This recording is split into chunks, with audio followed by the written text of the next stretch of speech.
everyone, and welcome to the epic.31 Logitech G Valorant tournament. I am your host, Yingsu Collins, and we'll be bringing you a weekend of jam-packed Valorant action featuring some of the best teams in EU right now and also some newcomers. But before we get into that, let me bring in your casters, some of your casters for the event this weekend. It's the Eternal J and Rook. Hello, boys. How is it going?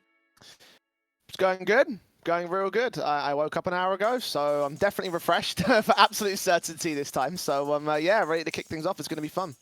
I love that. I love that. An hour ago. I mean, that's pretty much what time the players I woke up, I suspect, for this tournament. Hopefully, they have had chance to get some prac in. And just before we sort of introduce the stream schedule and sort of go into some of our predictions and just generally what we feel about the event, I just want to let everyone know about the format.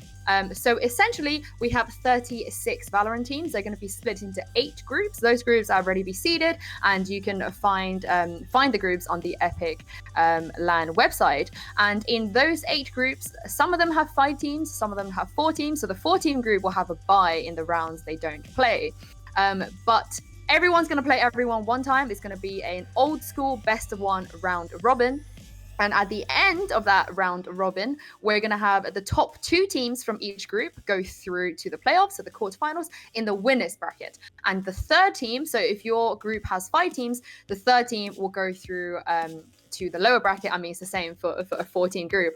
But the last team, which normally will be knocked out in a competitions like this, will put them in I believe it's called an inters bracket. I don't know if that's like a play on the fact that maybe they lost because they intered, or there is another reason for that. We'll find out, I'm sure. Yeah, so essentially best of 1s, and then by the time at the end of the round robin, they're going to be put into best of 3s in the knockouts.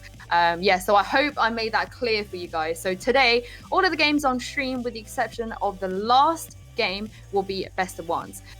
So before we sort of reveal who those, which of those games will be, I wanted to ask you, Rook and Jay, what you make of this format, and do you think we're going to get some upsets potentially?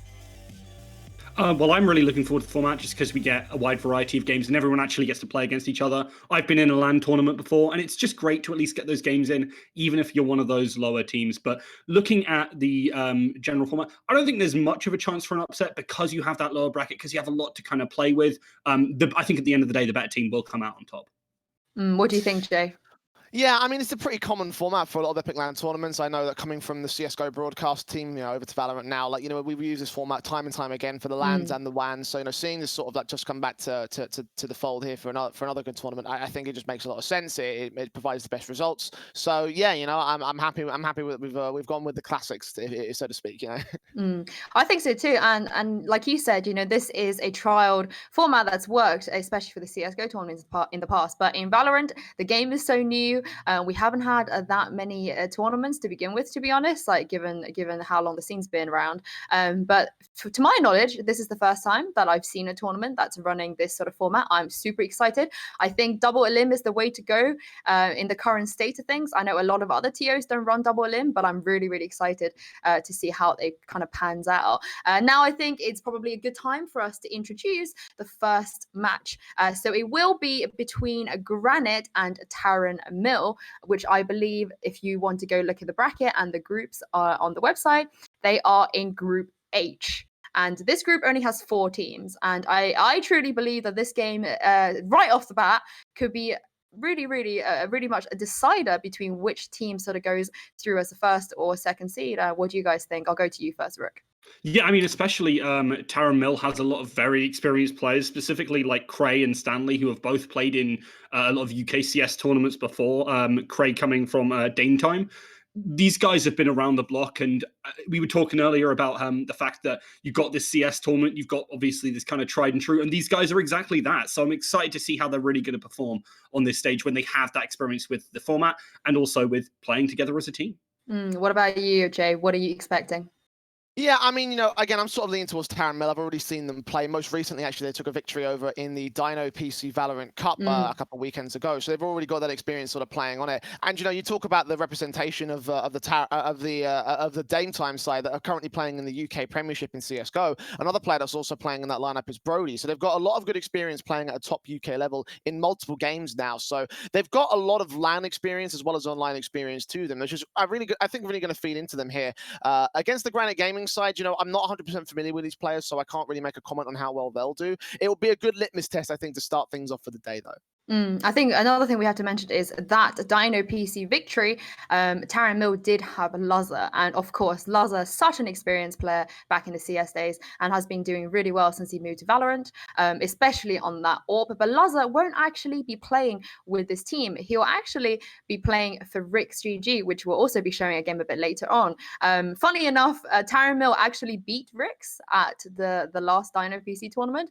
And now sort of Lazza's done a switcheroo to come over to Rick's. And of course, Taran Mill also have Russ, who was also part of that Rick's roster. So I think it's going to be quite interesting if they face each other again, like that Rick's roster and also Taran Mill. But also I feel like, Lazza does bring a lot to the table, especially as an AWPer. So it'd be interesting to see how this Taran Mill roster will do where now they don't have Lazza. And I've just been told that the maps have been picked and they will be starting on Haven with Taran Mill on defense. Does this change anything, guys? I mean, I don't think it necessarily changes anything, but I do agree. And especially, I think they're going to be feeling the loss of Lazza here on Haven. I think the operator is so very important here on this map. And I think it's really going to have to show us a different side of Taran Mill. And Granite might be, as you said before, perfect litmus test to trying to work out where they are, whether they've improved by the new addition or whether they've lost because they no longer have Lazza. I'm not sure if they played Haven in the Dino PC tournament. I can't seem to find any stats that comes with it. But I know that Granite didn't have the best performance back when they played in the Rick's Cup, and I believe they were knocked out of that competition quite early. But having said that, the other two teams in this group doesn't look that threatening. So I'm sort of expecting both of these teams to make it out. But like you guys have said, Taran to sort of maybe make it out as the one that's unbeaten out of those four teams. And before we jump into the game, we like to do predictions. And if any of you have seen me host Valorant tournaments before, you will know that I am amazing at predictions. I can't shoot. I'm not very good at my aim is terrible, but somehow when it comes to predictions, I always seem to have that on the ball. I don't think this one's going to be a particularly difficult one, but I would like to go to you guys first. Rook, who have you got your money on? And feel free to give me like a round prediction just to look like you're a true prophet if that does come true at the end of the game. Well, I think we all kind of have said it throughout the predictions so far. The known quantity of Taran Mill being relatively strong and having this kind of experience, I think really does wonders for them. I think they're the team which I'm going to go for, and I'm going to go for 13-7. Okay, so you are giving Granite some respect there. What about you, Jay? Yeah, I'm going to go towards Taran Mill. Pretty much obvious, as you mentioned, and we've been talking about it so far over the course of this segment. But I think it's definitely coming from a place of ignorance. I do know that the admins seeded the Granite side, whereas they didn't do the same to Taran Mill. So I'll be curious to see whether that has any effect in this one. Might be a bit of a closer match than than we might see. So just off the basis of that, I'm going to go closer to about 13-9, 13-10. Oh, okay. I mean, I was originally going to go 13-8. So I think we got 13-7, 13-8, and 13-9. I think all of us are going to have quite a close prediction. Yeah, but I think my money is also on Taran Mill. And yes, guys, the boys are ready. The lobby is ready. And just in case you guys didn't know any of the other teams involved in this tournament, we will also be showing games from the likes of Oxygen, Purple Cobras, and Summon FC shortly after this one. But for now, it's round one. This is the first ever epic.LAN Valorant tournament, and I'm super, super excited. Take it away, boys.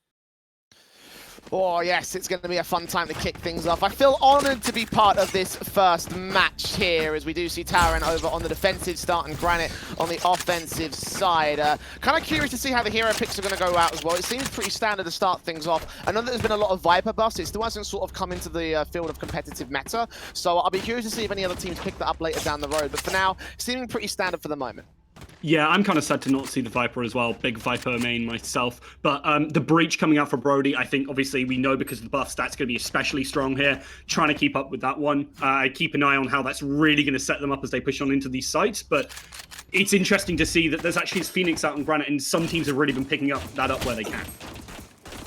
It's out leaning in towards the C-long position early on for most of the attacking forces, including that spike that is just going to get smoked off early. Brody's taking that contact and trying to do some early damage, but so far seeing nothing and not taking anything either. A campaign towards mid, maybe a bit more successful, leaning in towards Gary's. There's a lot of defensive here, actually. We'll shut down that recon drone very early on. Russ still looking for contact still, but they're being very passive about this. Granite a little bit tentative when it comes to these peaks. Yeah, and I think that's a lot of respect there, and they know that if they miss-execute here, they can easily lose this pistol round, and we all know how relevant those pistol rounds are. You've got to be a little bit careful. I think Alex is really looking to see if they can catch a player in window now, but they're just going to be backing off. They don't want to get caught out, and it looks like they might go for an execute onto A here. Yeah, Demon caught with a dart very quick. A lot of information coming out here for the defensive line. Aki's going to get smoked off again, but still will try and peek forward. Jumping down might be suicidal at this stage. A lot of offenders now here towards the A site play. The spike plant not yet secured. It is going down now, and the majority of players are here set for this retake. Cray looking for some information perhaps. Spot out players here towards the site itself. Recon bolt does get destroyed. I don't know if it saw anybody, but at this moment they're still going to push their way forward. No kills yet. Dash is coming through as first couple kills go the way of the defensive turnaround by Raymond for a 2-for-1. Doubles up from the Ghosts here, but a 3-on-2 scenario for the defenders, eventually turning it towards one. Now Nagy, only player on Granite, finds that one headshot. Needs a secondary one, knows the spike got tapped. Does not see the last defender though, and creeping in and out of the smoke scene there at the proximity. And Nagy will get the final kill to open up the game here. Pistol going the way of Granite Gaming. Yeah, and a great way to start off them, honestly. You can see some really great aggressive pushes and just going for that A strike push. They tried to bait out some utility towards C, drag people over, and then finally went for that execute onto A. Smoke towards Heaven, necessary in a lot of these situations. And because of some really great smoke usage, some great paranoias as well from Demon, they were really able to cut off a lot of the attempts to make that retake from Taran. And that's what led to playing around it at the very end there, getting those frags and allowing Granite to easily lock out that post-plant situation. Defaults again coming in from the Granite side, spread out, not leaning in towards the site just yet. A couple of players that will start to aggress. So that B mid area again left alone by both sides. Taran having a much more centered up C side defensive. I've not seen much when it comes to presence towards C. Definitely a bit non-standard here for the Taran Mill camp. Yeah, they do have a player. Oh, sorry, they do have a player in that cubby who is actually going to get 2 frags. Did not expect them to push up like that. Yeah, Aki and Russ dealt with. Raymond with 2 simple frags. I mean, with the pistols out, you kind of got to take risks like that, but unfortunately, it's not going to go well for the Taran Mill side, with another player being tagged up as well on that C-plat area. And Cray just trying to see if he can recover anything. But with these pistols out, you're expecting Granite to clean up the eco pretty effectively. B site's open, as is A, and as they rotate back through, they're just going to make their way in quickly. And it will flash around the corners and ensure that nobody is there to catch them off guard. So they will just go straight in for a plant and probably a retake that won't go well for Taran Mill. Yeah, and they were doing their due diligence with those smokes, with those flashes. Make sure you don't get caught out. You don't want to lose players where you really don't have to. And Granite actually giving a lot of respect to Taran. Really great to see that. And a little bit of over-aggression, as he said, on the pistol. Had to really come out from Taran. They have to make something happen. They don't really have many advantages. The only one being surprise. And unfortunately, they were the ones who were really shocked there as they just lose 2 players straight away. A simple start here for the Granite side. Of course, standard stuff coming in of this second round, though, so I can't expect too much out of Taran Mill. Maybe try and isolate this kill towards Raymond, who's still extremely low. And yeah, Cray will be able to find that frag. So a little something picked up here as a consolation prize, but this spike is set to go up, and there will not be much of a contest. I mean, Brody is still pretty close. I'm going to do some damage, maybe catch a player and stun. This pistol creeping closer, but unable to do much from here. So just backed up a little bit. Again, second round to the board of the Granite side. And Cray unable to put that SMG to effect, so Demon will just shut him down. And now Taran Mill 2-0 down, potentially for the buy. Yep, here come the rifles. Yeah, and this is, again, their big opportunity to try and make that comeback. They want to be able to seize back control of this map, kind of get the economy going in their favor. But don't forget, this is kind of, well, not quite a bonus round, because obviously see Raymond has had to buy up here. But Granite will be able to put up a pretty strong buy, even if they lose out here. So Terran are really looking to hammer home their point and not lose too many players. Otherwise, they themselves could really be on the back foot, even if they win this round. They've got to do it cleanly. Expecting aggression here towards this short control. You can take a look at the Omen that's pushing up quite far towards them. Russ has already found that opening kill, and Stanley ready for any more, but as they recognize that aggression is coming through, they're just going to back up a little bit. Granite this time are going to lose the opening advantage to the defensive half.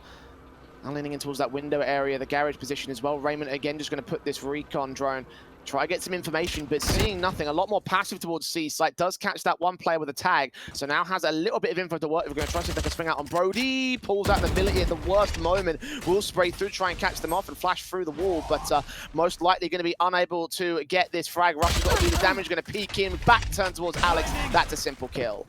Indeed it is. Brody tries to follow up and catch that Phoenix out, but unfortunately can't quite get him. And now you can see that Terran are starting to move more players over to the C site. And Granite still haven't actually made their pounce. Their bomb hasn't gone in anywhere, and they've still got these players ready to move on up, and they might just disconnect from this C site and look to push somewhere else. 30 seconds, they're going to make those moves 30 seconds in. left. Again, they've got access to the window area, can push into the B site. A is also pretty open. I think there's a tripwire there that may have been put up by the Cypher, so... No, actually, it's actually the Granite Cypher that put that one in, so not going to be triggered. Making their way quickly in towards the A plate instead. Stanley just set to the back lines here, going to quickly take out some info gathering, try and smoke up one of the positions. There with the first frags, Nagy going to trade it back to a 3-on-3 scenario. Spike plant secured. Retake up, Cray catches one, Brody gets a second. One player held back to the corner now, and Cray is going to double up. The spike defuse will come through, and Taran Mill will have their first of the board. I thought it was honestly a fantastic opportunity for Granite there. They need to be a little bit quicker on those rotates. They hesitated for a second, and they didn't have much time to play around. They got caught out by the player peeking out from the back of sight, and you just need to be a little bit more careful there. As we said before, though, Granite still can buy up, and Taran will have to be a little bit scared of that. Yeah, Rattles and Phantoms coming in very quickly for the boys in red. Raymond's going to have a bit of a lesser weapon for the moment, but for the most part, it is just rifles across that board. No operators coming out early. Kind of surprised to see that. I mean, I guess the money's not quite there on some individuals. Again, losing one of their big operator players over on the Taran Mills side, losing Luzza, who, again, has been such a respectable individual that you'd be very shocked to see him sort of not bring that weapon out. So whether they're going to have a like-for-like replacement on that respect is yet to be seen. For now, it is just regular rifles, though, so no need to build into that just yet. Again, aggression coming out from the defensive side, pushing up towards short and long. This time, Granite are not going to give them the opening kills, leaning in towards C-long, where there's a much more passive defensive coming out from the defensive half. Yeah, and Ultimates pop, they dash on in. You can see that Aki is trying to provide some pressure onto the side there, but they've completely thrown them off the site. And you can see Taran now getting ready for this retake. They need to move in position and make sure there's no one on his flanks, like the Cypher that you see there. But Brody getting taken out is a great position for Granite to be in as they get that spike down. Spike planted. And both teams popping out Hunter's Fury to try to get information and kills, but it is going to be 2 players down for Taran Mill. No casualty sustained by Granite. Looking for info. They now know that Aki's there on the entryway. Will catch Nubby for a kill. No turn back towards the back line. Stanley will get Alex to fall to a 3v3 now. Got to see that player in the corner. They're not ready for Demon. Comes up with a kill. Triples up on Stanley as well. Cray will find the trade, and now it's a 1 versus 1. Taps, oh sorry, 1 versus 2, excuse me. Taps on towards the spikes. The Cypher looking to push in from the mid position. Good kill on the 1, and Cray knows exactly where the last player's at. Again, trying to tap it. Actually, he doesn't think so. The flank might be in through. Tries to spray through, get that headshot in, sees the player now has to stick the whole thing. And again, trying to force the peek in, but they're just stalling for time at this stage. No kill to be found. Cray can't clutch it, as it will be a 3rd round for the attacking squad. Yeah, really nice play there from Nuggy. Playing around the time. It knows I don't even have to win this duel. I don't have to hit the headshot. Takes a lot of damage, backs off, and just lets time take its course. And it was really difficult for Cray to play that. Actually played it really, really well. Took down the player on C-long there, where really he probably shouldn't have been getting away with that. Raymond just not hitting the shots. And a little bit of miscommunication from Granite meant that there was an opportunity. But unfortunately, it doesn't come to any fruition. It is a really nice play and just awareness of the objectives. Get out of my way. And a big return as well off the back of Taran's opening round now. And this situation, of course, being very favourable, of course, for the attacking side of the map that is very attacking focused to get that advantages going to be a positive pickup. But again, Taramil not going to go down without a fight. You can see the pushes coming in. Kray's already so far up the A-long position, be ready to receive players on this pistol. Could catch somebody off guard if they're not careful enough. And there are 5 players leaning in towards this A-long position as well, so could be some damage coming in if the shots can land, but it is very unlikely with these pistols in play. It absolutely is. I mean, the thing is, Granite really do like the A site so far. They've basically pushed it most of the rounds that they can. I wouldn't be surprised to see them go there again. They feel like it's a very safe option for them. They don't have to deal with some of these long range, but against these pistols, they can basically take their pick. As long as you don't get caught off around these corners, it should be pretty safe. As you see that Aki is actually looking for the flank to maybe try and pick someone off. If they can get some damage, that's good for Granite. Very paranoid though into the corner again. Check this, yes they will. No kills found. Brody realizes he's in trouble. Cypher is going to be able to figure out where the positions of the defensive side are. Ross going to pick up Bladestorm though, find a frag, just to turn the situation around, but pulls out his knife at the worst moment. And Alex and Raymond and Nubby can get 3 kills in return. 1 casualty sustained by Granite. And Aki left alone, that push up towards C. Long now left to retake here towards A. Does catch Nubby looking the wrong way. Doubles up. Okay, 2 standing. Still no rifle to work with, but has isolated those 2 1v1s. Got a player on towards the short position, face in, doing damage, and Nagy swings out, he's distracted. Well placed and baited there from the 2 players, but still 3 to 4 for the attacking side. Yeah, that was absolutely fantastic. Even though Taran didn't have such a great situation, Russ really could have gotten a lot more there. A little bit disappointing for them that they actually swapped away. But getting those frags in a pistol round, absolutely stellar from them. The fact that they managed to get there. And they forced out an ultimate back as well from Alex. So that is ult for ult. And now they're going into their rifle round. This one's obviously going to be very key. They really need to start stopping Granite from running away with this half. But for the most part, Taran has shown some promise at the very least. Maybe we won't see quite the score that I was guessing, but Granite looking pretty strong. Yeah, early start has looked good in this first half. And again, to go back to that Dino PC Valorant tournament again, to highlight that Taran played on that one. They played a lot of this map, and seeing them get out on the defensive disadvantage is not too surprising to me. They had a much better attacking half here. It's kind of proved out at the moment, but so far the defensive is holding towards the C-side play. Stanley with 2, Brody with 1 frag, 2 standing for the Granite Gaming camp. And so far, so passive are the rest of the players here. Nubby will get taken out next, leaving Nagy alone towards the mid position. And that is basically a cleanup round for Taran Mill. Yeah, and it's exactly what they needed. They needed to put a stop to Granite, not lose too many players, not invest any ultimates, not nothing. And that's exactly where they are. You can see that Nagy's just trying to save here, doesn't really want to go for all too much more, knows that having that rifle in the next round means maybe they can find an opening. They can definitely find a couple of frags and take something away from Taran, because even though you kind of look at the score, both teams don't have great economies. You have to be very wary of that on both sides, and that's why we're seeing a lot of these 30 saves. seconds left. Yeah, no choice for Nagy in this respect. The clutch is virtually impassable. Not a lot to work with in terms of the abilities at the moment, so just sat back with that rifle in the corner, and fortunately for him, Taran Mill is not going to go hunting, so they'll just sit back with the spike in their control. 13 seconds to the end of the round, and they will get their second 2 the board. Better to hold on to those weapons. So money has not really spiraled up here for Taran Mill, so better just to keep as much in as you can. And Granite, I don't know if they'll be in for a buy-up here. They'll at least have this 1 weapon, so an opportunity will present itself. But the specifics on the buy might be a bit more awkward than what you would expect. Let's have a look at the cash amounts here. I was hoping we would. There we go. Yeah, no, they can afford some rifles. Yeah, I wasn't quite sure if they would, but at the very least, they were going to pick up some of those kind of sheriffs or something like that, maybe force up around it with some SMGs. But since they can afford the rifles, this is looking even better for them, obviously, for pretty blatant reasons. This is going to be fighting back, but the thing I have to really worry about if I'm Granite right now is how are we going to deal with the operator that's now on the board. I think it shot last round, so they're aware it's there, and dealing with it can be such a pain in the backside, and Russ playing the jet on this angle can be so aggressive with it. That's why people are complaining about the jet, because it's so darn strong in this exact kind of position. Could work well for Russ if he can catch off that first play. I mean, they've already got the cyber cage up to potentially buy away in towards short, but I mean, there has been some defensive aggression towards that short position, so they'll realize it's not in play. Instead, Paranoia misses everybody. Russell catch Nagy for the opening kill. Reposition back towards short as they put the recon drone down. Cray's going to get info that the players are still pushing up. I don't know how many he saw, but a third player will rotate to join them on the A defense, so looking like they've read this pretty well. Russ reposition, ready for another player to face him. They're being very careful about this. In, can't land the kill. I think he landed the tag on the Phoenix though, so back a bit more passive. Granite are doing a good job of forcing them away, but still playing off the disadvantage, and they don't have site access here. They don't. Cray trying to drop those arrows, get some information, get some damage, keep them away, allow Terran to have time to rotate the players in, and they now have. And Granite know that this rotate is most likely come in. They're starting to back off, looking for other opportunities. Normally they do some other sites and then go towards A, but here they're doing the exact opposite. They're maybe looking towards this B. I think C is probably the position they're going to execute on, as you can already see Alex moving towards this garage and won't actually get contested there. So he's going to be able to get into position so darn quickly, and they don't have much time to work with.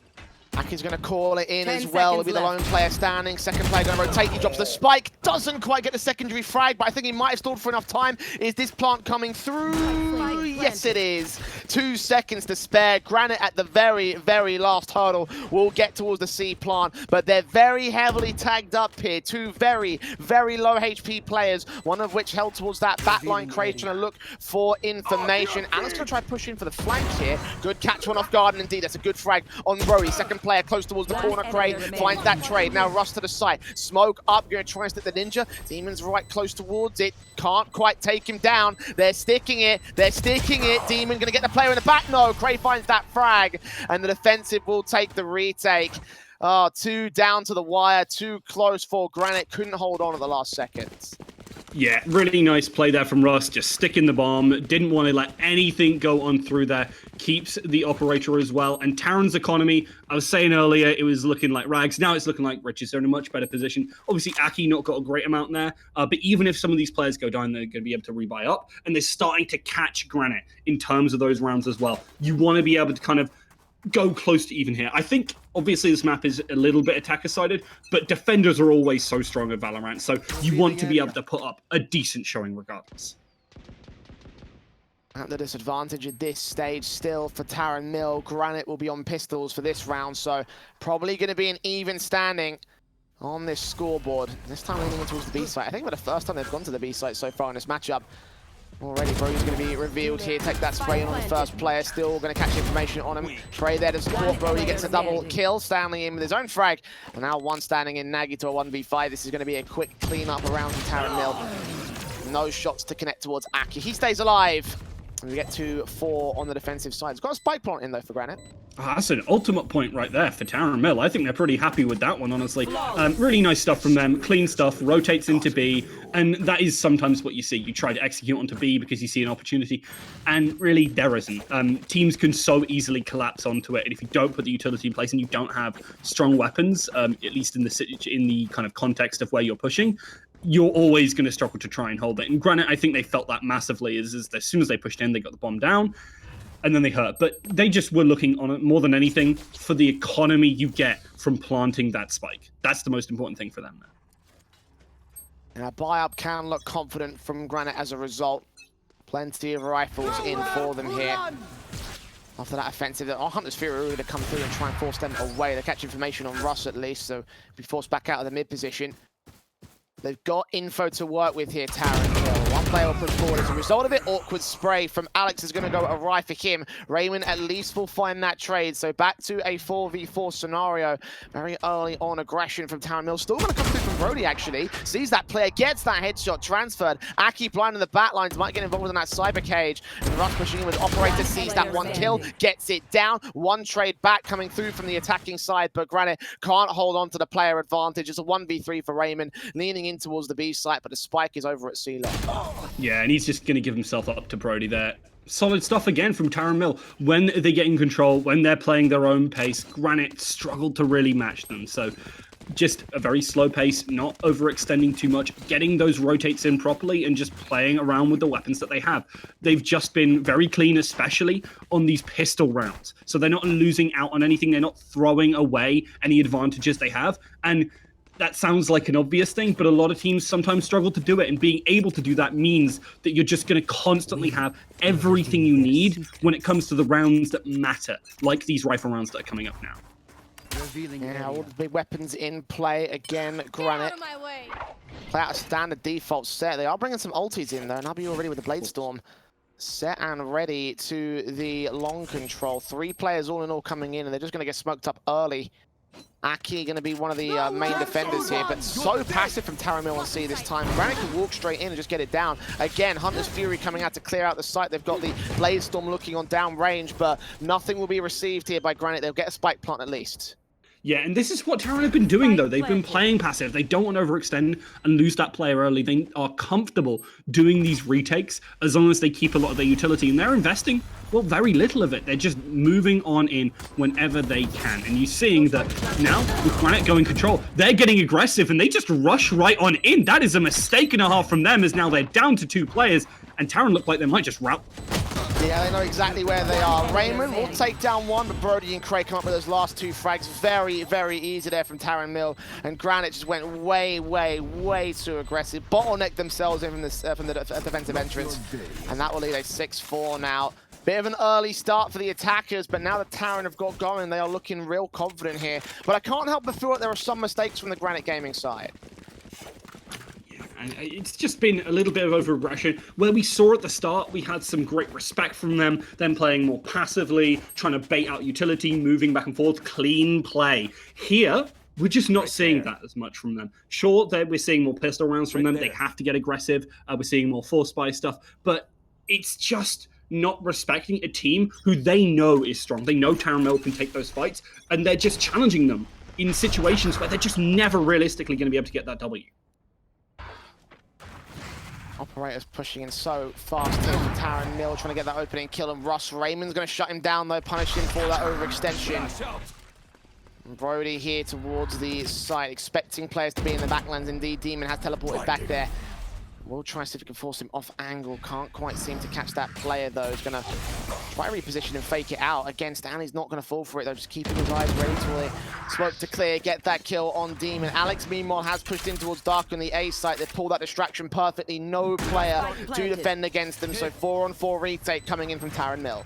It was an elaborate ruse there from Granite as they have a rock-solid push on in. And Taran Mill, all on the other side, they're going to have to move on in and now deal with the very much entrenched Granite side. They're going to start to get in position now, but dealing with this plant is definitely going to be difficult because they invested some utility already. Off your feet! Alex ready for 3 players round his corner, gets that first frag, spray back on a second. No, Aki trades it. Granite still holding on to a slight health advantage until Cray finally takes out Nagy, takes the players back for Taran Mill. They're on the spike defuse. Raymond's got a swing on this player right now. He's covered off from the entrance though. Nubby and Raymond 2 quick kills, but Brody continues to stick it, clutches out the round. He will go falling at the end of it, but Taran Mill coming up with 7 now to the defensive board. Yeah, they're all too happy to take that one. They still have enough money to buy. As we said before, their economic situation is nothing to sniff at. You see multiple players with 9k there that could really just buy on down to whatever they wanted. And now Taran Mill, yet again in a position where they're feeling pretty darn comfortable about this.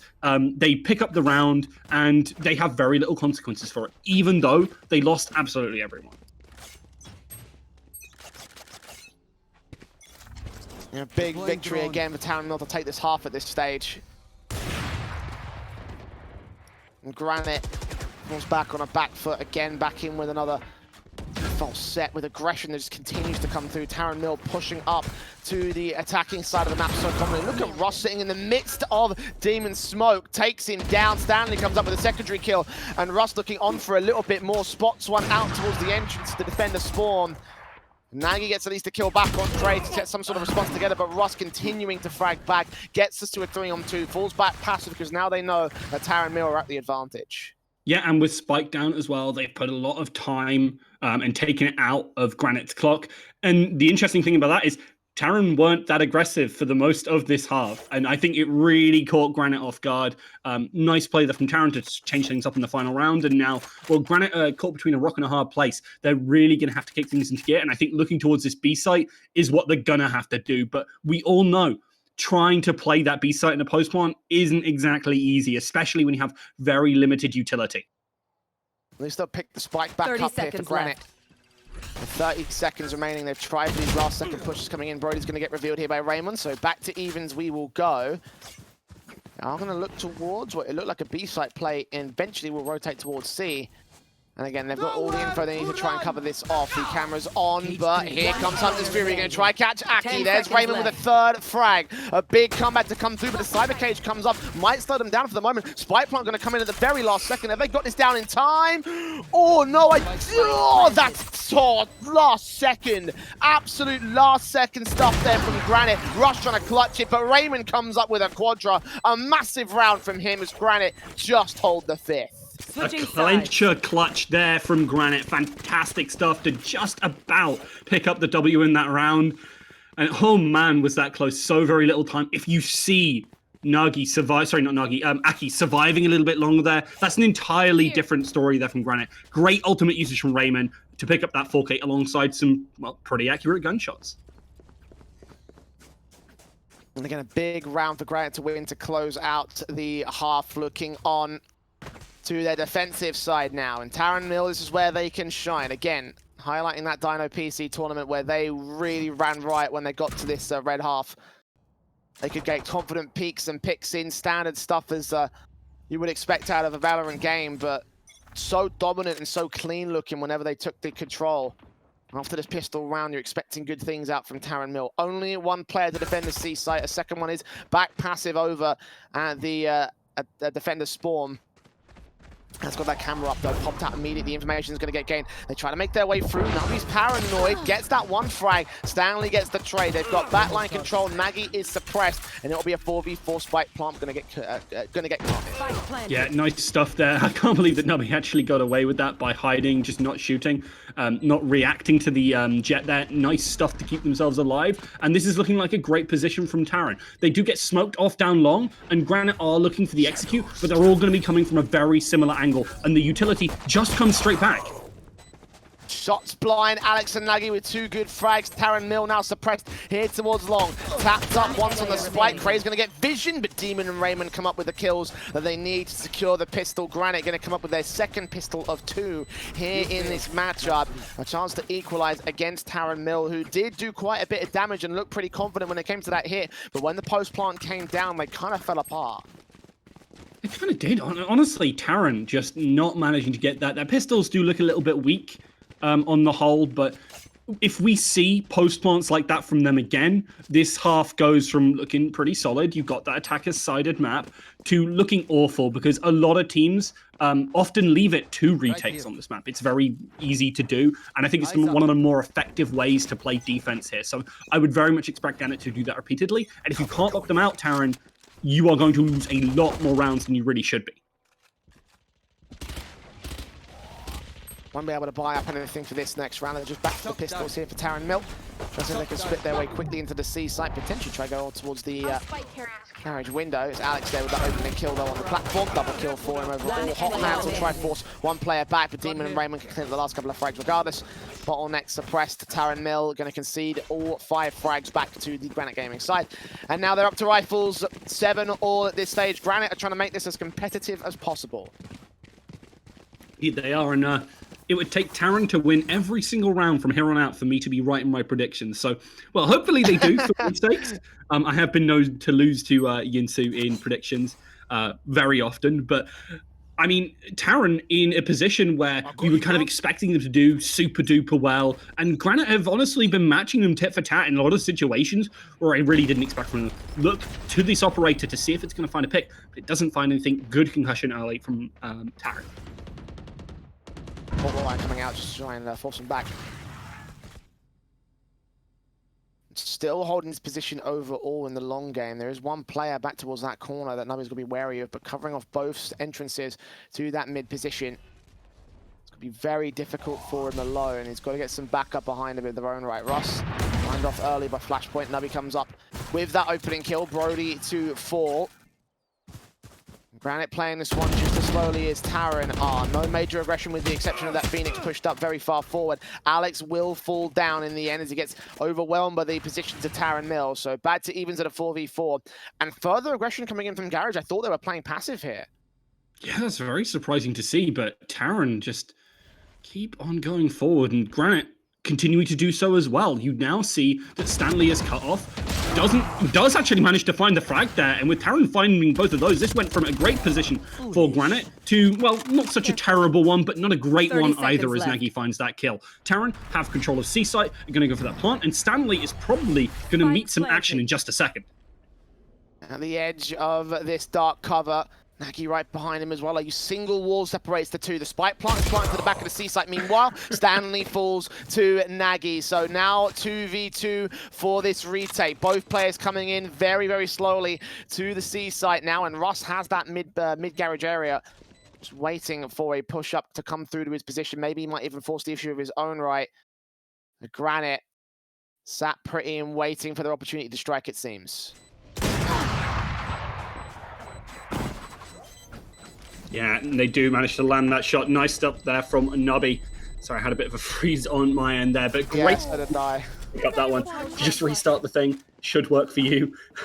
But, I mean, you might have caught it at home. Really nice shots there with the operator. Granite making that work. And Taran, again, just really struggling on this attack. They're often getting the plant down. They're setting themselves up for it. But those post plants are just... They're downright dastardly. Granite regaining the lead as well. 8-7 up. A real good opportunity to make some winnings happen. And speaking of winnings, of course, in that bottom right-hand corner of the screen right now, you did see the Logitech giveaway that we've got going on. Of course, the Valorant tournament is brought to you by Logitech. epic.LAN.uk/Logitech to get your hands on some epic.LAN gear, and of course the headsets and other various gear from Logitech G.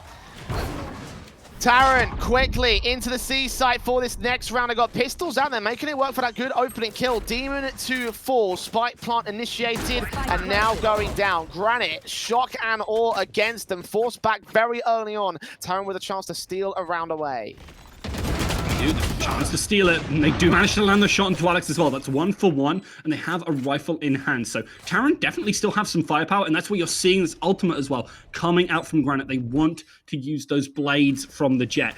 Gonna start to move on in, all from the same angle. No one is actually watching it as the dash comes on in. That is a freebie for us there, as Brody just cleans up Nagy, and that is Taran taking a round where they had pistols and turning it into easy W for themselves. They're going to pick up all those rifles and look at a very solid economy for themselves now as they finally put a stop to how Granite was stringing together these defensive rounds.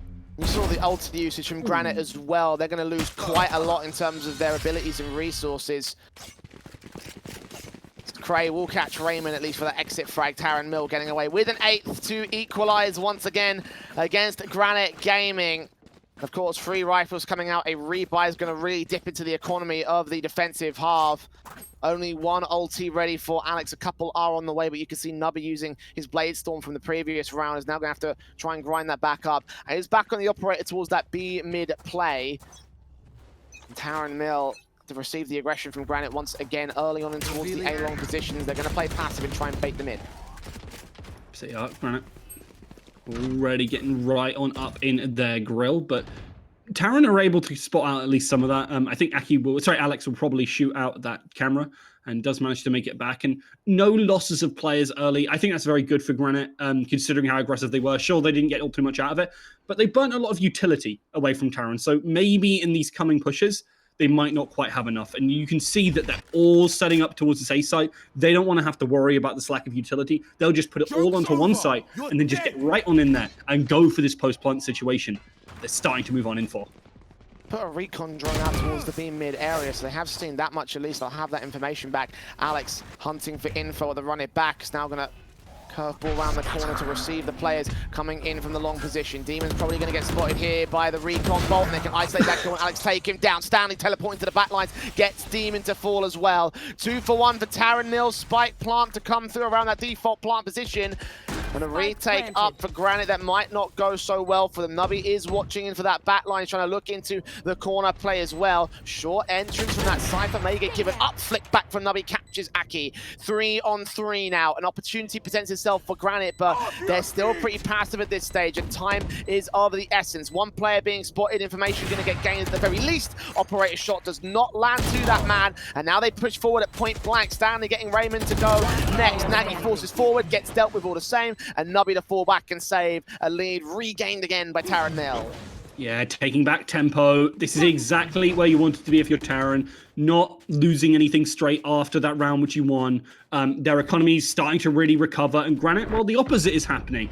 They're just getting overwhelmed by some of this aggression, and Taran are just investing all their players onto one side, getting aggressive, getting those first picks, taking those players down, and then from there, leveraging that man advantage, so that it's just so difficult for Granite to really push on in. That man advantage is going to be key for Taran as these pushes come on through, and I think if Granite play a little bit more passive, look for the retakes, like we saw from Taran in their defensive half, things might go a little bit better for them. Sure, not this round necessarily, because you got the shorties and the sheriffs and all such, but definitely in these coming rifle rounds that are going to be the big opportunity for them to turn things back around once more. Revealing area. Brandon now forced back to the back foot like they were when Taran Mill got going. Then with a short E, going to try and turn his opportunities around at this point blank position again, right around that corner, ready for the attackers to feed themselves to him. Already going to get shut down by some of the abilities. Cray comes up to burst shots, Demon to fall, and Russ enters very quickly into the site, recognizing nobody's there. It's an easy spike plant and a very difficult retake up for Granite Gaming. Yeah, and again, Hail Mary plays from Granite Gaming on these pistol rounds. There's not really much else you can do. You kind of have to just go for something. And unfortunately, got spotted out. Shock arrows came on in, and Taran had a massive advantage. It's going to be very difficult for this retake. And that's why we're looking for the flanks. But Taran, they've been doing their due diligence all game. They've been very respectful in a lot of the ways, and just being able to pick up these frags, knowing what Granite are going to do because of said respect. So it's great to see that, and they're going to be able to pick up this round and many others because of that. One player remaining. A simple cleanup against these pistols. Stanley getting his kills in. And only one left over to the mid-window area. Nagy just waiting for a kill with the Sheriff. That might be a decent way in, but most likely to fall very quickly here. The attacking forces will take 10 now. Granite. Do they have a buy? It looks like they do. Seeing the Vandal come out for Nagy and... oh, sorry, Phantom coming out from Cray and such. This goes here. Operator in for Nubby again. No operators back for Taran Mill. Right now they're having a pretty decent stance at the moment. Again, with a very, very good setup. Yes. Yeah. Sorry. No, go for it, by all means. I was just going to talk about having an operator against the wall, you know. I mean, having an operator might be the big opportunity. You've got this Jet looking to get aggressive. Granite looking to try and make that pick, but the smoke comes on out. And again, they're going for these aggressive plays, which I don't think are necessary. You want to play more passive against Taran here. Don't let them get that first frag. And Granite just are letting them get away with that. Here comes the utility, and here comes the push. Here's Hunter's Fury for the catch off. Alex trying to wait and bait for a frag, but couldn't get anything done. Stanley with that kill. Spike plant secured so efficiently here by Taran Mill. Granite going to try and force the issue. They're running out of time and they're running out of opportunities here. Falls back Nubby. Operator looking down range, hoping to catch something off guard here, but even more suppression from Taran Mill. They're just not going to allow Granite to peek in. Smokes up. Hunter's Fury will come back to try to respond towards Brody here. He evades that damage and evades the information. Will re-peek back in. Stanley hunting for a player at the end of the Cybercade. That's a good kill for Nagy as he returns to a 3 versus 2, 2 versus 2. Brody trying to make it 1, and indeed it's all left to Cray. Last player standing. Location revealed with a tripwire gets that kill. Are they on the spike defuse? Yes, they are. Demon sticking it. Now being revealed, but it's too little, too late.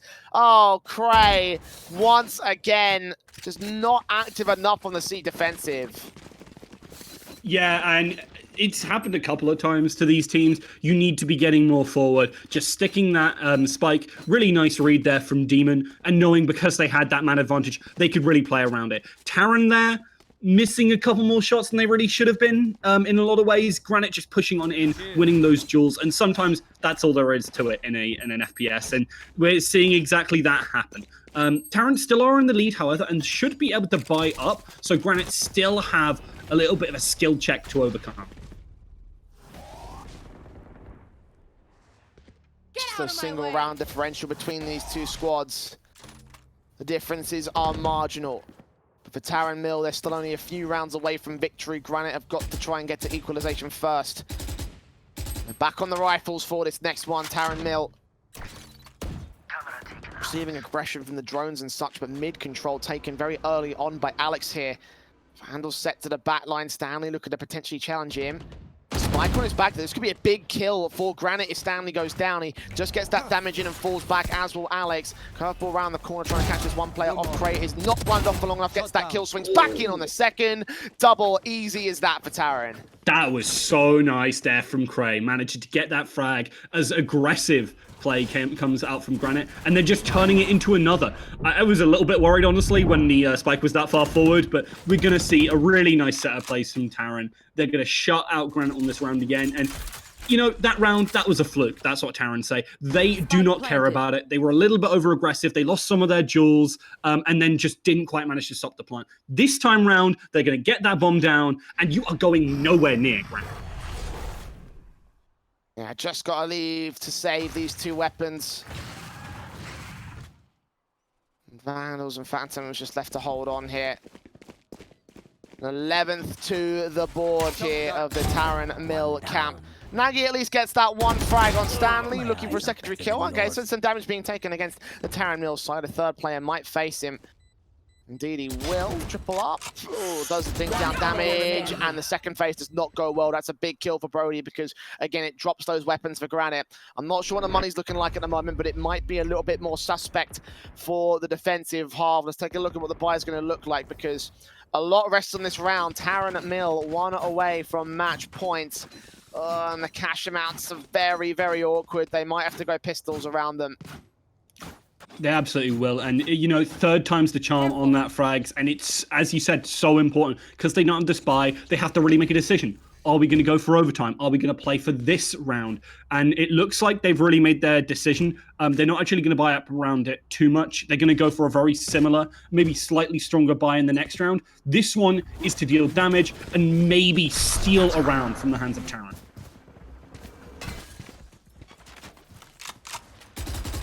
Already one player being spotted. Sprays through from Cray at the wall bang. We'll try to do some damage and we'll get off in a little bit, but the heals can come through very quickly from the Phoenix, so not a problem at all. Push up aggression coming in. Spike plant has already been received towards the A site. Cray taking challenges on that back line. Will get paranoid and blinded off. Just barely escapes the damage coming in from these pistols. Brody is standing by. Try and force them away, and the fault line will be able to stun a couple of players. Good kills coming in, and eventually they'd clean house over towards the long position. Stanley and Russ with 2 kills apiece. 12th to the board of Terran Mill. Match point for them as well. Granite, one final investment round. They need to come up good if they want overtime. Disaster strikes there for Granite. That was the worst possible round they could have seen. Though I will say the predictions, if Terran win this one, none of us were right on that score, but just right in the middle of everything. Granite putting up a much better, honestly, set of rounds than I thought they would be. Raymond in particular has really impressed me, and I completely agree with people's judgment. This team is going to make it out of groups, and I really want to see how they're going to improve over these next few days and maybe pick up a couple more rounds when they're a little bit more clean. I don't think they quite have what it takes to take it over Terran here, but they might show us something different. To the mid position already, a push up coming through. Ross might trip the tripwire, and indeed he does. Smoke out, however, can be able to suppress from both entrances to the B site. Terran Mill, spike plant coming in. Granite have only one chance to make this matchup work. Brody's ready to try and shut them down. Raymond trying to get some information. A shot dart coming through there, Stanley with his kill. Raymond going to get caught here by Rolling Thunder. Forced back again. It's just a stall for time for Terran Mill. Nubby forcing forward into the back lines. Does not see that player that's there. One close to the corner. This is going to be a bait and switch as Russ looking to try and swing in. Alex will fall. Nubby will fall. Nagy will trade, but Russ still watching his position. Needs that secondary kill. And Russ and Stanley will clean out for the last 2 frags and secure the game for Terran Mill. 13-9 on the result. I guess my prediction is the one that's accurate in this case, Rick. Yeah, Pretty much. Really nice stuff there from Taran to be able to pick up that W. Kind of what we expected. Some pretty stellar performances across the board. Cray in particular, you can see on the scoreboard, one hell of a guy, absolutely fragging out right now, and you can see just why they are so strong and why they've been put and touted to be at the top of this group. A pretty admirable performance, though, from Granite. They had some good rounds, didn't they? Absolutely, they did, you know, and again, you know, it's kind of like one of those things we're expecting a sort of result to go the way of the Taran Mill side, to have that sort of like, you know, that dominance from the previous tournaments that they played in so far. And, you know, Granite being a seeded team, they've definitely shown, I think, they have what it takes to make it out of this group. But Taran Mill, obviously, is going to be that very difficult affair. But, you know, seeing these two teams make it out of that top two, it definitely seems like it's the most likely outcome. But again, to highlight Cray as well, you know, his former talent in the UKCS scene definitely had a lot of untapped potential. Bringing it into this Valorant squad, it's definitely been a massive pickup for Taran. Absolutely is. Awesome stuff from them, and just really nice, respect, clean rounds. That's what you really like to see as a hallmark of a good team, being able to clean out the rounds, not drop too many players, especially on those pistols. I really want to highlight that. I know it seems simple, but not losing players there has such a knock-on effect against the rest of the map and makes such a difference when it comes to maybe losing a couple of players in the rifle rounds. You have enough money to buy back up. Indeed you do, and Taran Mill will be able to buy an opening game here. They take their first of this group stage, and we'll bring you a second game of our group stage action as well after this very short break. We're taking a look at JFL versus Oxford Esports, so do not go anywhere. The epic.LAN Logitech G Valorant tournament will be coming up after this very short break.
Welcome back, everybody, to the epic.31 Logitech G Valorant tournament. And what a game that was for round one. As you guys can see, I am joined once again by your casters, Rook and Jay. Guys, I believe Jay was a bang on with that prediction, right?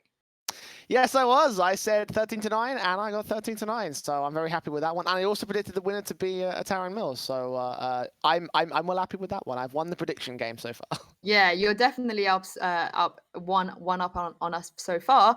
I actually was quite surprised at how that went. I guess Taran Mill might be a little bit shaky, but I can expect them to do a bit better in the next game. I was going to give everyone a sort of quick roundup of everything that happened in round one, but to be honest, there weren't that many games. In fact, I didn't see any upsets.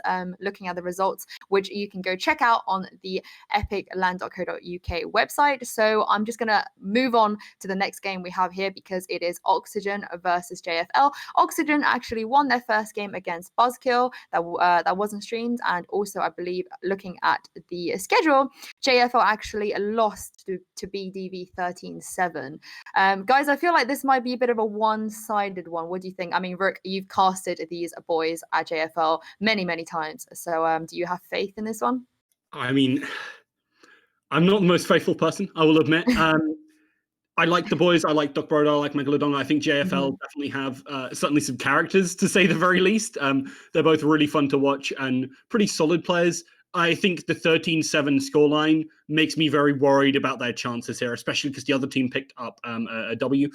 Again, it might be strength of schedule, but I don't really feel that way in this specific situation. I think GFL are really going to have to pull it out of the bag to pick up this W. And I mean, they definitely have it in them. Megalodon is an explosive player and one who definitely can turn the tides of the game, but it remains to be seen whether that'll happen this time around. I mean, Jay, as the person that did win predictions last time, and I'm not sure how much you know of JFL and these boys, but what would your prediction be for this game? Oh, well, I didn't know much about the Granite side from last game, so I guess that still doesn't matter that much. But given the fact that it is Oxygen, I'm definitely going to look at this result and sort of say about a 13-5. I want to give them a little bit of credit, but Oxygen are a really good team, and I think they're probably going to have a bit of a moment for them.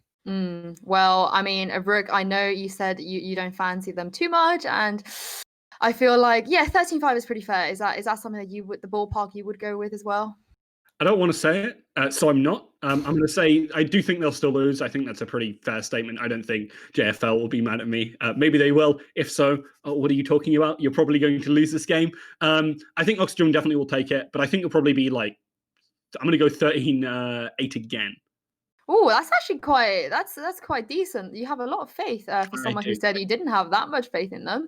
But as you mentioned, we do have, Doc Brodo, Megalodonga. We've seen these guys play and improve every week in the university scene.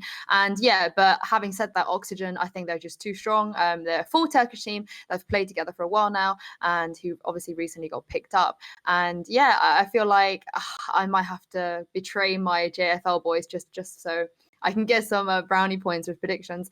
But now I believe they are ready in the lobby. They're ready to go. And yeah, there's not much left for me to say, but good luck, guys. And I will be secretly rooting for Megalodonga and the lads. So for now, take it away. Yes, let's get straight into the matchup here. We're going to be playing on Bind as our second map up. Of course, the differences in 2 sites versus 3. So hopefully the defensive should be a little bit more competent in that respect here. But JFL starting things off on the defensive line. It's still going to be a very tough matchup for them regardless. It certainly is. I think they're really going to have to, as I said before, pull out something special. And I think Megalodon is the player who jumps out to me as one who will do that. Doc Brodo, again, the player that I know more on the JFL side, is a stalwart. He's a great player, but he's not the one to be so surprising. So I think it might be a little bit difficult for him, but Oxygen are already looking to just set up and push on into this site as they're prepping to go onto A. Yeah, push out to that mid position. They're just going to hold off against them. Doc Brodo is ready and waiting to fend them off with all these abilities here, just using his entire set. 23 seconds for a fault line to come through for him. For now, it's just going to be resting back in the bathrooms. I'm starting to push forward as well against one of the players here.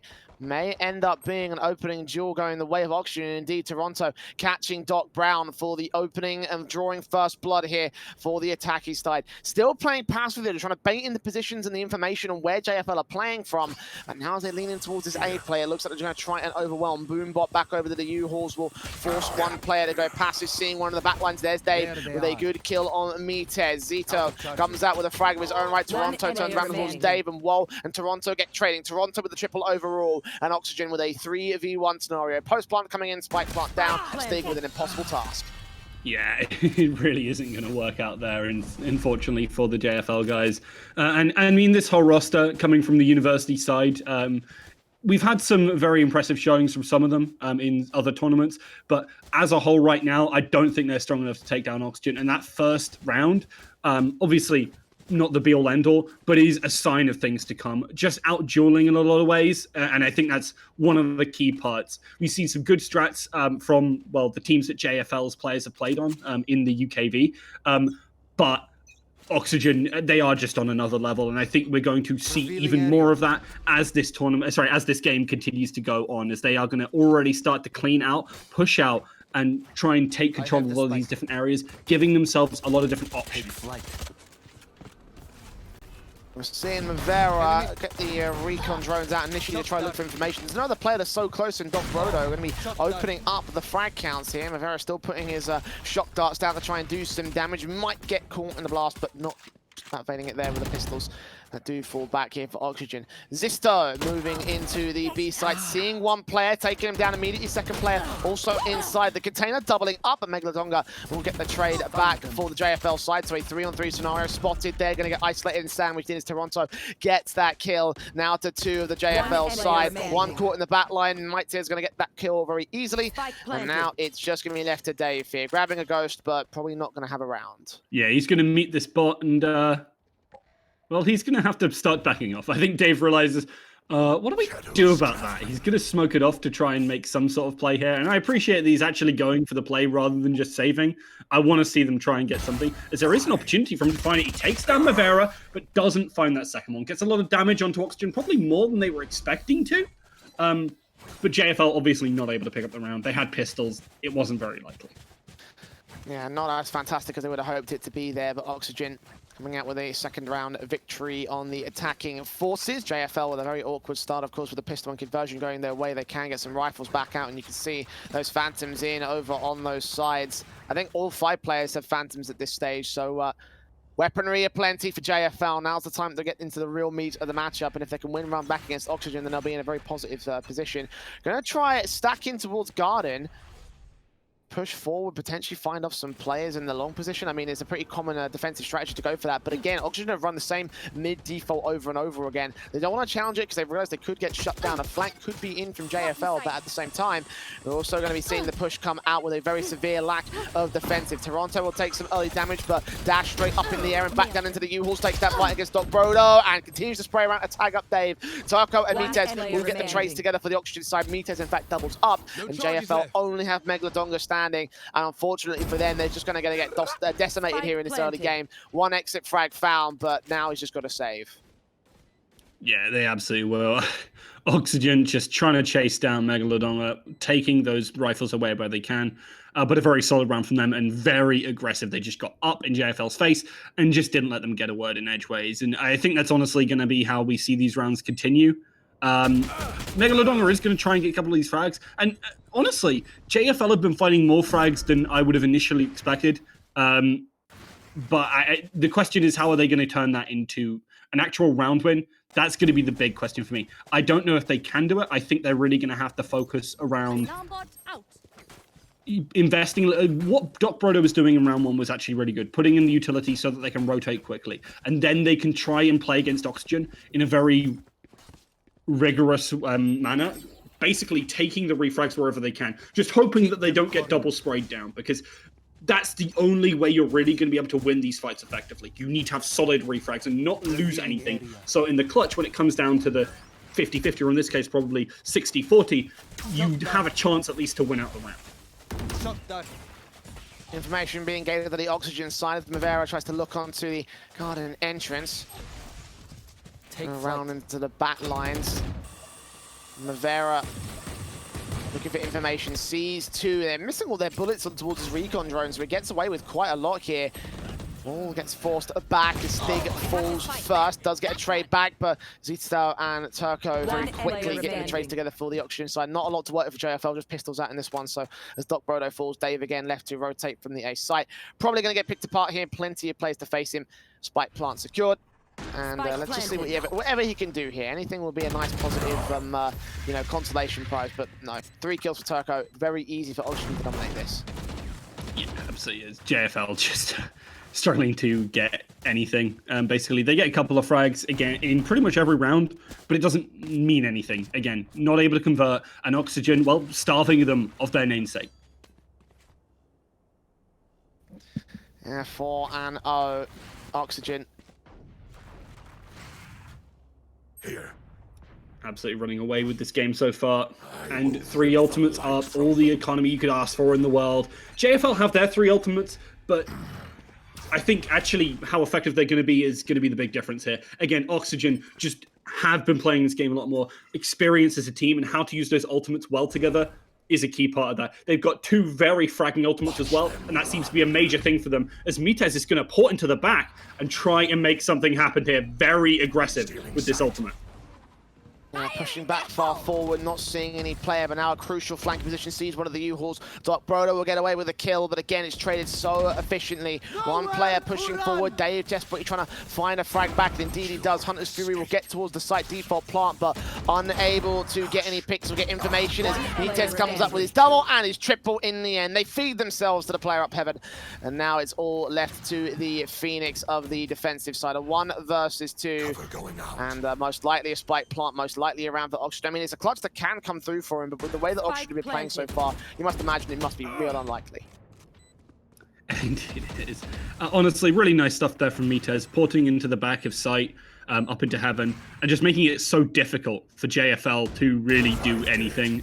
They actually found a couple of frags that looked really good, at least initially in this round, trading back and forth, finding the kills where they needed to, but it's just as when you leave this one player in the wrong position against Oxygen, a lot of these guys can just frag out and take complete control of that round. And that's exactly what Mitez did there. JFL need to be more cautious around pretty much every member of Oxygen.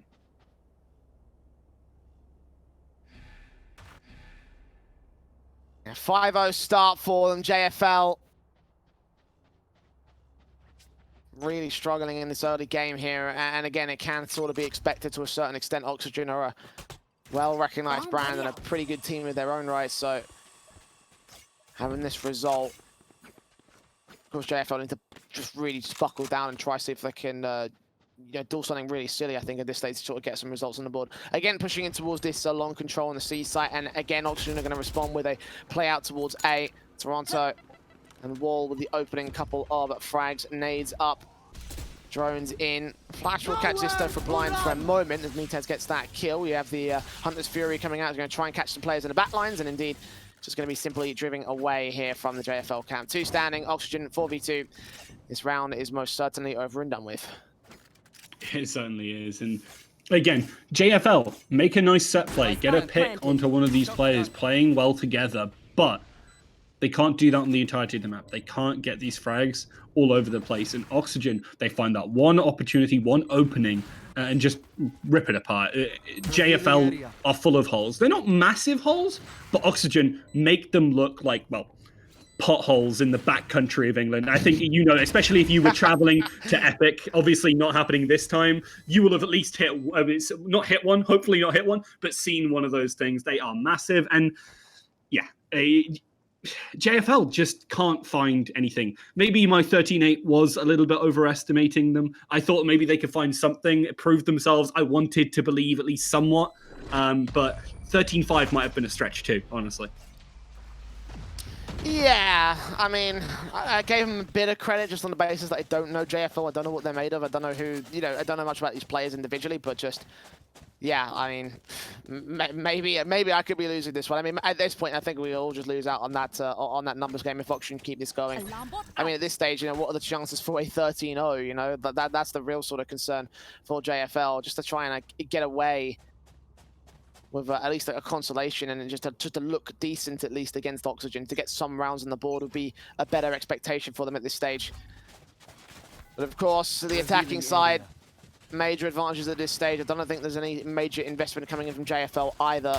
Gonna see regular pushes up this time, splitting in towards the B site play. There are rifles standing by at the very least on this B site. Mavera here with a shock dart into the back lines. Megalodonga will leave Stig to full. Zisto opening kill. Now facing in 2 players to C. Turns up towards the player up high as the player down low swings, gets that kill. Toronto, third frag of the round for Oxygen. 2v5. Planted. JFL suppressed from site. Yeah, nice stuff there from player Oxygen. standing. They don't even lose a player this time round, at least so far. Doc Brunner might find something. He doesn't, unfortunately, and that is a team ace. And that is exactly it. JFL not finding anything. Again, we sound like a broken record, but honestly, it's JFL that look broken and battered right now. Indeed, yes. Battered, broken, bruised, destroyed. I mean, all these all these acronyms appropriate enough to describe them at this stage. Probably looking at an 8-0 as well. I mean, they're still back on the buy here for JFL. They can afford to reinvest. I will be their But nightmare. it's just a case of, it's just a case of just trying to, trying to work on a level of, I don't know, just a case of trying to work on a level of just sheer fragging power and what was it, mechanical ineptitude that Oxygens have above the JFL side. At least while we'll get Toronto to fall, Zisto will be able to trade back on World part of things. So Oxygen to a 4v4 scenario. Looking in from Hookah. Mitez will get Megalodonga next to trade back, so Oxygen Healing is at evens, but JFL are finding themselves a couple of good picks here. Yeah, can't outplay a shotgun at close quarters like that. Just one left click and you are gone. That's what JFL went for there, and maybe this thrifty buy with a couple of these weapons, which wouldn't normally be considered strong, might be what they need. This asymmetrical warfare might be what they need, but Oxygen right now, they've already gotten control of the site, and I don't know if JFL are really going to be able to make that play. Tries to bait out by, well, looking like they're going to put on in as Dave gets up close, but Mavera swings a little bit too wide, takes him down, and Doc Brodo can't get a word in edgeways either. Stig, I mean, there's a reason why he's Stig. He's going to be speechless after this. Good reference, actually. I like that. 8-0, Oxygen.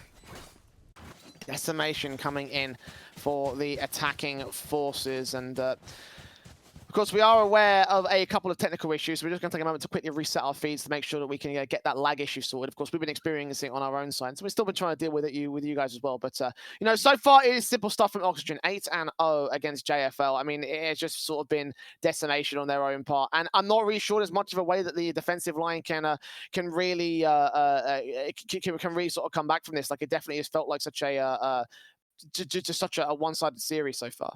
It absolutely has, and it doesn't get better when you go to that offensive side. And not that they're going to have many rounds to worry about it, I will say.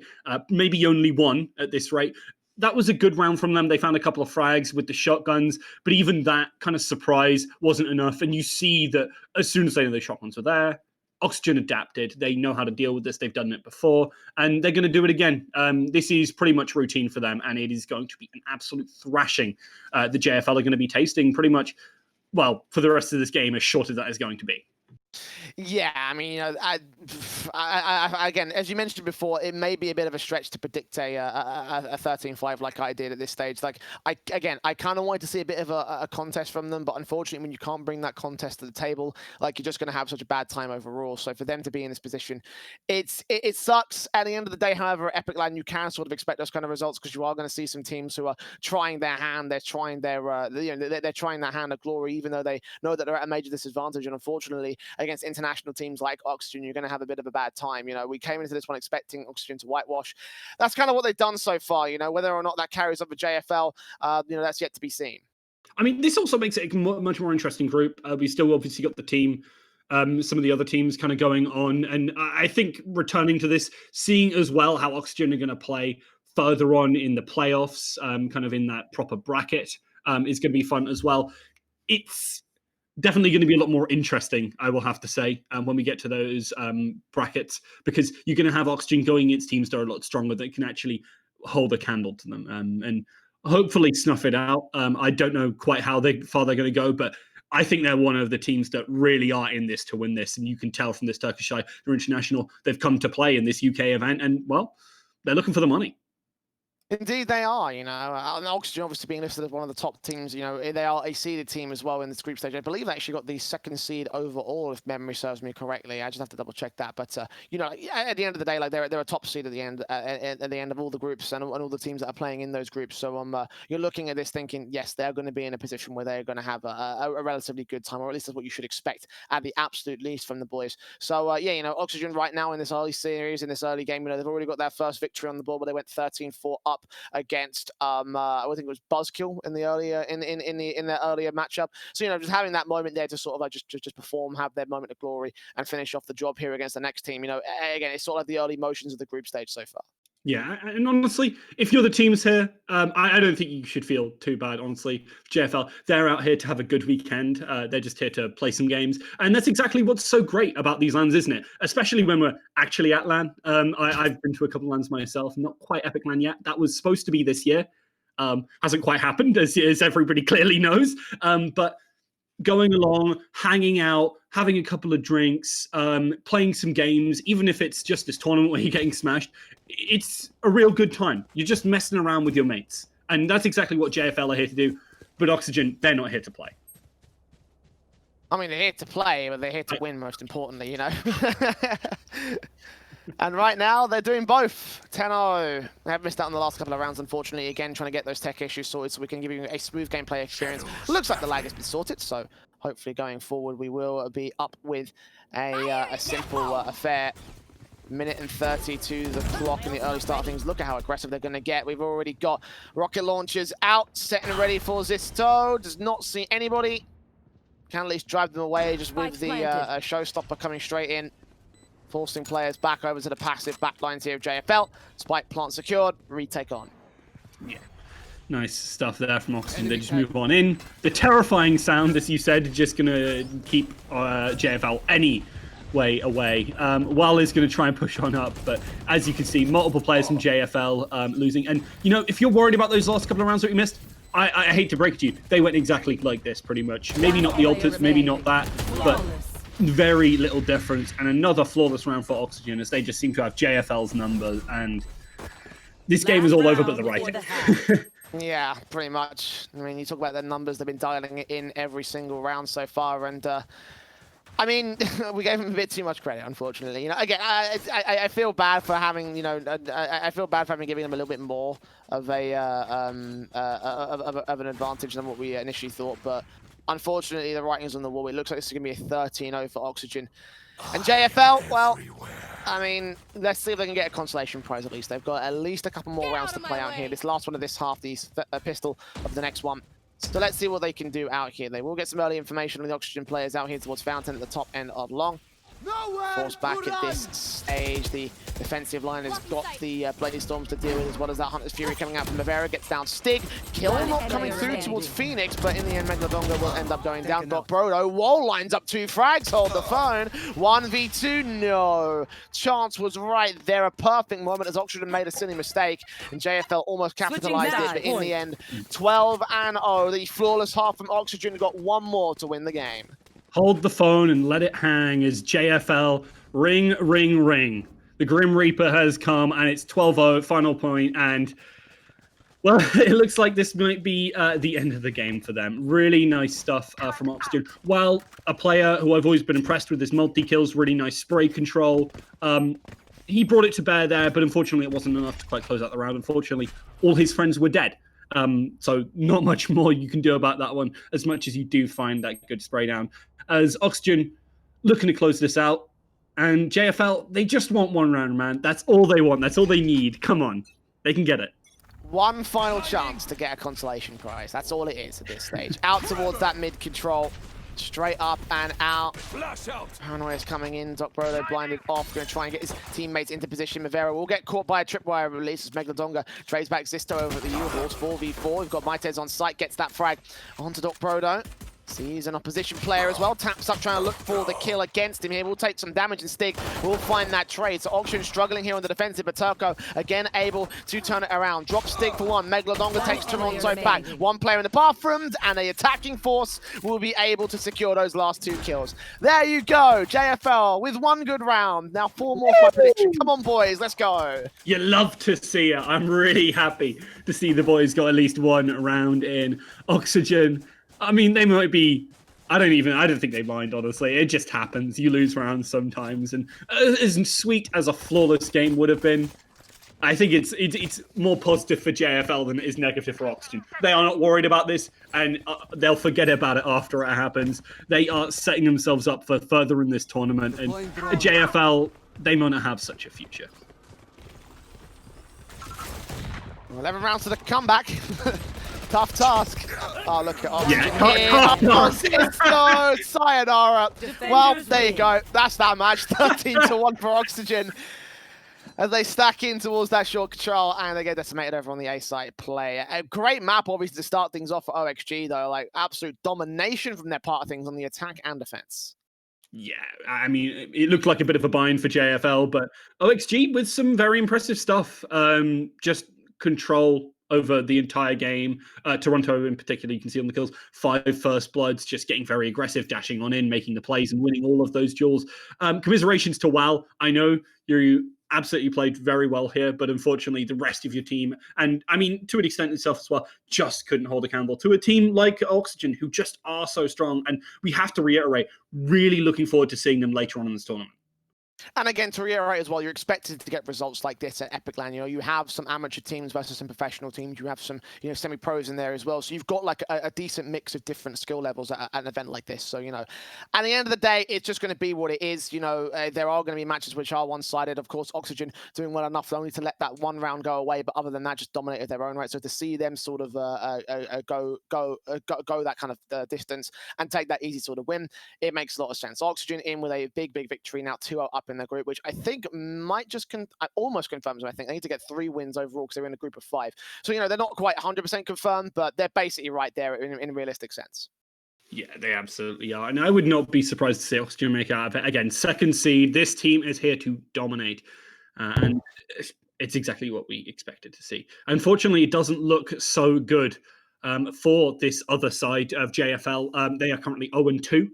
They still have a chance, as you said, since there are 5 teams, they can win the next 3 matches. But after a performance like that, you have to be worried about their confidence. Are they going to be able to make it out of this group at all? Well, I mean, it's going to be a tough task to make it out of any group with Oxygen in it. So let's see what they can do later on down the road. For now, we're going to go to a short break. When we come back, we'll have our 3rd series of the day afterwards. So don't go anywhere. The Logitech G Valorant tournament will continue after this.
Welcome back, everyone, once again to the epic31 Logitech G Valorant tournament. And I am joined, as you can see on your screen, by Jay and Rook. Guys, I know we probably don't want to talk about that game that we saw, but I mean, I think one-sided is an understatement, but I just want to highlight something positive, is that they at least got one round. And I don't think realistically, realistically, they weren't really in there to get any round. They had no business, beating them whatsoever, beating Austria whatsoever.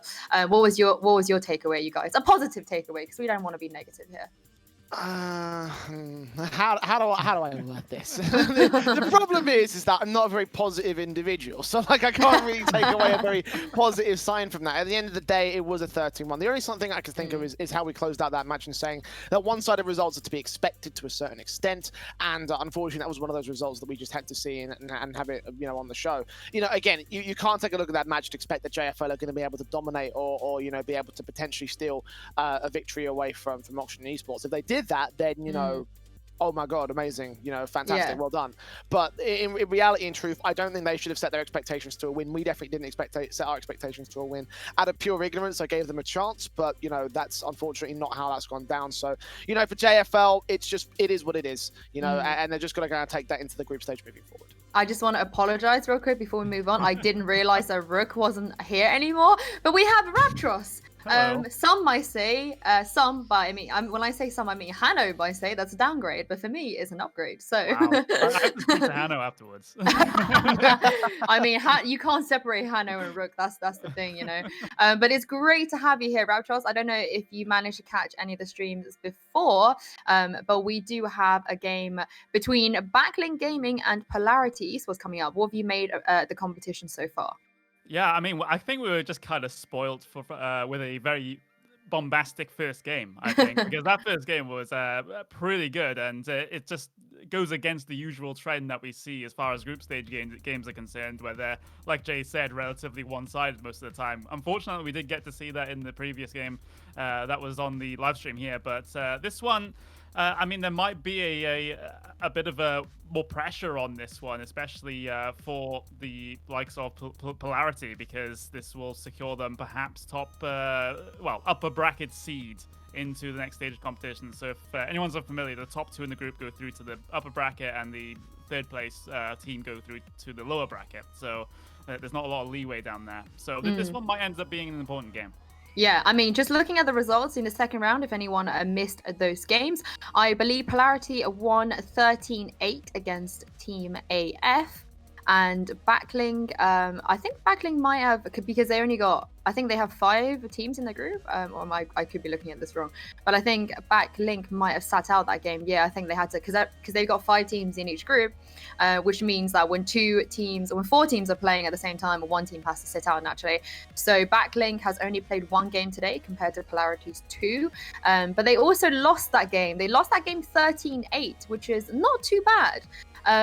So I mean, I don't know too much about Backlink, I must confess, but on the Polarity side, one of my colleagues who works at the Spike.GG, who is a journalist, a writer, his name is Mandeep. A lot of people know him in the scene. He's actually playing this game, and I believe his IGN is actually Manderp. But I don't know about you guys, but we don't see many, I guess, talents or journalists sort of entering these sort of tournaments. So that's kind of refreshing to see. Well, that's the beauty of epic.LAN at the end of the day. Anyone can sign up, anyone can enter. It's just so long as you have the game, so long as you have the fee, like you can just get straight in and start playing games, and that's exactly what I guess Mandup's going to be able to do here. So it'd be curious to see how well he plays. I mean, unfortunately, it's one of those things where I'd love to say that talent and journalists are good at the game that they cast or cover. Unfortunately, as an anecdotal example, that's absolutely not the case at all. So I'll be, again, it's more curiosity because, again, as you mentioned, we haven't seen much of many of the players that are in the server today. So this will be, again, a much more of a litmus test example of a matchup to see how well these teams will do. Right now, Polarity are in that second position. So for them, it's all about defending that chance to go to the playoffs at the moment. What I will say though, I believe Mandeep is Immortal 2 or Immortal 1, so like they're kind of decent. I mean, I'm terrible at this game. I'm all brains and no aim, but for a journalist and for a talent, that's like a pro level rank. I know most of the pros are in Radiant, but I feel like this could actually be a good game. But as you guys said, there is a certain stake there. And obviously Purple Cobras is in their group, and I don't think they played Purple Cobras yet. But that could, when they do play each other, that could be quite interesting and sort of separate these guys. But yeah, we like to do predictions here. And Raptors, you missed out on the first 2 rounds of predictions, but you definitely have time to come in and do a bit of damage here and there. Who are you backing for this game? Yeah, from my very little experience of both teams, at least looking at the record so far, definitely Polarity in the driving seat at the moment. I think as a result of actually having something to play for in this particular match, which is a upper bracket seed, I think they'll be popping off on all cylinders. So I would say Polarity. What about you, Jay? Yeah, I have to agree. At the moment, this team has not lost a game so far on the Polarity side versus, Backlink who only play one, but they have also lost that the same. So, it's definitely a bit of a weird situation where individually we might not have much to pull from in terms of actual examples, but we do have those records, and the records do say the Polarity should be the favorites in this matchup. So I'm kind of leaning towards Polarity on this one. How close it will be is yet to be decided. Again, I'm going to go sort of like for that 13-7, just to see if we can give a little bit of an opportunity for Backlink to be able to hold their own. I think I'm inclined to agree with you guys. I'm also going to back Polarity. Like I said, I feel like mentally they're probably in a position they feel like if they win this game, it's going to make their life so much easier when they have to face Purple Cobras, who are obviously the strong favorites, I think, in this group. And some would say one of the strong favorites in the whole competition. And I know we've got a few minutes to go before the third game actually starts. So I sort of wanted to pick your guys' brains a little bit on who you think, which teams should be the ones that we should keep an eye on. And also, which teams are you expecting to make it out of their groups and make it through to that winners bracket? I'll go with you first, Jay. What do you think? Well, just by taking a look off the bat, just from the eye test, you can already sort of take a look at teams like Summon and Oxygen, Purple Cobras, Rick's GG, for example. These are all the teams you're expecting to be in that, to be in seeded positions, and these are squads that we've already seen have very good performances over the course of their runs in several different Valorant tournaments already. So having them be in the upper bracket in the playoffs overall is probably going to be an expected sort of result for them. Definitely something that you should be looking at in terms of those guys, just off the bat of their own right. A couple other names you can highlight, probably Taran Mill, we saw them earlier as well. Unsigned, who took the 4th seed overall, so probably going to be seeing them also have a bit of a moment. Currently tied up actually with that 2-0 spot, and they're actually behind in the second place due to round difference. So a little bit of a tiebreaker going on there between them and the opposition in their side, who are Camille Klein. And I haven't heard of these guys actually, this squad, but right now they are dominating Group D. So maybe a bit of a dark horse run coming out from them. What do you think, Raptros? Who are you backing? Well, it's we've got a lot of some of the best UK teams, some of the best UK mixes, even some European representation here and there as well. Of course, I'm not seeing that it's all too many upsets right now in amongst all the groups, just scrolling up and down. I think everyone is perhaps where they should be.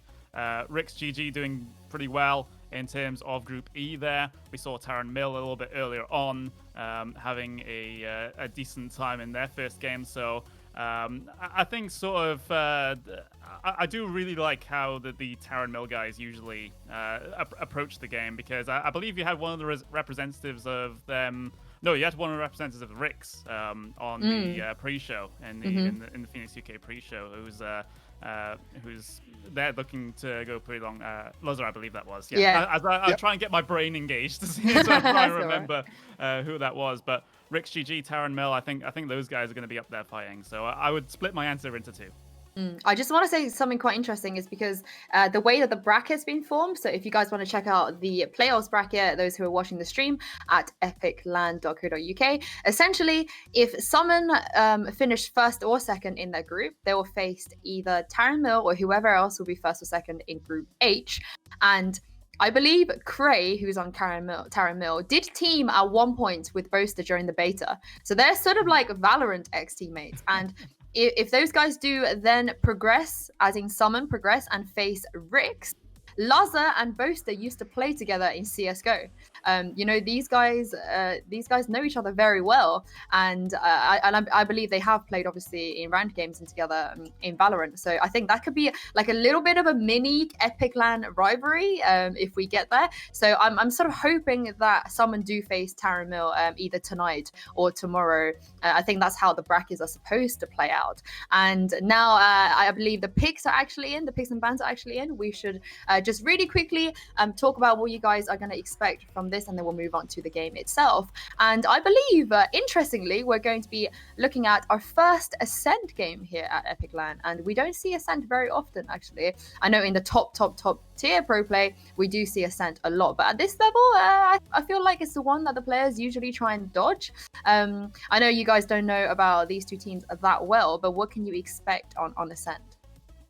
Well, for a start, actually, Ascent is very reminiscent of a CSGO map called Cache, actually. If you flip it on its side 90 degrees and you compare it, it's very, very similar in its layout and very similar in the way that you sort of, in the way you can play it. So, obviously, with a lot of ex-CSGO talent in the tournament today, you're expecting that to be, I'm actually kind of surprised that it's not even actually a more common pick at the lower levels, to be honest. Especially in the UK scene, where it's like, we're all about Counter-Strike. So, for me, I'm looking at this thinking that, it's probably going to be a bit more of a competent matchup. I've definitely got a lot of strategies formed around it at lower levels. So, Ascent's one of my favorite maps for that reason.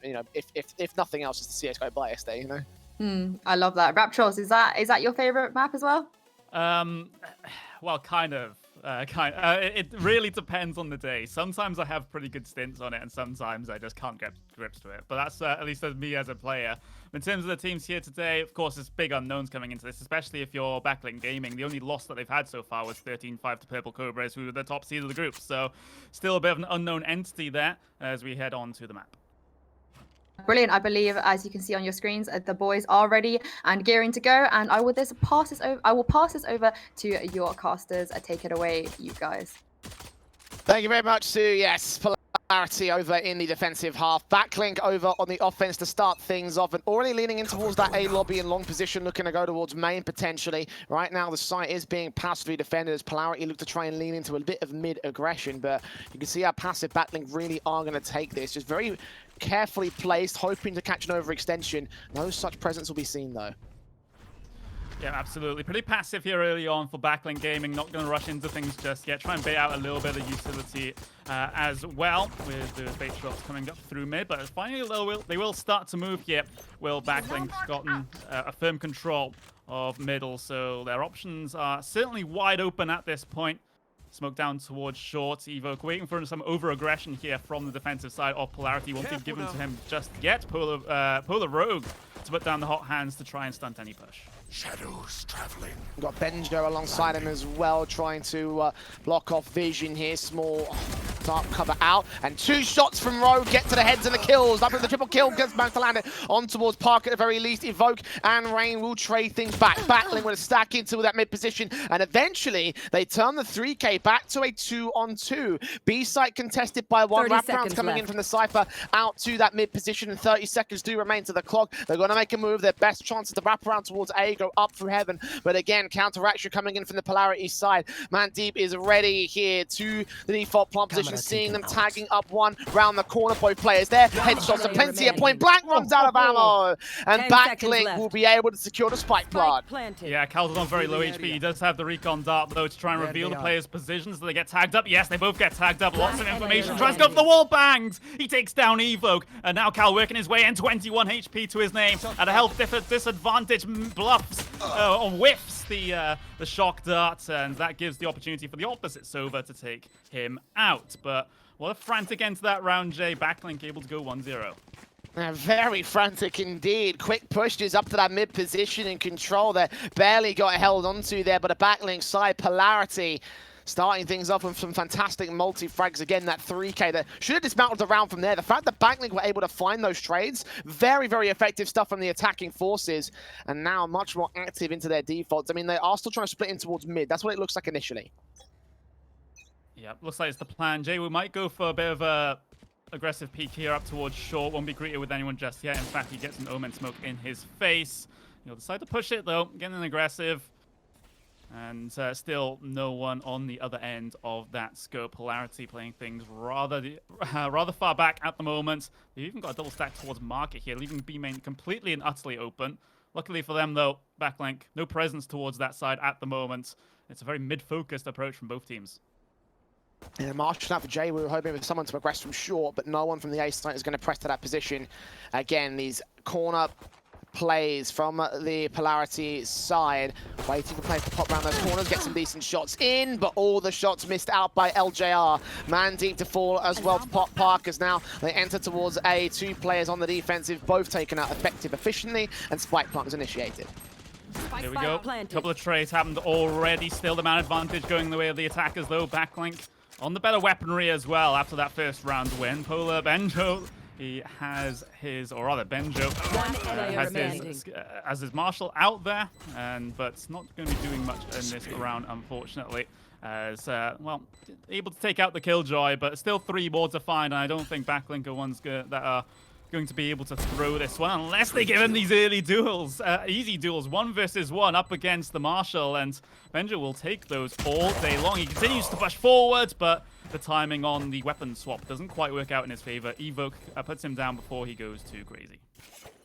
Good effort there from the Marshall. I'm going to get those 2 frags out. Very difficult ones to hit as well, but even so, Backlink will be in with that 2-0 start. Polarity unable to get off on the right foot at this stage. Set in to begin. The rifles to come out here for the Polarity side, seeing all the Phantoms across that entire defensive board. Backlink, I imagine, will be able to upgrade their weapons, the ones that they had in minimal amounts. I don't think they've got any snipers in play. I think that Marshall probably is going to be upgraded to a regular weapon. For the moment, again, passive defaults are standard from Backlink, leaning in towards the mid position. Yeah, Polarity haven't had the habit of showing their hand here early on. They're just content to let Backlink have their run of the map at the moment, and it hasn't worked out for them, at least in the opening couple of rounds of this half. But fortunately, they have the guns on their side this time around, so...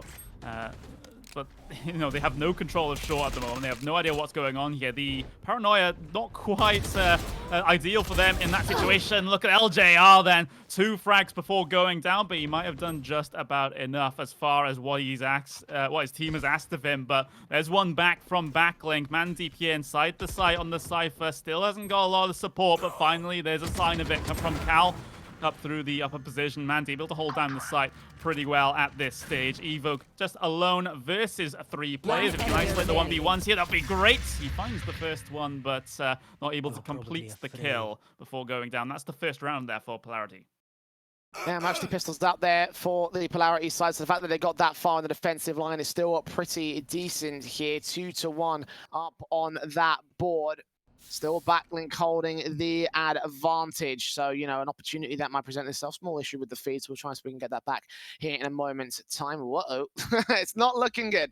Unfortunately, a couple of issues that we're still working on at this stage. So a moment's respite here for the Backlink and Polarity side, and definitely a moment's respite for us so we can analyze what's been going on so far. Definitely let Backlink have in control, but Polarity is just losing that pistol off the back of some decent training now. Starting to look good at their own right. Yep, they absolutely are. We are hearing, we actually had the client crash. So Riot, please fix.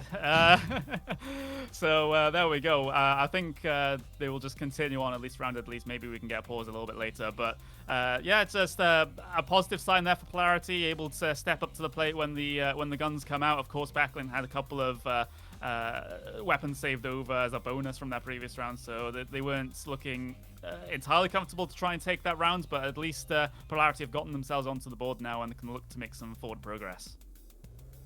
Indeed, they can. You know, and on this defensive half, you would expect at least the defensive side to, you know, hold a lead by the end of the half at the very least. So Polarity just working on that at this stage. Has been a bit of a difficult affair though. Again, Backlink able to get that early lead, but you know they've been putting on the heart. You know, there was that Marshall for a 3K round from Benjo that you know did the damage on Backlink. You know, I imagine that you know the close rounds coming in with pistols will be able to probably like force the economy down on the Backlink side at the moment. I haven't got the economy to hand right now, but hopefully we'll find it in a moment when we get back into the game. Because you know. But Backlink, they're not going to be able to keep going with the same sort of aggressive style of buying that we saw in the early game from them, especially if Polarity are taking some decent frags. Yeah, I would like to see a little bit more proactivity from Polarity on this defensive side. So far, they've been very passive. We pointed it out basically every round, but they do have, both sides have an Omen as far as their draft is concerned here. So there's a lot of things you can do as an Omen on this map. You can really get aggressive, take up some unexpected positions, especially when it comes to some creative teleports coming up through mid. As a defensive Omen, you can really be a bit of a thorn in the side to the attackers. So I wouldn't be surprised if at some point during this game we'll get to see some flashy Omen plays. Yeah, absolutely. You know, the Omen's a great flanker as well with the teleport potential. I mean, it's very easily countered, unfortunately, by the defensive lines. So, you know, like for me, I'm kind of looking at that, seeing whether or not they'll be able to do much in that respect. I definitely want to see if Backlink can flank some flank positions because, you know, when it comes to executions, like there's some very common positions that you could try and find, especially if you get towards Dark, for example. I know that obviously we were playing out on Haven a moment ago, and if you can get to Heaven as well, that's a very powerful position to hold if you are on the attacking side. And if no one's covering that angle, then it's very easy for the Omen to take it. So we're looking at this saying, you know, this probably is going to be an opportunity or two for both sides as well. I know that Omens can very easily be lurk players, you know, information gathering on one side of the map, then teleport back into to counter rotate. For example, if you want to fake out an example that two players go there, one player goes down, Omen rotates in with the main force attacking to the B site, for example. You know, all these things could be possible with an Omen pick. Okay, we are just in the process of getting the feedback. Unfortunately, our client crashed, so that's why we're going through this little bit of a delay at the moment. But don't worry, we're working quickly to try and get the feedback and get back into the game for this group stage matchup. So, yeah, I mean, with a couple of rounds in the bag, it's seemingly no obvious team in front at this stage, I think. Both of them have been trading blows here. So there's not all that much we can sort of extrapolate from that. Like I said at the start, it's a really big unknown, this game. Yeah, absolutely. You know, again, you can. We're coming into an epic.LAN or an epic.1, you know, or any epic event for the most part. You know, you're kind of like taking a look at a lot of unknown elements because, you know, we're definitely not one of the top end sort of tournament organizers, and we know that. So, you know, like a lot of the grassroots can really come up through this event. So, you know, you're kind of like just looking to explore how players are, trying to see the potential behind them. You know, definitely an opportunity to scout if you're an up and coming squad that want to pick up some new players. Certainly, you know, and for a lot of these guys, if they're going to be taking this seriously, then absolutely this will be their opportunity to do so. So. For me, I'm looking at this, and you know, again, it was just a litmus test matchup more than anything else. But let's see how that litmus test is going. 3-3. We have missed a few rounds, unfortunately. We don't pause the game for technical issues on the broadcasting side. Definitely kills momentum, so better not to do that at this stage. But they have equalized here. Polarity have found their rifles back in at evens, and it looks like we've got a rifle round between both sides. You should run. Absolutely do. So even Stevens for the moment. The Killjoy ultimate goes down towards that B side, and well, that'll trigger a couple of rotations as far as Polarity are concerned. You can see them working their way back in, but this is all a fake. The committal of the Killjoy ultimate has sent the Polarity players towards A to give Backlink an opportunity to work their way out on towards the A site, and that's exactly what they have done here. So good use of the ultimate there, and can Polarity work their way back in at the moment. It's a 3 versus 4 now with Mandy opening. Benjo taking a bit of damage at the edge of that corner, so now on the retake, it's going to be very difficult. We'll try put some smokes up. Jay-Woo facing the garden. Mandeep's going to shut him down, but Cypher's going to catch all the info on the attacking players. 3v2. They are heavily tagged up, but now as rain falls, Captain's going to be the only player left. Got to get to that spike. Diffuser sprays through the cyber cage and catches Cal. Back up for a low HP player. That's a secondary frag and a 3K. Captain comes up clutch as he captains his team into the lead. Yeah, that's absolutely brilliant there from that offensive Omen. Backlink able to clutch that one from the jaws of defeat. You would have thought 3 versus 1, Polarity would be able to establish themselves in the post plan here, but they just basically ran straight into Captain's cross set. There's no reason why they should be facing him at that stage. Yes, you had that spike go down.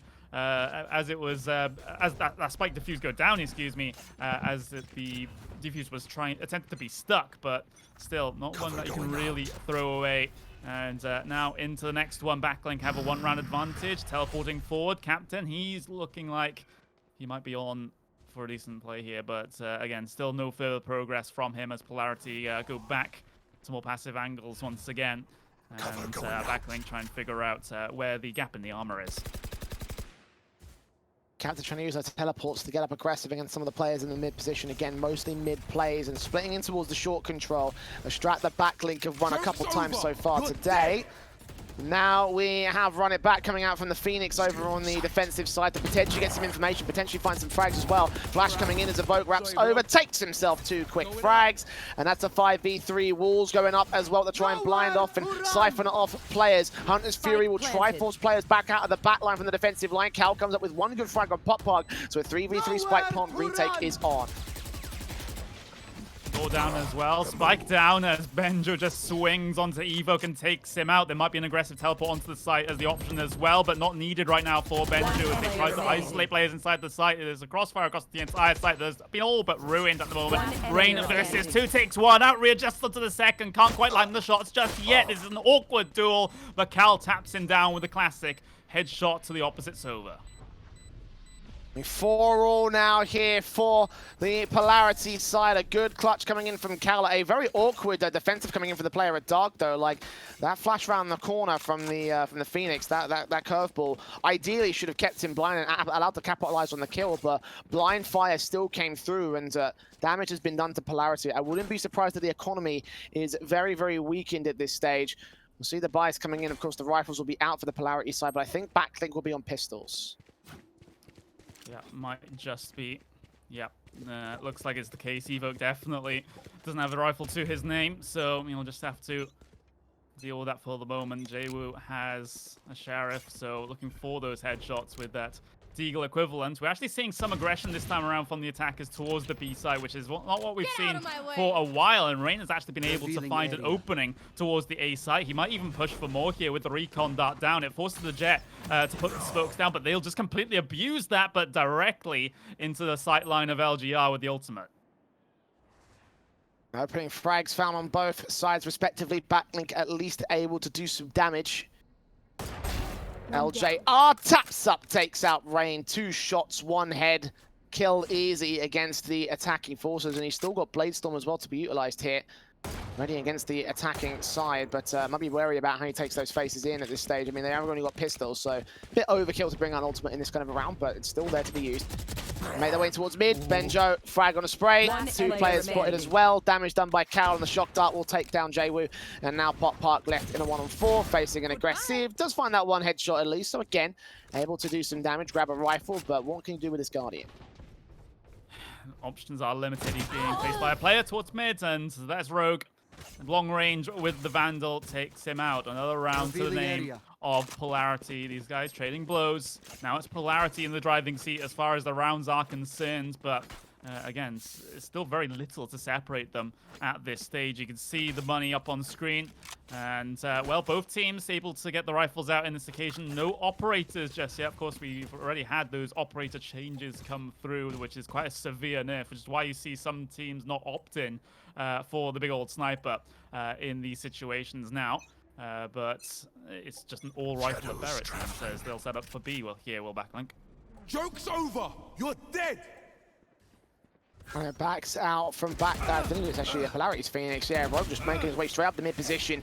Try and do some damage. Spot 2 players. So you might have an inkling on what the setup is. Majority of players coming out as they try and put all sorts of ultimates down on these guys. Captain will try teleport into the back line. We have a Killjoy ulti coming out. Benjo and Cal will still get those frags. They might trap some players inside this cage seconds. 3 seconds left of it. Right now the spray's coming through from Cal. Will just about catch up a frag. Traded back coming out now. And now they're locked into the B side. Sprays through, spike plant yet to be received as LJR will still win out the defensive round. 6-4 on the board.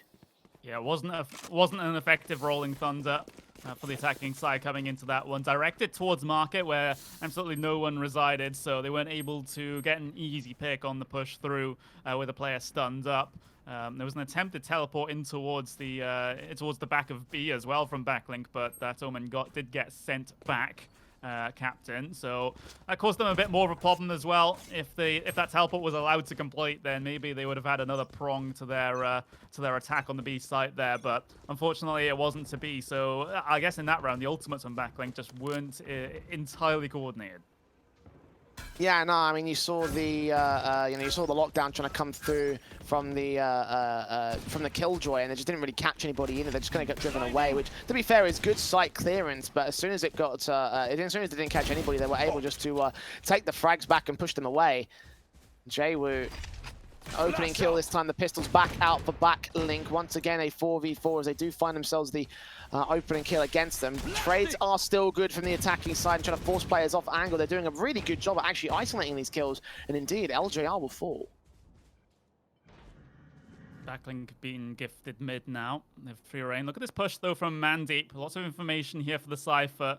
So primed and ready inside of A main, but it looks like Backlink, they're going to head their way through towards Tree.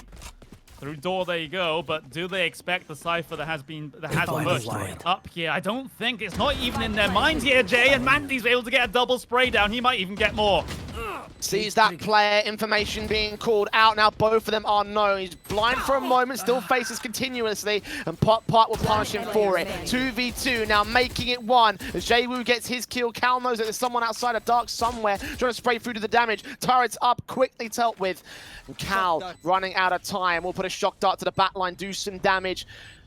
Can't quite find the kill on the Killjoy. Slowly but surely and quietly making his way in, looking back towards Dark. One player, White spray through's good, but looks too far to the left, so Pot can continue to hold the trades, and Backlink will continue to hold themselves within touching distance of the lead. As we go to the last round of the half, it could be 6-all. Yeah, great job there from Backlink to bail out of what was potentially a very dire situation with Mandeep's push through towards main. Getting a multi-frag, but to be able to stabilize shows a pretty mature level of play from the Backlink guys. They know they're on the back foot coming into this game in terms of the points in the group. They really need this one to get back on track after their loss up against the top seed of the group. And it'll set themselves up well for at least a lower bracket entrance to the playoff stage. That's what you get for finishing third here in the group stage. But once again, 1 round advantage still here, Jay. Polarity, they still maintain the lead, but they're being challenged at every step. Nowhere, no run, who run? Oh, double Hunter's Fury's coming out from both sides. Captain's going to get caught in the defensive one as Cal will get that kill, but Rain will trade back on Rogue. So even tradings on that damage. Jet's going to be forced out of position here. Shock darts will try so they can find something more. Ultis coming in from Backlink as they use the run it back from Evoke, trying to look for players at least going to establish that contact to the short control. And now they're coming in. A curveball will start to allow the entries here. Captain didn't try to teleport away from that Hunter's Fury. But given his teammate also had the ultimate up, I'm not sure where he could have possibly gone. But here comes Backlink Glenn up on towards the A side. There's the response there from Benju. He decides to push through the Phoenix's wall as well. Finds one in the corner. In fact, he might have just guessed he was in the corner, but thought it was clear. Then Evoke just swings on him. Now it's Cal up against 3 players here. He will be spotted. His position will be known. He's got the shock dart coming through. And Evoke trying to find the head. He's found the opposites over as well. That's a great little lineup there from Cal as he tries to work his way in on this retake of the A-bomb site. Evoke still trying to play around with this headshot angle. Not sure whether this over is able to deal with this, and he isn't. Evoke is there ready and waiting to take him out. We are all level. Switching Cal sides. just trying to do everything he could to gain the information, but was unable to make it happen, unfortunately. He couldn't spot the exact position of Evoke, so from there he was able to get that headshot. Backlink doing a real good job of bringing this back here. 6-all going into the second half. They are now on the defensive side, seeing whether they can contest against Polarity. Had a really good game so far. You know, Polarity favorites off the basis of the wins they've had alone so far. And, well, even standing going into the attack side, how much can that firepower come to fruition? The pistol round is about to go live, and for Polarity, it's a very important result that they will need to take here. I got you, bruv. It is important. It's not the death of them in the group, of course. It just means that it'll be a bit of a tougher time for them to end up in the upper bracket when it comes to the playoff stage. A bit of a unique system here at epic.LAN with the groups into knockouts, but both parts of the bracket being seeded with teams initially. But Rogue able to grab that ultimate orb. Of course, it's the opening round of the half, so they're still pretty far away from ultimates becoming a factor. But looks like after that little escapade towards the B main side, Polarity looking to set up here towards A. If they can grab catwalk control, get into tree as well, then that will mean this take is a little bit simpler for them. But we'll just have to wait and see. Heavy presence towards main does indicate a split play can come through from the Polarity side. Still got to establish that catwalk and short control as you mentioned though, and they're just looking out for pieces of abilities. They find that first thing from LJR.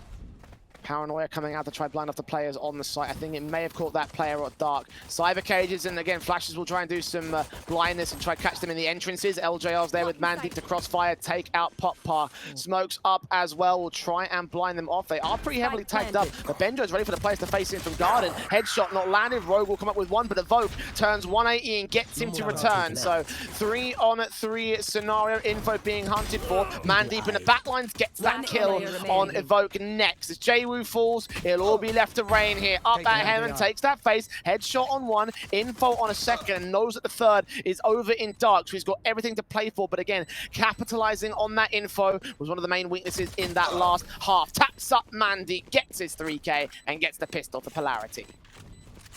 Yeah, great stuff there from Polarity. I was a little bit worried about the whiff jet smoke up onto the back of A, but in the end, it didn't matter in the grand scheme of things.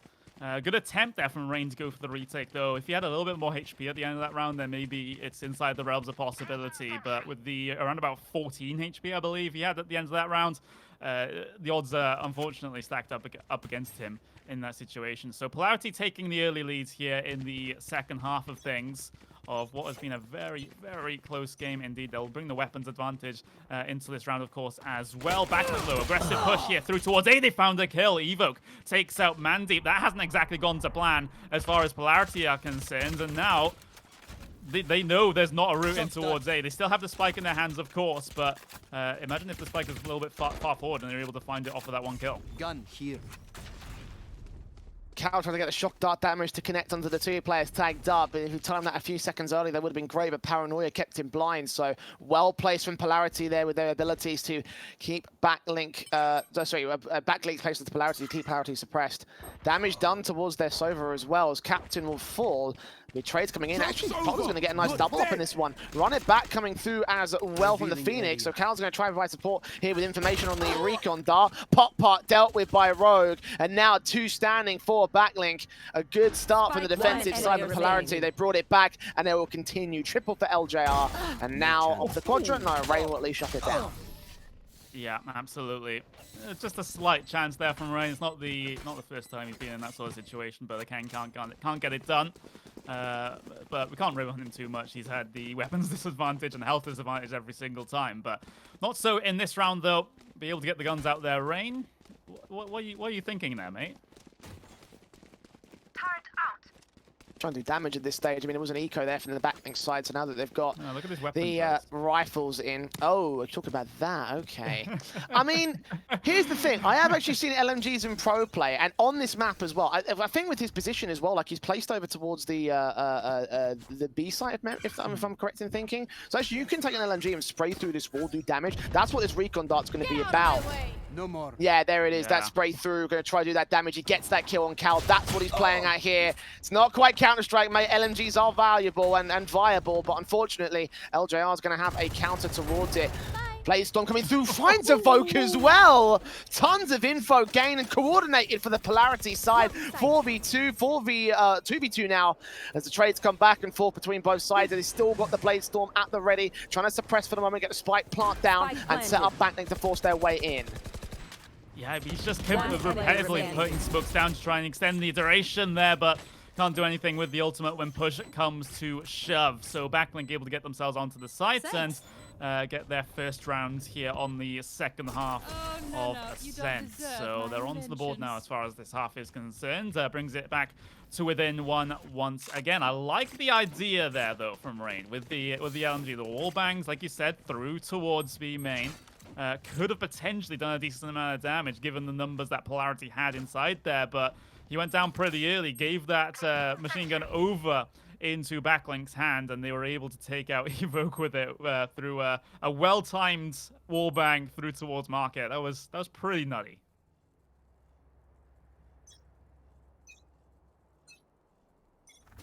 Round back on the board here for the defensive side. Backlink getting started in this half. And again, ulti still coming in for these guys. They have absolutely loved to run it back. Evoke going to try and curveball around the corner, trying to see if they can find that opening kill. Not quite so close, and get shut back for it. Decent impact, but if that frag came through against the Cypher, that would have been massive. Instead, Banjo is going to open things up on JWoo, closing out the opening flag. Yeah, could have been a very valuable kill there for The Phoenix pushing through for Backlink to be able to get that one. Would have brought it even. LJR having a little bit of an explore here towards B. He's been actively held from the city position, and he's going to get shot. Just about able to get the shot down. A little bit of an awkward exchange there between the two of them. Actual Omen smoke down as well, since that jet smoke is a little bit too far forward, so the Phoenix could have potentially pushed behind that one and around. Rain's going to chill out here. Inside the smoke. Has he found the timing around? Yes, he has. Takes out one. Can't line up onto the second one. Benjo opens up B site, but still up against it at this stage. Still a chance for Backlink to work their way back in, but their numbers are being cut down relatively rapidly. In this recon drone with a backstab incoming, we'll see that one player Evoker's no idea. Mandeep's creeping up, and Pop Park in a 1-on-4 clutch, faced in by Banjo, gets his triple, and that's the attacking side, getting a ninth, picking back against Backlink as well. And that might cost them quite a lot here. They heavily invested. The money's not great. There might not be many rifles or automatic weapons to speak of at all. Might not be, as we'll have a look at the buy coming into this. Reyna's already committed to the Sheriff and light shields, but everyone else sort of just keeping the classics here. Captain tempted to go to the same option as Rain, and in fact he will commit to it. Yeah, he does have the cash to be able to do so, but it's going to be another basically ego as far as Backlink are concerned in this one. Having a little bit of an explore now. Polarity towards A. They found basically the site with one player on it, so not running exactly the B side. Captain tempted with the trigger discipline there to make sure he remains unchecked as far as that goes, but he ends up getting cut down by Rogue. A 5v3 scenario. My feed has frozen here. Raptoros. I have a feeling we might have had another crash over on the observer side of things. I mean, maybe it's RTMP going down. I don't really know. I mean, maybe it's just a Discord call. You never know. I mean, we've got no information in that respect. And we're back. Here we are. Okay. 5v3. No. No, we're not back. Apparently not. I mean, Polarity have site controls. So they can get the spike plant in. Backlink, we're going to be on for a very tough retake. So I can imagine that it's probably going to be a 10th round to this attacking board. It's not going all that well for the Backlink camp as we rejoin. And indeed, yes, Polarity did secure that round. Unfortunately, we couldn't get to see it. Yeah, it's unfortunate. We unfortunately in Valorant we don't have like a HLTV feed that we can commentate off. So otherwise that would have been the last resort. But there we go. Into the round now. 10-7 going the way of Polarity.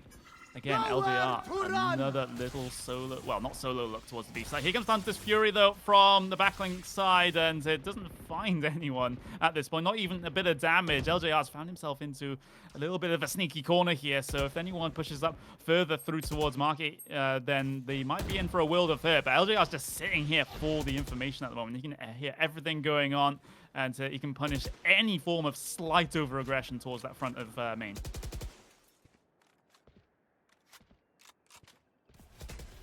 LJR held towards this corner, expecting some aggression to come through, hoping that one of the defenders are going to peek forward ahead of him. Got more curveballs coming through as Jwoo opens things up onto Rogue, dropping him early.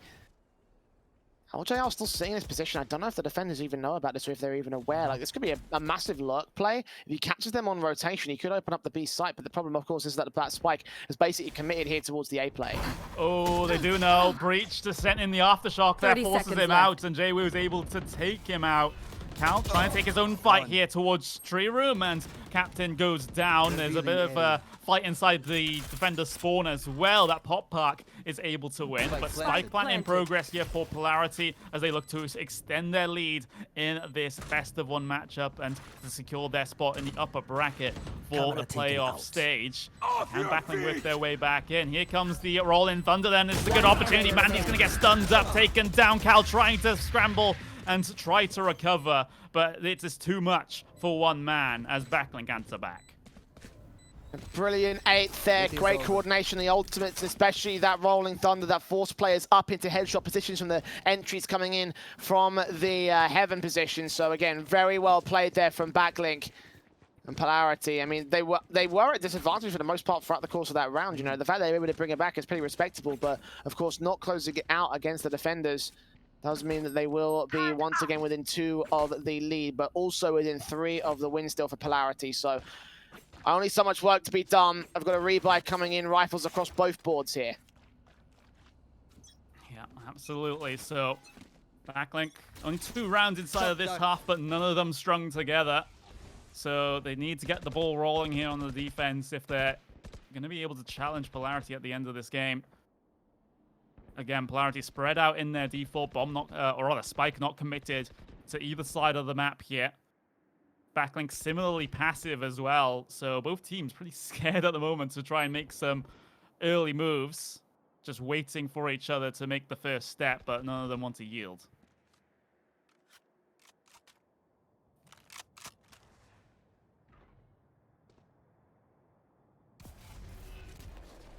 When he got early dark covering against LJR's position, is he's solo playing into this catwalk and short position. His teammates playing up from main, so again, a very awkward split in from the Polarity side. The splits have worked for most part here throughout the course of their A play. Run it back, and it's not coming in from Rogue actually. He's going to be able to isolate that kill on the player of the defensive line that comes through. Hot hands up. Actually, it was Rogue that ran it back. Okay, fair enough, but one trade comes in from Evoke, taking LJR to 4. We've got Hunter's Fury out from Cal to try and suppress the rotations. Will, I believe, see one player back there, but unable to get the kill. Killjoy as well, putting out the ultimate here. Lockdown coming in to try and force the defenders away. 1-for-1 trades. Rain and Pop Pop now starting to move forward. Benjo goes down. Spray through comes up against Man Deep, and now they are not detained. Pop Pop blinded for the moment. 3v2. Backlink trying to get towards the spike. Tap it. They will get a recon dart out, try force some opposition, and Pop Pop will end up falling. Time's ticking. Cal looking for the player. There's a wall up there. They're on the spike. They're on the spike. Evo's going to stick it. Has he got this? It goes down just a moment too soon.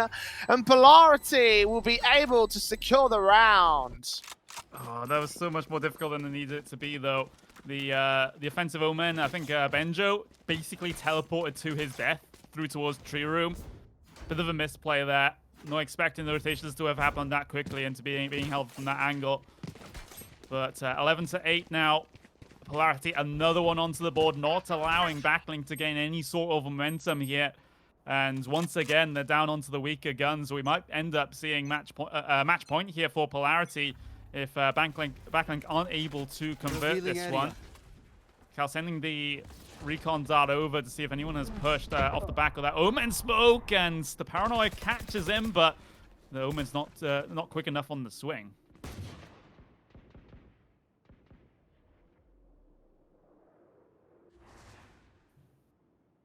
LJR pixels away from spotting that first player here. Polarity would love to hold the opening kill. Right now, leaning in towards the B play again. We've got those 2 players initiating the contact, one out towards mid and the other 2 to rotate to join that spike planter. LJR expecting some sort of presence in from market. It's very, very quiet at the moment, and finally Backlink will try and swing out and strike. LJR will see the first, flashes through the walls. Now they're going to try and force the issue in terms of the kills. Recon dart might catch some information, but Rain's in position is also going to be revealed. Sprays through of LJR trying to support Rain as Jwoo goes falling to Man Deep, and Benjo gets that opening kill. Evo tapping up, hoping to catch someone back up to the back line, but smoked away again. Small gap to work with, but no one being seen. Spike plant will be coming down, and Backlink only at pistols to work with. They're falling piece by piece. 5 retake, and basically got peeked by all 5 inside the site there was Evoke, so not rating his chances in that one, but it is going to be match point Polarity then. 12-8. They have a couple of chances to try and convert this one, but at this stage, you wouldn't put it past them. As Backlink, they will have all the equipment they need coming into this. They have the rifles out there. They have almost full armor, although Pop can't commit to the full shields there. But no operator. They have the Omen ultimate and the Phoenix ultimate, but I wouldn't count those as too high value when it comes to a situation like this. So they're really, really on the back foot here. They might even go for some aggression coming up through mid. That's exactly what I'm expecting, exactly what is happening as well, as the Breach has gained a foothold here towards mid for the defenders. So this is looking a lot better here for Backlink. This is some aggression that I've been waiting to see, but has it sacrificed the sights?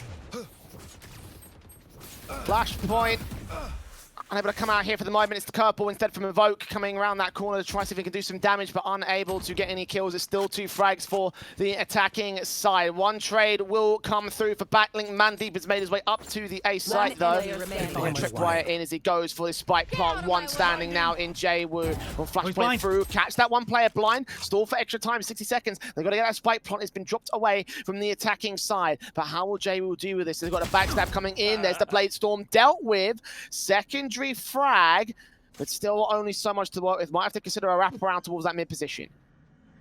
Yep, Jwoo.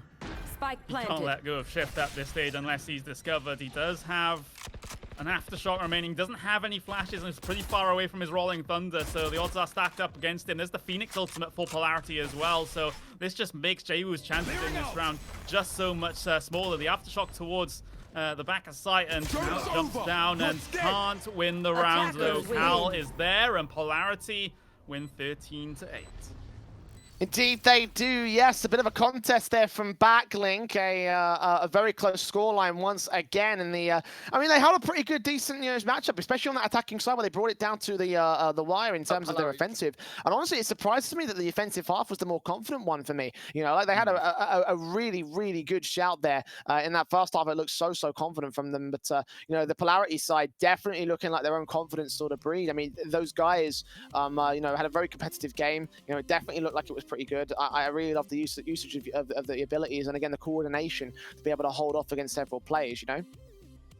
Yeah, absolutely. It was a lot cleaner as far as their side were concerned when it came in towards that second half. But for them, that is probably one of the tougher games of group stage out of the way. They basically secured themselves inside the upper brackets, pending some other shenanigans here. Not quite sure on the mathematics as far as that is concerned. But it sets themselves up quite well. I think Backlink, you know, they were coming into that game off the back of going up against the top seed of the group, which is always an absolutely massive challenge. And for them to sort of hold strong, or at least relatively strong against Polarity, I think they can take that as a positive coming into the next couple of games. And I hope we'll get to see them in at least start in the lower bracket. Absolutely, indeed. You know, I think the Backlink will have a decent chance to get there, certainly for Polarity to defend their upper bracket position in that top 2 position. You know, it's definitely going to be a big win for them to go quite far. So the expected result did come through. The better team did win, I do believe. As we go towards a break, we'll be setting up for another matchup, which could potentially be just as competitive as we come back to Vandal only versus Summon FC. Don't go anywhere. The epic.LAN Logitech Valorant tournament will be coming back after this break.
welcome back everyone to the epic31 Logitech G Valorant tournament. And as you can see, Raptros is also here with me today, and we have a new face. It's the return of Yano, because that's me and Hanno. So Hanno, how's it going? Hello. It's a pleasure to be here. It's nice to see you again, Sue. But yeah, we won't. Yano is not. That's not continuing. That's not happening. Oh, just because I beat you in a show match one time, just let it go, Hanno. Let it Forget go. that. But yeah, you know, it's great to have you here, Hanno, at epic.LAN. And I believe you have casted with Raptros before, right? So this is like we are getting a bit of a reunion. Yeah, I think we've done it once. Yeah. I think so. Well, Good pair.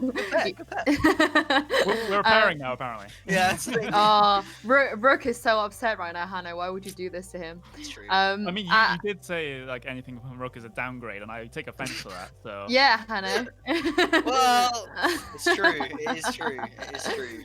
But just before we get on to, you know, one of the juiciest games of the day, while I have you both here, we sort of were talking about this off stream earlier in the break, but Salt123, which is we have two uni teams have entered this tournament from the UK. One was on stream earlier, and you guys saw them lose 13-1 to Oxygen. That was JFL. But we also have a second uni team that have entered, and they're called Salt123. You know, that's you guys are familiar with them. Carter's on that roster, Bowen's on that roster, Fluff is on that roster, and I believe they've won one of their matches, which puts them third in their group for now. And as you guys know, if you come top 3 in your group, the top 2 go to the winners bracket of the playoffs, and the third placed team go to the losers bracket. So they do actually have a decent chance into progressing further if they are able to beat Evicted Esports, I believe.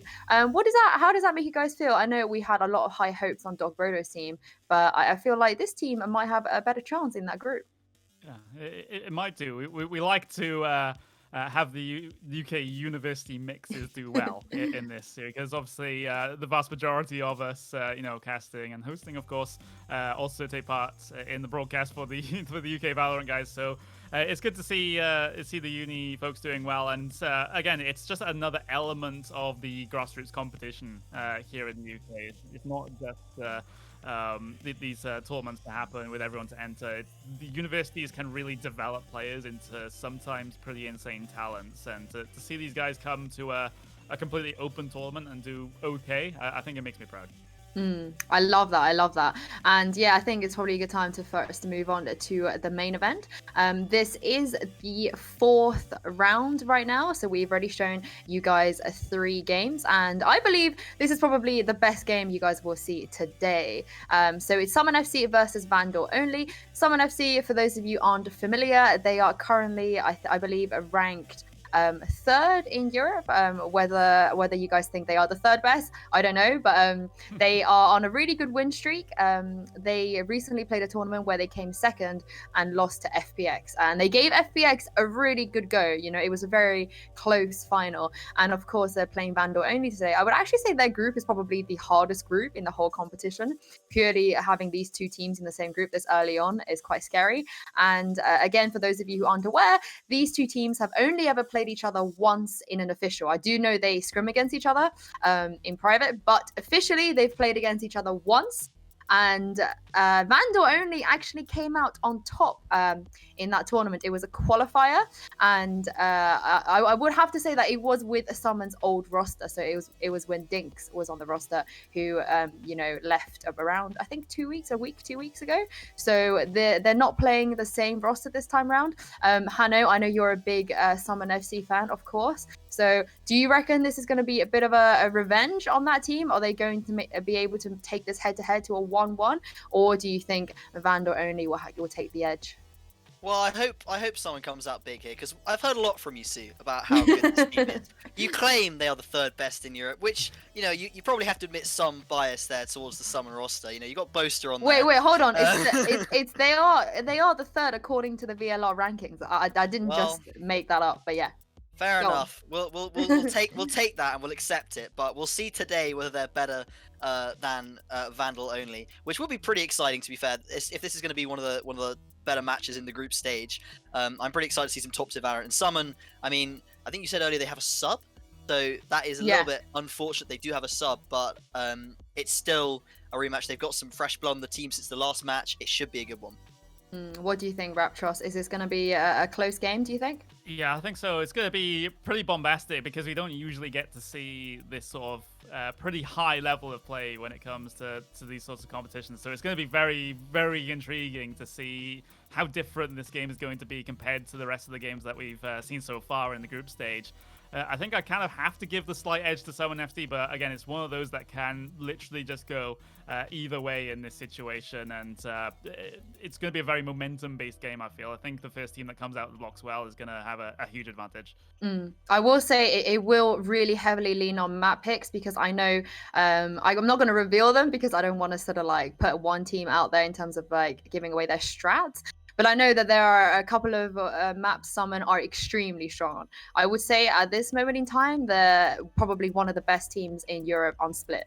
And I remember after they played FPX, the FPX analyst, Doombros, said, like, he came out and said, I think this team is just unbelievable on Split. And I remember Angel, of course, who plays for FPX, also commented how strong they are on this map. So I feel like if they do play Split, it could be quite spicy, but I also do know the Vandal only, I have to pay respect to them. They've got the likes of Resident on their roster, and they've got some ex-CS players as well, and I know they definitely can shoot, and they've beaten some of the other top teams in Europe already. So yeah, I'm sort of with you guys. I think this is probably the closest game we're going to get in the group stages. I know we've seen some 13-8s, 13-9s already today, and of course the 13-1, but I personally feel like this could potentially be the closest group. And if someone do win, Hanno, will you admit that they're a good team? Yeah, we'll allow it. We will say that they're an alright team, but I have yet to see, and that will come in this game, I think.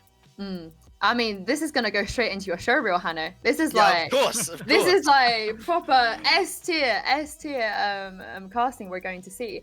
And before we sort of go into that game, I don't know if you've Hanno had a chance to look at some of the other teams in the competition. I know Raptros and I had a chat about it earlier about some of the other teams that could potentially sort of go further in this tournament. We've got Oxygen, we've got Purple Cobras, Unsigned, who I think are being a bit shaky of late, but I'm really excited to see what they can do, and of course Rix.GG as well. Who have you got your eyes on, Hanno? Well, obviously coming in, I had to have my eyes on some of the uni teams because I gotta love those guys. Cast them much before. They're a great bunch of lads, but after that JFL game, I'm not sure how far they'll go. So I've got my eyes on obviously Oxygen, Rix, Summon, and probably Vandal only here are like my top 4 teams out of the whole tournament. So I don't know who's gonna go through, but I guess we'll see as this is the last round of group stage, I believe, right? We have one more round. Oh, one more round after this. Okay, sorry.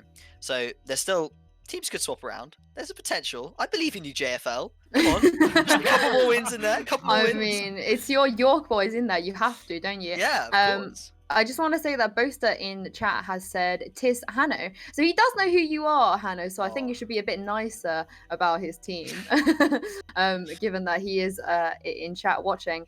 So I do believe that because of the way the tournament is going right now, Vandal only are still in game in their last match, which was against... sorry, I'm just checking on my schedule and I'll let you guys know. They are playing...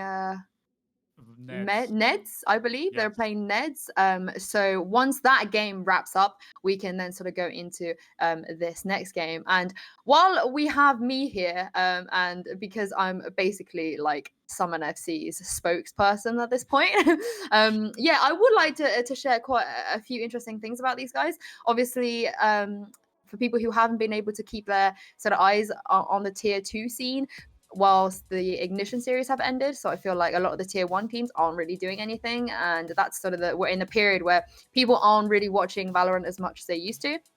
But I feel like this is the one team that's been grinding like crazy. They have played tournaments pretty much every weekend. They're really on that grind, due to some of the members being at university and also at school. they can't really have a good prac schedule. I know this week their prac has been a bit weird. I shared this on the Phoenix show yesterday on epic.LAN, but I'll share this with you too as well. So Doma is currently a school. He's from Croatia, and did you know that in Croatia his school schedule is 2 p.m. till 7 p.m. or like 2 p.m. till 8 p.m. which I think is completely bonkers. That's pretty grim, but Yeah. isn't it?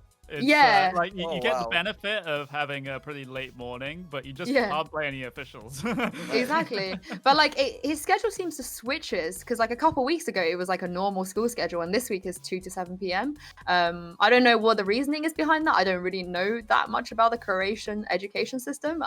If we ever sort of get like a Croatian caster or a player on here, I would absolutely love to ask them. So I feel like maybe they're at a sort of a disadvantage in terms of that. They haven't had as many pracs. And Hanno, I know earlier you've raised, they're playing with a standing, they're playing with TSAC, which people who watch CSGO will know TSAC. He was a very experienced CSGO player. He played sort of a lot of the support roles back in CS, and he is a Cypher main. And I know while it sort of looks like it's not going to be too good for Summon because they have a stand-in, TSAC and Boaster have teamed together before. They teamed together back in CSGO. A while ago, I think it might be a couple of years ago, but this is a mini reunion. They also teamed together back in the beta, back in the Valorant beta, and I believe that team was him, TSAC, Cray, who's a part of Taron Mills today. So if Summon FC play against Taron Mills, it's going to be very, very spicy because these three used to team together, but now obviously Boaster and TSAC on a different team from Cray.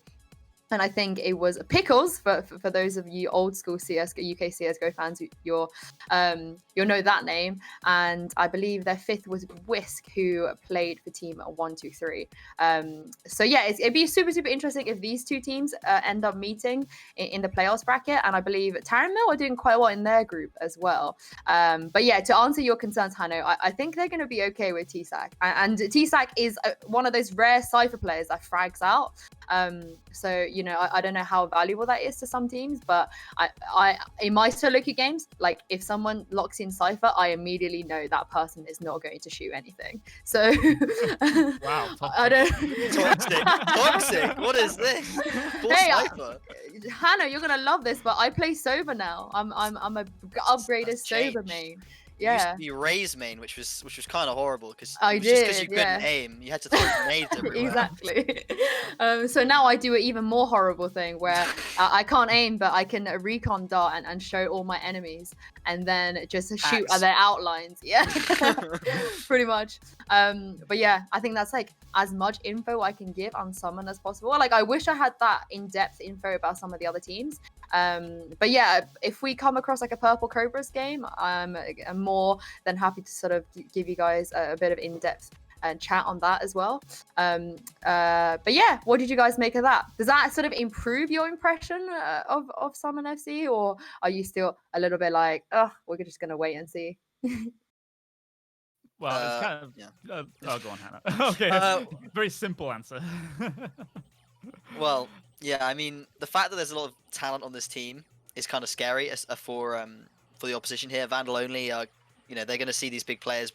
Obviously, they've got some talent of their own, but Boaster, Sack, big CS:GO players, we've got some serious skill. Did you just call him Sack? Sack, right? To be fair, I'm saying it right. To be fair, I think he's from Greece, so I think his name is actually like Chuck or Chak, but everyone calls him T-Sack. But I don't know. T-Sack. Okay. Yeah, but I have no idea like what it's actually called. So sorry. I'm really sorry. I just want to interrupt you for 2 seconds because I've just had an update. Vandals only are currently losing 7-12. That's what we're waiting for. So I feel like I mean I don't know what map they're currently playing on because that game is not being streamed.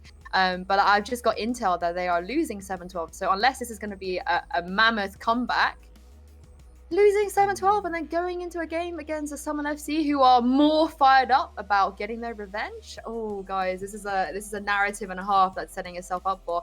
Raptros, what do you make of that info? Yeah, that does change things quite a bit, considering how if they end up losing this game versus Neds and then come into this game pretty tilted, I mean, there's two ways you can have a look at it. They can either come into this game pretty tilted and pretty frustrated about how the last game went, and that affects their performance here against Summon FC, or they take the complete opposite approach and just say, okay, we really need to play at our best now, because otherwise, this group is going to get a lot more interesting for us as far as where we're going to place. So, yeah, that does change things quite a lot. I think it's more in Summon FC's court if Vandal only lose up against Neds, but it's still going to be a fantastic game either way, if you ask me anyway.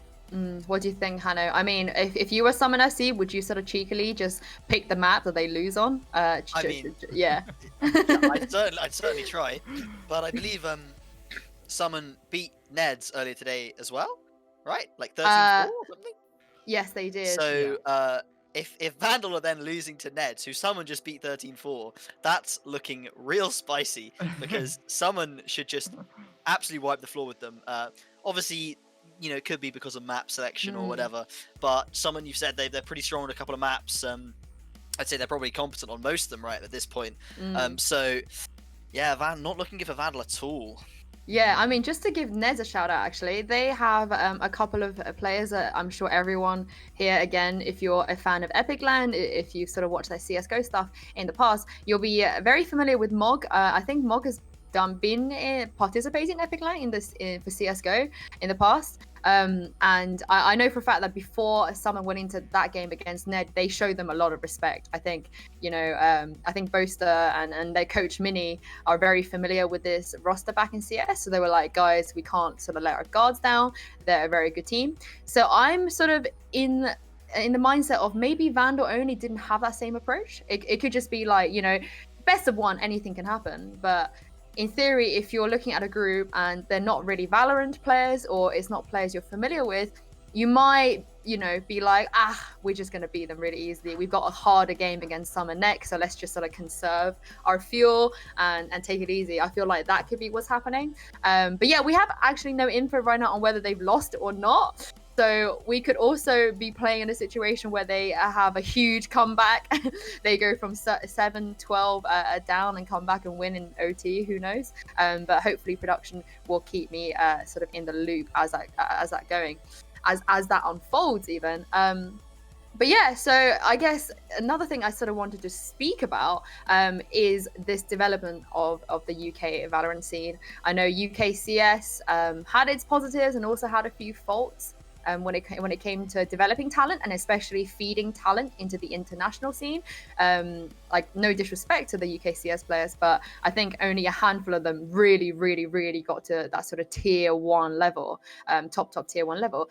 But in Valorant, we're seeing a very different story. Team Liquid signed up our UK boys. We've got Summon, who have 3 UK players on their roster. Rix.GG, now Taron Mill. These are all UK players. How does that make you guys feel? And what are your opinions on how the scene is shaping up at the moment? I'll come to you first, Raptros. Yeah, it's a good opportunity for the UK to make its mark as far as competitive FPS is concerned. Of course, we've always had decent players in things like Call of Duty, for example, as far as the consoles are concerned. But as far as PC shooters, it's always been a bit of a struggle. And but to see the UK boys in Valorant do so well, like you said, Team Liquid, Summon FC being up there in the European order as well, it's absolutely brilliant. And of course, even in CS right now, you have players being signed by Cloud9, to get a couple of UK representatives on that roster. Mezzi, for example, absolutely fantastic player, just a brilliant talent. And whenever I saw him play, even 2 years ago, he was always going to be one of those players where if he developed enough, then he would be able to make it. And it looks like he has. But as far as Valorant is concerned, it looks like the UK has had a lot better start to the scene than we ever had in CSGO. We had a much better, more competitive scene in Counter-Strike Source, if I remember correctly, with players like Rattlesnake, I believe, and things like that. Even Henry G was playing back then. But I guess it's kind of the similar situation now in Valorant, where we actually, at the very start, at the very launch of the game, we actually have players that can compete at that pro level, and that's going to do a world of good for UK esports.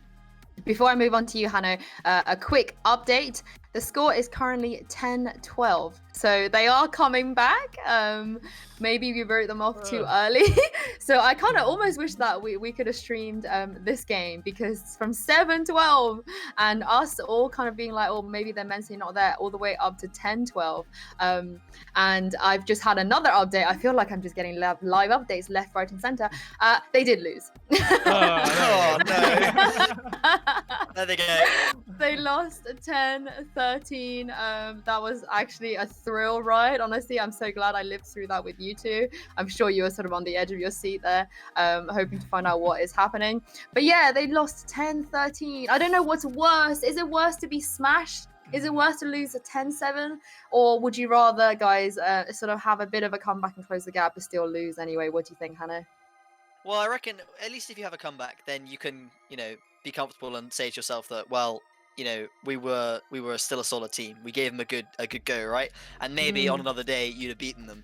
Whereas if you lose crushingly, and if they'd lost 13-7, that's a little bit more of a story there, isn't it? Like that's 6 rounds down. That's not going to be good for you at all. You're not going to be feeling good mentally, and you're not going to be going to the next game very well. But with a nice recovery like that, maybe the spirits are high. Maybe they're hoping that coming into the Summon FC game, they can keep that gusto going from those last couple of rounds. Raptors, how do you think what they need to do? I mean, what do you think they need to do to sort of turn their mental around and I guess forget about everything that just happened and try and concentrate on this game?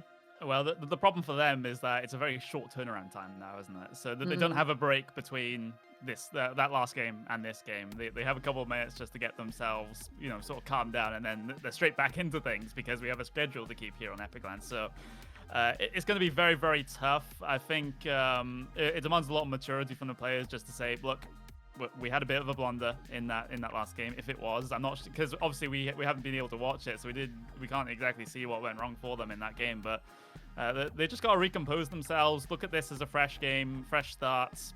They still should be able to qualify from this group, so I don't think that's going to be under threat. But it's just going to make the task just a little bit harder now.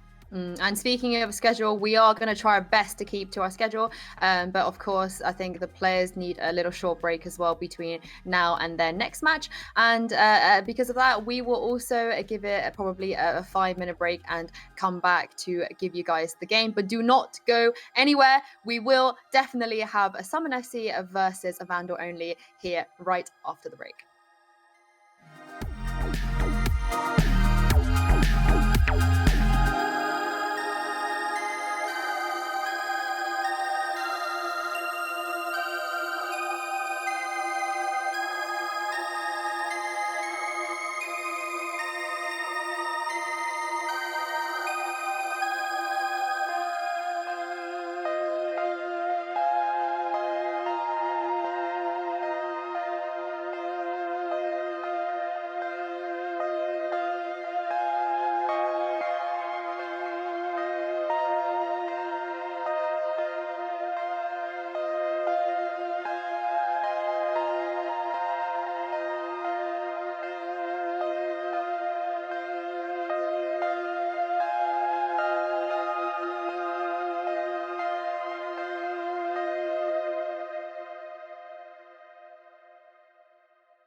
Welcome back, everyone, to the epic.31 Logitech G Valorant tournament, and the time is nearly here. We are nearly on to the spicy match of the day, which is Summon FC versus Vandal only. I am joined once again by Raptros and Hanno. Hey guys, how's it going again?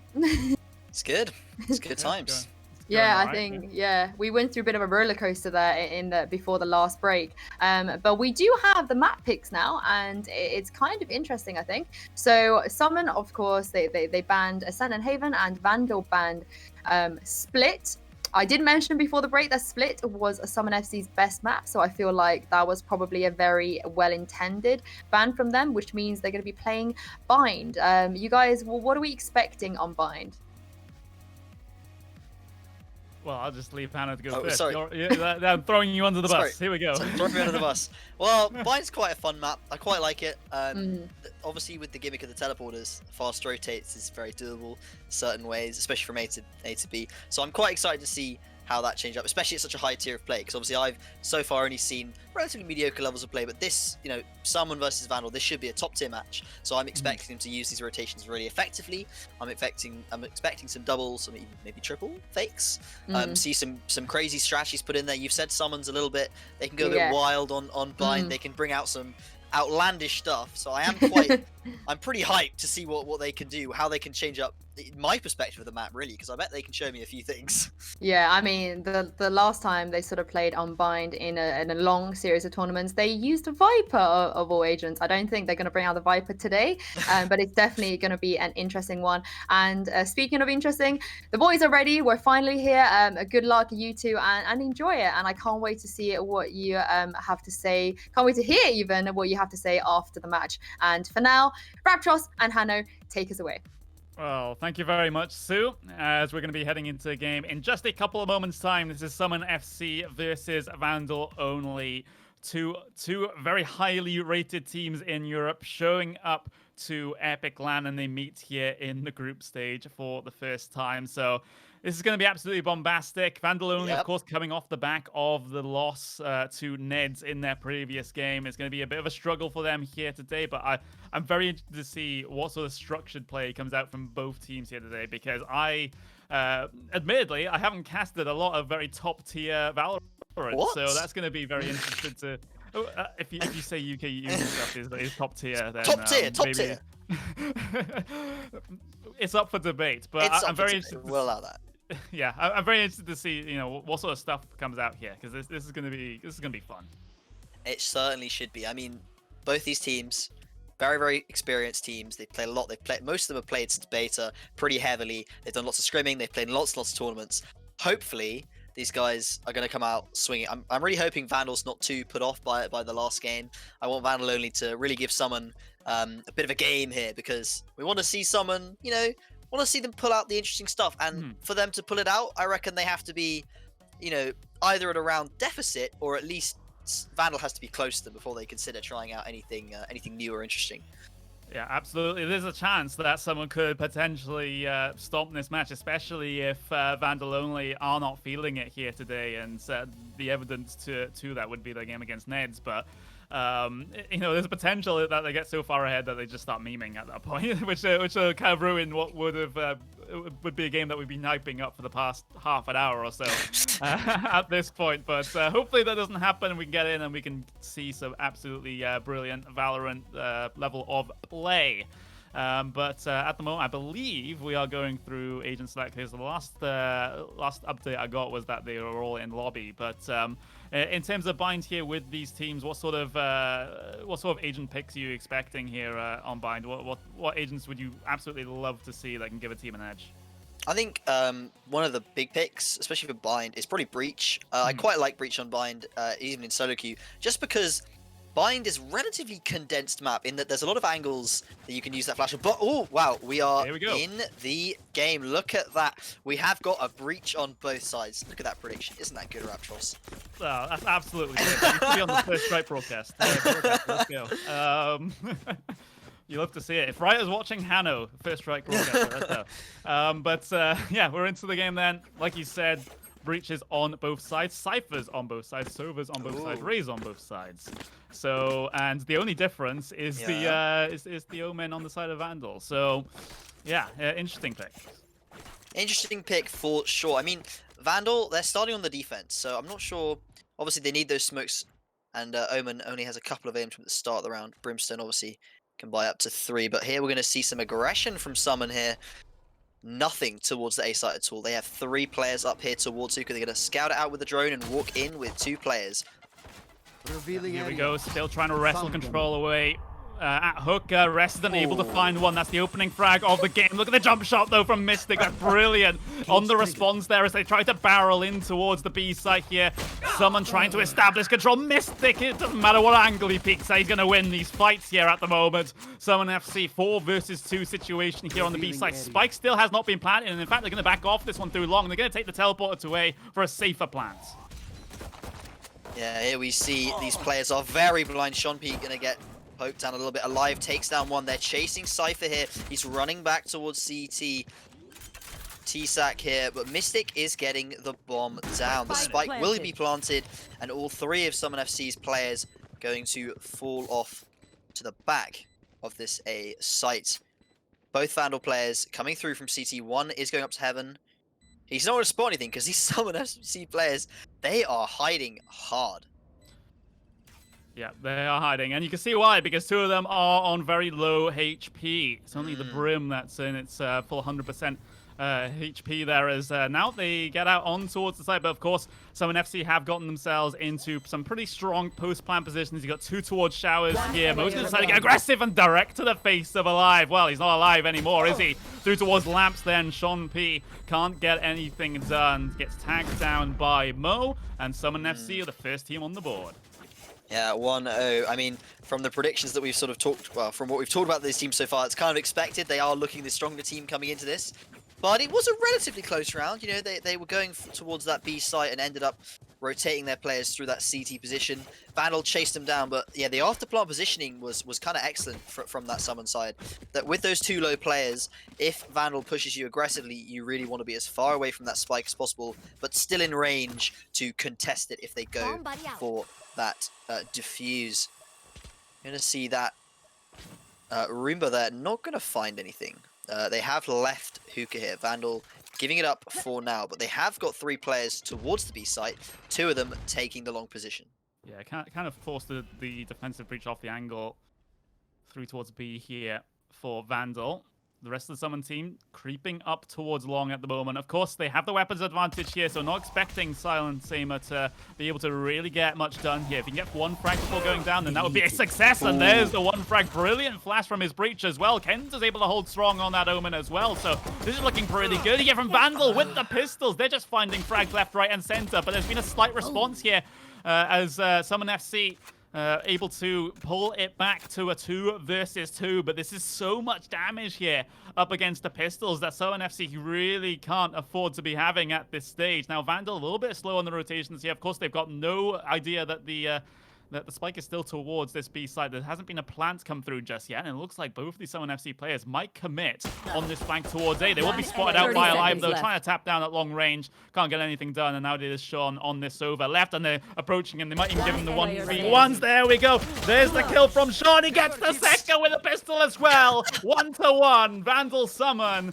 and Sean has absolutely outplayed the Summon players. Yeah, Summon thought they were smart there going. They had that B site, but they didn't realize it. Headed towards A through the CT position, and then Sean was just there. The Cypher with the classic just stopped them in their tracks. Great stuff from Vandal. That's going to equalize it up.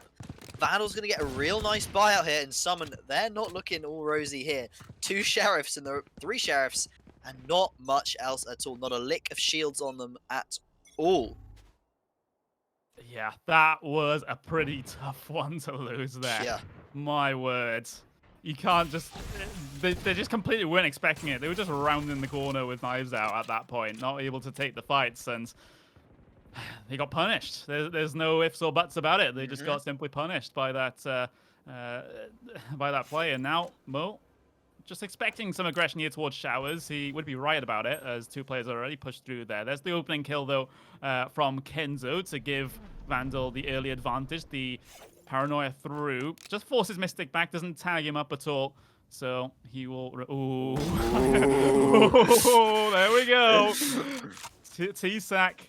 Wow. Just patience pays off.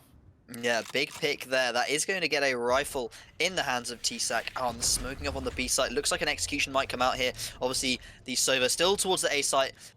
2 players here for Vandal. Ready to hold. Oh, Kenzo gets down Mo, but the trade comes in. T-Sack takes down Sean. Kenzo stuck in the teleporter here, but 30 seconds left. Don't have the site, and there's only 27 seconds left. They're going for a rotate. The A site is completely empty. The Rays should be there just in time from Randall to potentially stop a site tick. The nade going to come out. Paint shells, what can they do? Spots one, takes T-Sack down. This is all on the Brimstone here. Gonna get tagged, gonna get taken down alive. Great hold of the A site there for Vandal. Yeah, just in time, paint shells in to try and delay, and there wasn't a lot of time left on the clock, so it was completely the correct play. That best case scenario, he gets some damage done, and also he can delay the push, like I said, but be able to have the aim when push came to shove once those players exited out on towards the site. Brilliant stuff there from Alive to give Vandal the lead here coming into this one. But it's going to be a gun round this time around. You've got the operator there onto Sean as well on the defense, so expect that maybe to find a good opening pick here early on in the round. It's currently posted up on short, but let's see if any of those summon players fall to the operator. The shot through doesn't tag up anyone. In fact, it was just a random shot there. Wasn't forced by a flash from the breach at all. So that's an interesting one. But Summon MC is continuing to try and push through short here. They've got themselves control of Showers as well. Vandal, 3 players on the site. And, well, now there's 1 player on the site as the opening kills come through from Mo. That was pretty quick, wasn't it? Yeah, that was really, really fast. Summon here in a 4-on-3. Sean here sitting in CT, not going to be able to see anything. That Cypher Cage blocking his vision. There is a player there, and you can wallbang it. Oh, I think he hit him there, down to half HP. That's a big tag, certainly, because he can do a lot more potentially now with that player on half HP. Kenzo going to go and gets 1. He is looking here for Raze. It's now a 3 versus 3. Going to get him. Kenzo with 2. T-Sack gets the trade. It's a 2-on-2. T-Sack stuck on triple box here. Boaster there, tucking into the corner. These players playing really well, actually. But the ult comes down. Reston gets T-Sack. Boaster tries to do it again. He gets 1. 1 versus 1. He's not on the bomb. Boaster goes for it. Boaster gets him. Great clutch from Boaster. What is this? We're seeing some insane plays coming out from both teams at the moment. 2-2 in terms of the scoreline. Boaster, the balls to peak on low HP when he was being held there from the spike. That was a big, massive play that has been able to secure the round for Summon. Oh my word, these early rounds have been absolutely brilliant, and we're only 4 rounds into this game and it's already delivered. So the hype was worth it. The hype was worth it. I mean, these teams having a little bit of a bad buy here from both sides, really, because the economy is well, it's not great for either, really. Losing rounds like that is unfortunate for the Vandal side, because it was technically a 2v1 at the end there. So the buy is not been great for them, but it's not either that good for Summon as well, because that is their round win, the second one out of 4. A lot of aggression from Summon coming towards the B site. Yet again, they leave the A site completely empty, but Vandal has some information because the Raze is pushed up. She's taken A long, and they know there's no aggression towards the A site, so it's going to be a 5-on-4 to take B. Yeah, and well, aftershock in from both sides. Cypher Cage is up to try and prevent the push. Here comes the Rolling Thunder in. How many does it stun up? Not all that many, and it looks like Summon can't commit off the back of that either, so the Rolling Thunder really missing its mark there. T-Sack already inside the site now, and you can't find any players here. Vandal very content to just try and play retake. They're on a bit of a timer here as well, since that Raze is pushing through towards the attacker spawn, through towards mid, through towards hookah, so they gotta be careful here. Summon is still mostly stacked up inside a hookah here, so... And they don't really have a good option to go A if they wanted to. But now that Raze backs up and tries to secure the A site, so if they find the rotations have all come through, then maybe, just maybe they get a teleport in. But no, they don't commit to it. They get the spike down instead, and now here comes the retake then from Vandal. The showstopper is up as well. A well-placed one from Alive here can net him a couple of frags. He gets one instead. There's the swing onto the second, and that's the round for Vandal. That was an amazing retake from Vandal. They lost one on the entry from Summon, and that was the only one that they lost. They still actually have 2 ults up as well on that retake. Crazy stuff from them to go from a 5 versus 4 to a 4-0 victory. But yeah, they're going to be 3-2 up on Summon. They're going to get their economy back a little bit because they did save so many rifles that previous round. That's going to allow them... Oh, there we go. We're going to get the Operator out and alive. Now, this is what I like to see. When the Operators start coming out, the rounds start to get even spicier because those angles are that much scarier to peek. They really are. Of course, like we discussed in the last game with when Jay was on the cast, we discussed how the Operator nerf has really affected the players that prefer to go with that weapon. Of course, less popular now, but still has its own utility. The Hunter's Fury is out for someone to try and get themselves out on towards the B site, and Kenzo is here ready and waiting. The Paradox sent through as well to try and blind up a couple of players. Someone has been able to find themselves in towards Elbow, so they've got a bit of a foothold here. The teleport to the site doesn't work there for Kenzo, as again it's a bit of a stalemate here inside of B. Someone not committed to the plant just yet, and that is why Silent Aimer there to tag down good couple of players. But is it enough? Because Sean is left in the 1 versus 2. The recon dart outspots one inside the site. He has information on one, but has no idea where that arrays is. That's currently holding him from the door position. Spike plant has only just happened, so still a lot of time on the clock for Sean to be able to make this one work. He's got 20 seconds left on his recon dart, so it's not going to be happening too soon. And now he gets paranoid back behind. You can see he has no information on this Raze at all, and that Raze is not even giving him the luxury of finding out where she is at the moment. So Sean out of window then. We'll give the sound cue as he drops away. He tries to readjust. He finds Doma. Oh my word, T-Sax there to recover, but what a chance. Yeah, I mean, he had no information on the Raze at all, as you said, and then she swings out like that, and, well, just a crisp, clean headshot there from Sean. He's been great in some of these clutches so far this game, and we're only 6 rounds in. It's kind of insane how many close rounds there's been. I mean, after we heard about the result between Vandal and Neds, I was kind of expecting this to be a bit of a whitewash for Summon here, but no, Vandal, they want this game. Now, 3 versus 3. Sorry, 3 for 3 at the moment, and Vandal with 3 ultimates as well. Summon, they don't have any. So this round looking pretty Vandal favored. Yeah, Rolling Thunder's up. Cypher ultimate, Omen ultimate from the shadows, able to get in behind them if so required. Here comes the entry, though, from Summon with the help of the utility from Boaster. So, in front of the smokes. Vandal decides to push them and find a good couple of frags, but is it enough? It's a 2 versus 2. Rotations in effect. From the shadows has been deployed up in towards heaven. Kenzo deciding not to run all of the way, and now he's really put a doubt in the minds of Summon. He goes to the wall banks, tags the player down half HP, finds Boaster, and now he swings out for more, but Mo takes him out, and now it's a 1 versus 1. Rolling Thunder is still active for Vandal here on the defense, so as soon as he hears that plant come through, he can just deploy that and stun up Mo. But will he commit to that this early on? The recon dart reveals no one inside the site immediately here for Mo. It's been a very passive play here for Resident. He's waiting for the aggressive check in towards the defender spawn, as Mo is being very methodical about everything here. He is. Oh, he could do, actually. That's a really fast rotate to the B side for him, but it looks he might just fall into Resident's trap, because here he is, he's waiting, and he spots him, and that is Vandal 4-3 up, taking the lead again. Summon, well, they can't be feeling good after that round at all, because they executed there. They did actually get some good trades, and they did actually have a weaker economy, so maybe it was an alright round for them, actually. Vandal, obviously, they don't want to be losing that many rifles in a round against what looked like a force buy there, really, from the Summon FC side. But they still picked up the round. They're still 4-3 up. They can feel pretty happy that they've got the lead over what we thought would be the stronger team. Of course, this tournament brought to you by Logitech G. Logitech G sponsored the tournament. You can win a Logitech G Pro X wireless headset by going to epic.LAN.UK/Logitech.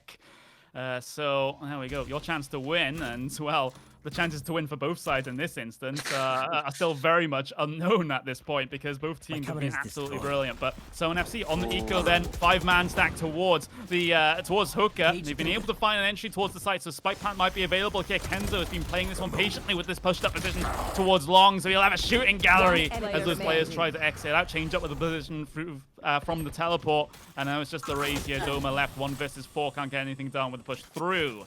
So Vandal up to 5 rounds and gain the advantage in this game over Summon, but that was just an eco for Summon. They're not going to worry too much about that.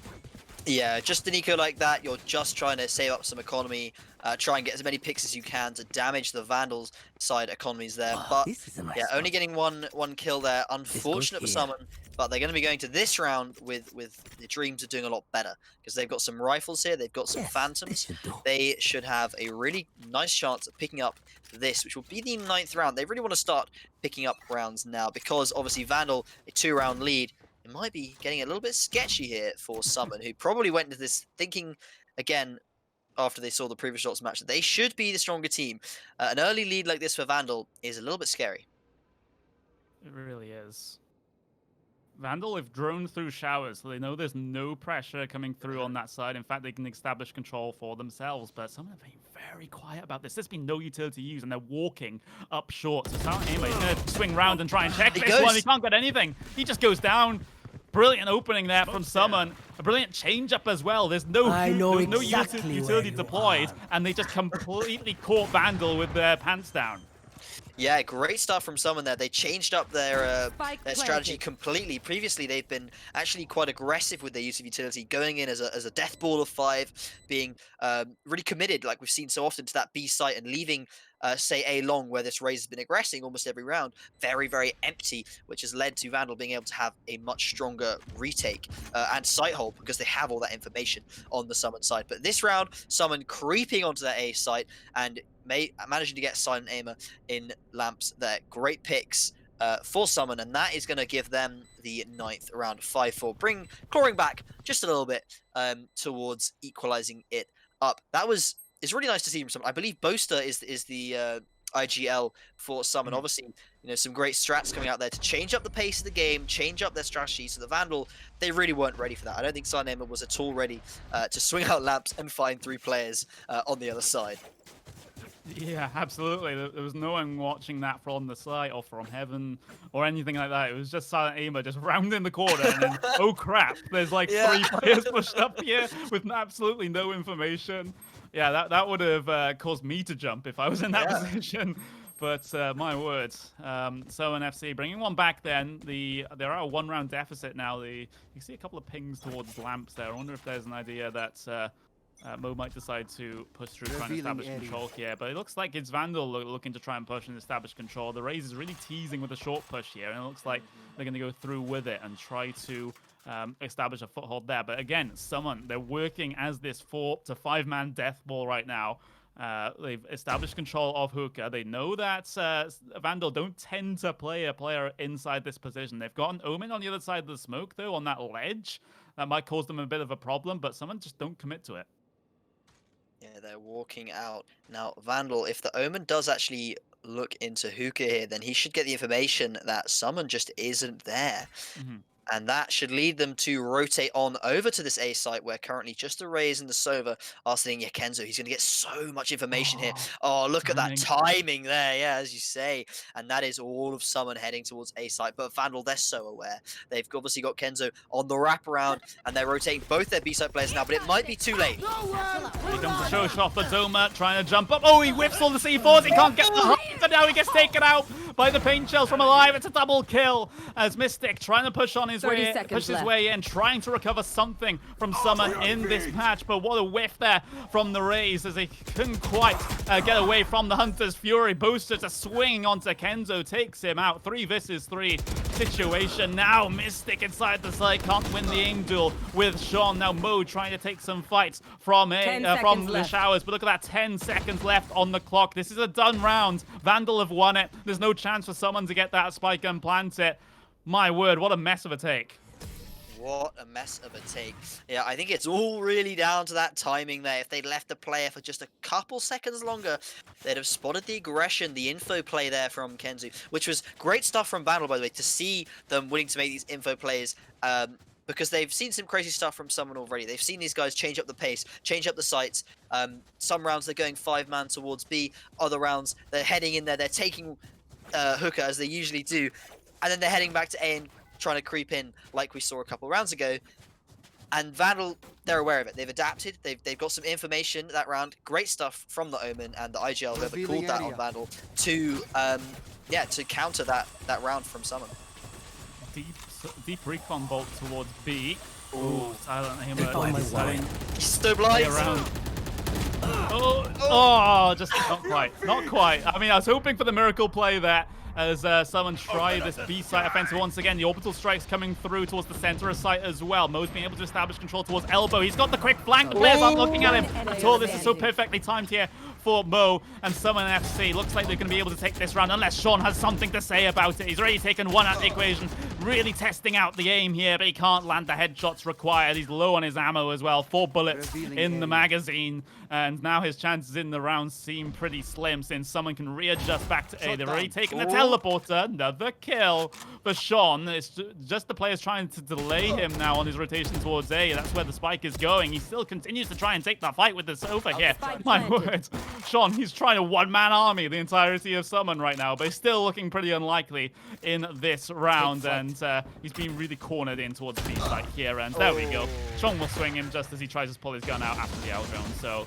I get the feeling I'll lose my voice at the end of this. Yeah, I mean, that was good stuff there. I mean, it was a 4 versus 1, and he did manage to turn it into a 2 versus 1, which, I mean, how much more can you ask for, really, in such a tough spot there? The Owl drone, obviously, because the opposition was so close to him, he just didn't have time to put his weapon out. And it's not even a contest if you don't have a rifle or even anything out in front of you, and they do. Yeah, it's not exactly... skill matchup there. Yeah, bringing a knife to a gunfight is seldom advised. But here we see a little bit of a change up from Summon. They are putting someone towards this A long, but Silent Aimer with a quick double kill. Summon already maybe out of this round. Maybe, unless Mo can stabilize for them. Completes the frag onto Alive. There's the trade from Sean. So it's a decent buddy system in effect for Vandal there. But look at the Summon. They've that Brim has been able to sneak all the way out towards Lamps, and now is pushing through towards spawn. I think Vandal have clocked on to this, given how slow they're going through spawn, and yes, they are. So Kento is able to dome him in the head, and that's spike lost for Summon as well. So it's going to be a struggle for Doma here. Entry towards B, but still so many players behind. Yeah, I mean, we saw last round a 4v1 get turned into a 2v1. Let's see what Doma can do here, because that was a 1v4. He's killed 1. Looking for 3 more. And hopefully secure the spike, which unlikely to happen here with the amount of utility left here on this Vandal side. He is going to go down. The Sova going to take the frag. And that is Vandal pulling ahead again by 2 rounds, 7-5. And that was the first half. We're now going to see Summon on the defense. Now, I have been informed that Summon is incredibly strong on this defensive side on Bind. So I haven't lost faith in them just yet. I'm still thinking these guys are going to be able to pick up this game. 2-round deficit at halftime on the attack. It's not a bad half at all.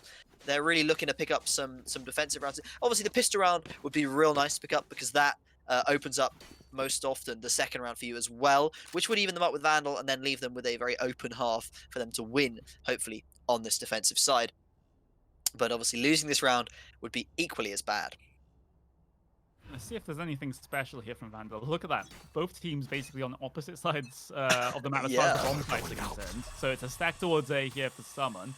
And Vandal are just going to walk their way up mid and find themselves into Hookah. Fortunately for Summon, the boombox through will give the information away that they've been able to take control there, and now out and towards the B side they go. They catch Silent Aim as he tries to jump away.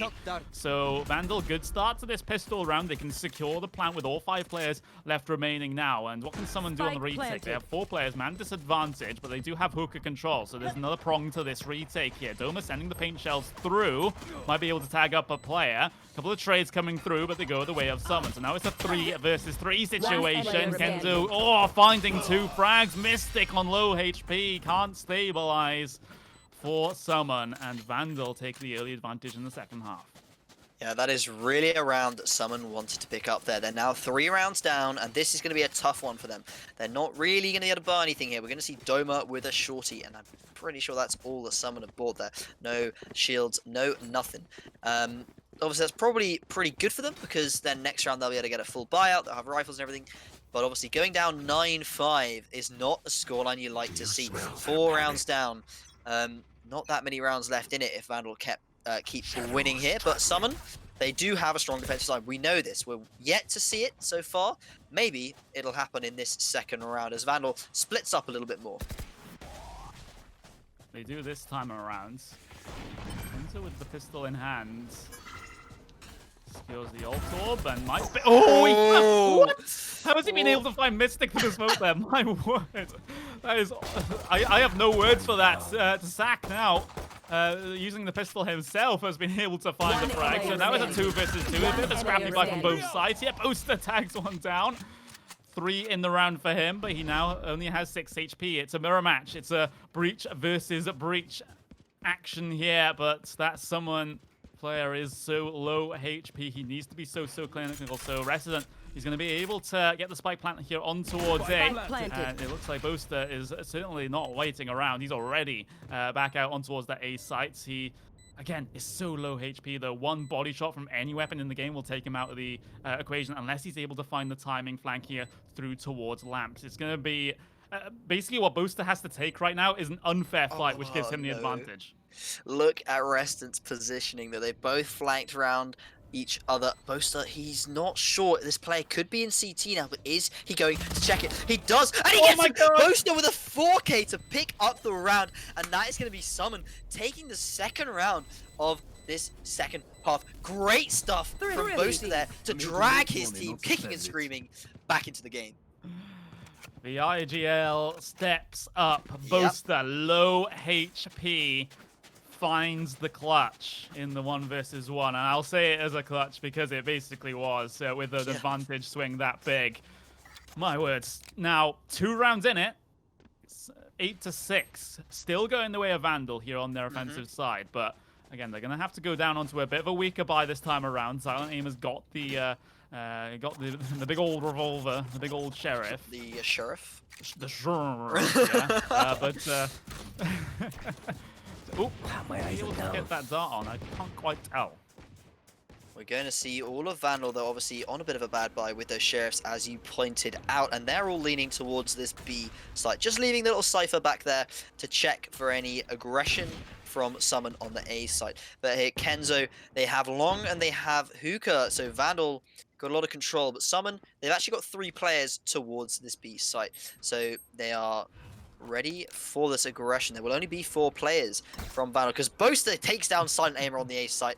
No rotation force there from Summon. So Vandal still going to be pushing into 3 players. Summon starting to rotate now. They've got that info, and the execution comes in. Yep, here we go. Resident's been tagged up by... Oh, he gets swung by the Cypher. That's T-Sack. So the camera dart really pays dividends. Kenzo pushing through with the Sheriff. He's been spotted out, though. T-Sack takes him down as well. Sean trying to commit to the spike plant here. He gets stunned up by the brick, trying to work his way in. Someone now with the retake. Mo with 2 frags, and that is it sealed. So at least a spike plant on the eco for Vandal, but nothing more, and someone bring it back to within 1 again. Yeah, that is good stuff from someone. Their defensive side looking pretty good. Obviously, that was a bit of a force, bit of a rough buy from Vandal. So we'll be coming into what should be the first proper rifle of this half here, and we'll see how someone changes up their plan when they're playing into, you know, a more equal matchup here, because obviously they won that second round of this half against rifles when they only had pistols and a real rough force. And then the third round, a relatively easy pickup for them. This will be the real true matchup to see how someone can deal with the Vandal aggression on their defensive side. Here we go then. Vandal, are they going to do the summon special, just walk up short? Nope, not going to be it. The well-placed flash from Boaster actually flashes them all up, but he does go down before he can reap the rewards of the utility. So Vandal still with the advantage here in this one. The well-placed pink shells here from Doma can really do a lot, given how they're all grouped together. Again, kind of stalled for the moment. They get the spike plant for short, but they have no control over showers at all, so they can't hold from that position. The stun through is brilliant. Sort of makes Mo quicken his boots a little bit. Sean with the Aldrone through. Here comes the Hunter's Fury as well. Oh, that's going to be a big... Well, I was going to say it was a big ultimate, but it only tags up one player. I thought it was going to get a little bit more done than that. And now someone try to work themselves in here on this retake. Sean waiting for some aggression here through towards Lamps. But again, his teammate flashed up there. And, well, trades either way as someone work their way in. They've got 2 players left remaining. Now it's a 1 versus 1 alive versus the Cypher. And the T-Sack gets it, but the Martyrdom alive. He touches it from the death. Great stuff there. That paint shells, even though it didn't kill him before before he went down himself, the explosion, well, they couldn't do anything about it, and someone is going to lose that round. Great stuff from Alive to pick him up from beyond the grave, and well, keeping their 2-round lead. Alive here, looking pretty scary actually. It's only a few more rounds in this game if Vandal keep winning, and Summon, they're still behind, so they're going to have to use these ults this round. They have got, obviously, Boaster's ult there on the Breach, and they've got the Cypher ult as well. They could do a lot with this, but we're going to see, again, Vandal go for this B push, leaving their Cypher towards A to watch for any aggression there, and they are going to be pushing onto this site potentially here. Obviously, Summon actually here, only having 2 players on B, so it should be a lot easier for Vandal to take this site if they do it quickly. Relatively free hooker control for Alive here. Cypher Cage up. Again, a little slower in this round, I feel. But here comes the Rolling Thunder in. Great to use on that B side considering how claustrophobic it is, and Mo goes down after trying to spam through the smoke. So there's no reason why Vandal can't commit to the spike plant here. In fact, they will inside of it. And now someone once again has to go for this retake. It seems to be a game of retakes. It certainly is. They do seem to be able to get these sites relatively easily. Obviously, with only 2 players there, I think someone kind of had to give it up there with so many people pushing on. But the retake is coming out. Flashes going in, smokes down in response from Vandal. Doma, he's going to get caught from behind. Silent takes him down. But Boaster gets one on the site. T-Sack pushing the site. They could go for the defuse here, taking out the arrow there. A lot of utility still on the side of Vandal, and Boaster goes down. It's T-Sack, just Mystic left, and he also goes down. That's a 10th round there for Vandal. A 3-round lead. Getting very, very scary for this Summon side. Yeah, that bridge was so clutch there. Just a well-placed stun, and gets both players that were basically just sitting on top of the spike there. You could just see the panic they caused as far as someone were concerned. Yeah. And then it was easy follow-up frags for them. So Vandal 10-7. So we were talking in the pre-game about how Vandal might have been shaken up by that game versus Neds that they dropped here, basically in what was an upset as far as they're concerned. But they obviously haven't let it affect them, because now they lead 10-7 against someone. It was one of the best European teams. Yeah, one of the best European teams, potentially about to get taken out by Vandal, and Mo, well, that might be why they are one of the best, because a pick like that is insane. But Shonga getting down Doma, that's 2 down for someone already.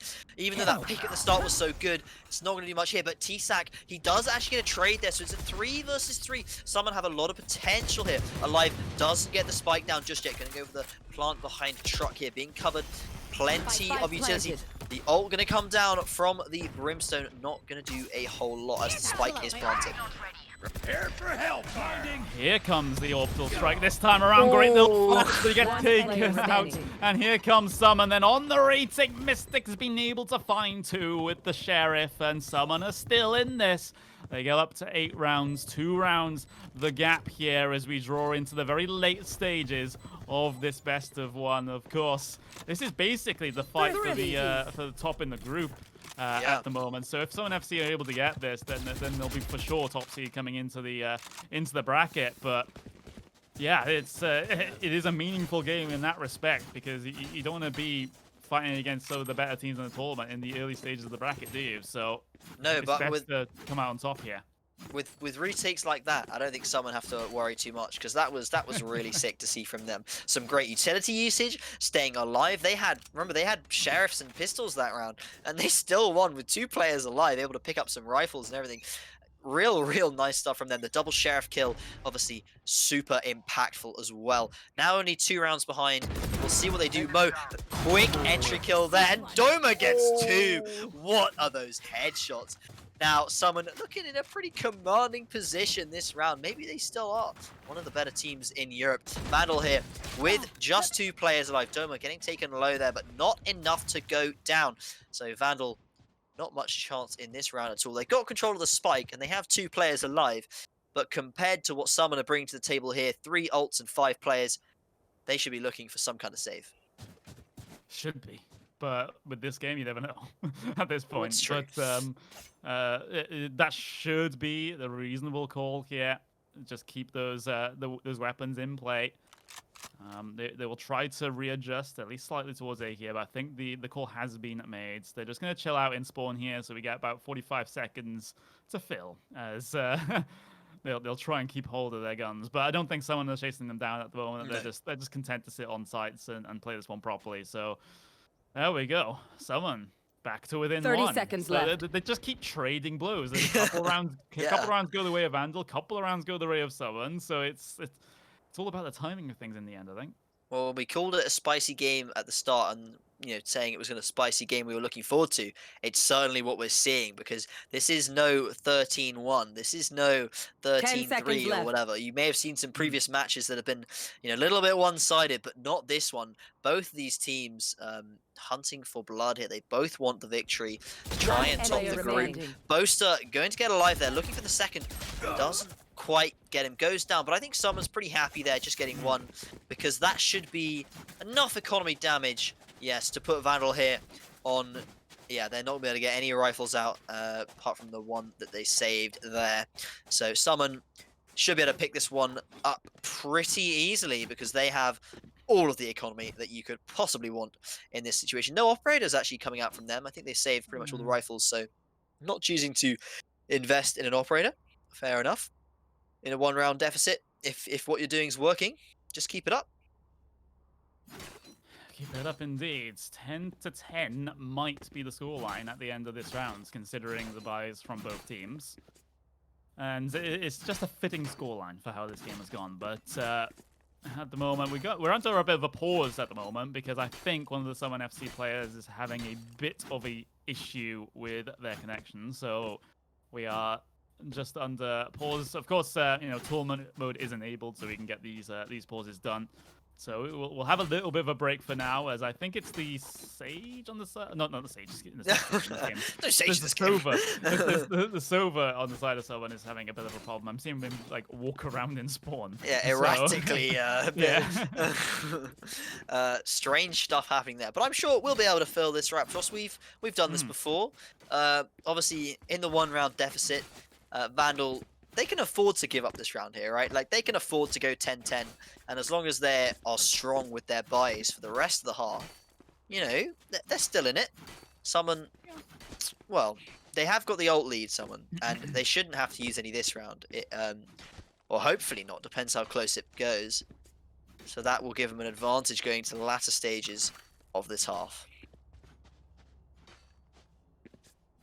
Just waiting for the all clear from the players to see if they're ready to start the game. I think it might come through now. Yep, the timer is ticking down. So there we go. Like whatever issues that someone were having, it seems to have resolved itself, and we can get back into the game then. 10-9 with what has been by far the best game of the group stage so far. Yeah. We kind of expected that coming into this, but we have well and truly been rewarded. But who's going to come out on top in the end? That is the question. Vandal on the weaker buy. They've been given free control of Hooker. Paint Shell's through. Mystic is here to try and deal with everything that's being thrown at him.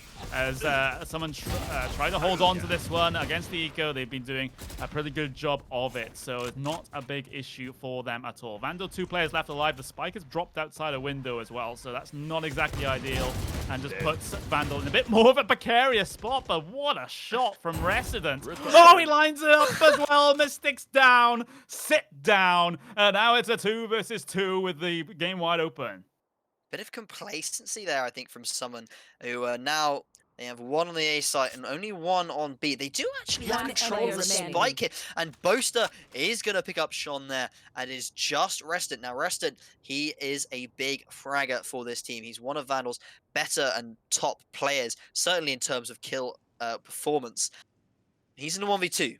Let's see if he can do it. He should be swinging into Boaster very shortly. He's going to get spotted out. Boaster knows exactly where he is, and he doesn't know where Boaster is. Rested in a real tough spot. Rolling Thunder is available if Resident wants to use it. He also has an Aftershock to try and secure a couple of positions. 15 seconds left remaining, takes the fight with Boaster. And now the Rolling Thunder comes through. He can even clear get the spike plant here and force this into a post-plant situation. Here comes the Hunter's Fury, though, potentially for Summon FC. Resident's able to dodge it, sidesteps it. Brilliant stuff from Vandal, from Resident, and now Resident, he's not done with this one. He's decided to push all the way into elbow here to really suffocate that Sova's options when push comes to shove as he tries to work his way in. Summon FC, can they draw this game level, or is Resident going to single-handedly put Vandal onto 11 rounds and so close to that match point against one of their main competitors? Here comes the Aftershock on towards the spike, then forces Mo out into the open. Resident clutches it, 11-9. Great stuff there from Reston. There's a reason he's the big fragger of this team there. Great stuff picking up Boaster there, who really probably shouldn't have been trying to fight at all because time was on Summon's side. But yeah, and then the ultimate coming out to force Summon, the last player from Summon there off the site and allow him to get that spike down with only, I think, 7 or 8 seconds left. Real good stuff from Reston. And now Vandal again back to a 2-round lead. Summon, they're falling behind. And it's looking a bit rough. Yeah, this is not the situation they want to be in. Vandal are just 1 round away from getting themselves up to match point. And now Summon FC's top of the group standing becomes under threat from this point forwards if they're not too careful. They should be 100% qualified into the next stage at this point. I'm not expecting them to drop out of groups, but it's still, again, you want to be perfect in these groups because you want the easier time coming into the bracket. And now here comes Vandal trying to work their way up long there. Oh, they've been flashed up, but somehow they've been able to find the frags. Wow. They're flashed, but they're still fragging out here, Hanno. I don't know what's going on. Crazy stuff from them. It's still a 3 versus 4, though. Summon still in this round. They really cannot afford to let Vandal get onto match point here because they are just a little bit too far behind here for my liking at all. Silent Aimer is going to walk up, gets caught by the trap, and T-Sack with a frag. That's going to even up the players there. 3 on 3. Someone obviously, T-Sack a little bit low there. Alive spots him, but not going to land the headshot. The someone in labs is Alive going to get checked, or they're going to swing on him. Mo, what's he doing? He goes through. Oh, he gets two! Mo, that's massive. He's looking for the 3rd. He spots him. They know exactly where this guy is. And Mo, what a round from him. He's going to go massive to pick up 3 kills in such quick succession. And Summon, they don't want Vandal on match point at all. They're going to take their 10th round, and it's 11-10. Anyone's game right here, Raptros. Someone say, anything you can do, I can do better. Mo, what a mega round. Following through on the teleport and just catching Vandal in the back. Brings him up to 21 frags in this game so far. Wow. And this has overtime written all over it, does this game. I'm going to jinx it now because I don't even care anymore. But look at this play, though, from Summon. They're gonna stack it towards the B side. Oh, they don't even know what they're doing at this point. They're not sure what the play is at this stage. And in fact, they're going to go for the pause because I think we had technical issues once again. But I think we need the breather, to be honest. Yeah, it looks a little bit like my solo queue game there. Everyone going towards B site, and I was getting a little bit confused as to whether they wanted to hold A at all. But no, the little pause is going to come out. They're going to put 3 players towards A, hopefully to counter. Because it looked like Vandal were going to go for a pretty quick A aggression. They had all of their players towards A. They still do. So that could be what we see this round. And obviously, Summon, they're there ready to defend. They got a little bit of utility. They got a little bit of ults as well. that raise with a massive rocket is going to do huge damage to this Vandal side if they decide to run up that A short. Here we go then. We're going to be back into game in just a couple of seconds time. Vandal 1 round away from match point, but they have to do this on the pistol. So in all likelihood, we might see an 11-11 here, but here we go. Again, Silent up through short at the moment. Here comes the entry from the race straight. Oh, able there. Good holds. Good holds there from Summon. And that is something that was desperately needed. Even though it is up against pistols, it is up against Nico, I know. But this is the confidence that you need now when you're coming into these really high pressure moments in these sorts of games. Silent Ever trying to get away, but can't do so. Summon FC survive all 5. I mean, that was just an excellent hold from Summon. All those players from Vandal, I think 3 of them there, walking straight into a molly, a crossfire, and a smoke getting dropped as well onto the A-short position. Summon wiping the floor on the 22nd round there. So that has evened up the scoreline. 11-11. Either team here looking for match point of... being going to be on match point after this round here. And that's kind of scary. Because we've seen some back and forth motions here from either team taking the lead in this game. And one being on match point is going to be terrifying for the other here. Because you never know how these rounds are going to go. Doesn't matter if you're on eco or you're on a buy. The other team's still just as scary. Because we've seen some big eco wins in some of these rounds. We have 11-11. And... well, Vandal slow down the play at the moment. There's no early commit at the early stages of the round. Instead, they committed to the ultimate orb through long, and that the Sova got that. So the Hunter's Fury is up for Vandal as a result of gaining that ultimate orb. So I mean, you need every single little edge possible in this sort of game due to how close the 2 teams are, and to have that Sova ultimate up immediately, that's going to really help. Doma opening frag though. That's towards B. And Vandal, now they're prodded into a response here. They work their way up short. Prepare for hellfire. Yeah, that Kenzo obviously going down there. That's no omen ult for this Vandal side. Response is going to come out, and the Brimstone ult goes down. The teleport has come through. Vandal, they are hunting this Summon player. He is going to get 30 seconds left. There he goes. Boaster, goodbye, sir. And that is 4 on 4. So good trade there from Vandal. They heard the teleport, and they went back to pick up the free kill. A little bit hasty there, but Mystic gonna get alive. It's a 4 versus 3. They're pushing into lamps here, Vandal. They really need this round, but there's only 11 seconds left. Yes, as you say, the spike trying to go down, but are they gonna find? Mo gets taken down. T-Sack with 1. Reston gets the trade. It's a 2 versus 2. Here comes the Raze ultimate. One enemy going down. Reston gets 1. It's 2 versus 1. What can Doma do?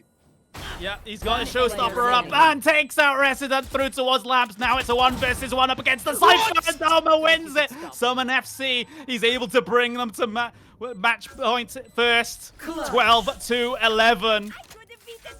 Brilliant. What is Just that? Brilliant. Doma. He starts to pull out the camera dart, and then he somehow manages to have his gun out before they can shoot him from that A-short position. That is crazy stuff. Able to pick up 2 quick headshots, and that gives Summon the round. So they are on match point. Now, we're not ruling out overtime, obviously. It is 11-12. I've seen some long overtime games, Raptros. We could be here for another 40 minutes. But so it's not quite the end just yet. But this could be the last round. There is the potential Boaster. He's going to be on that operator there. Let's see what Summon can do. Oh, a breach just appeared in midair for me there. I'm not sure what that was. But we will see what Vandal can do, because this could be their last round. Hannah's been visited by the spooky breach. Make sure you have some good bones and some good flashes as Mo able to find the defense of the A site. That's the opening frag for Summon FC as they look to try and secure this best of 1 group stage game. We've been casting it like it's the final, but I don't even care. As they try to work their way in. The Hunter's Fury is up though from Summon FC as Mo is able to, well, he's got 1 frag until he gets his own. And now the spike plan can come through. So Vandal, they bring this to a post-plan situation. They haven't really been challenged this much here towards A on this round.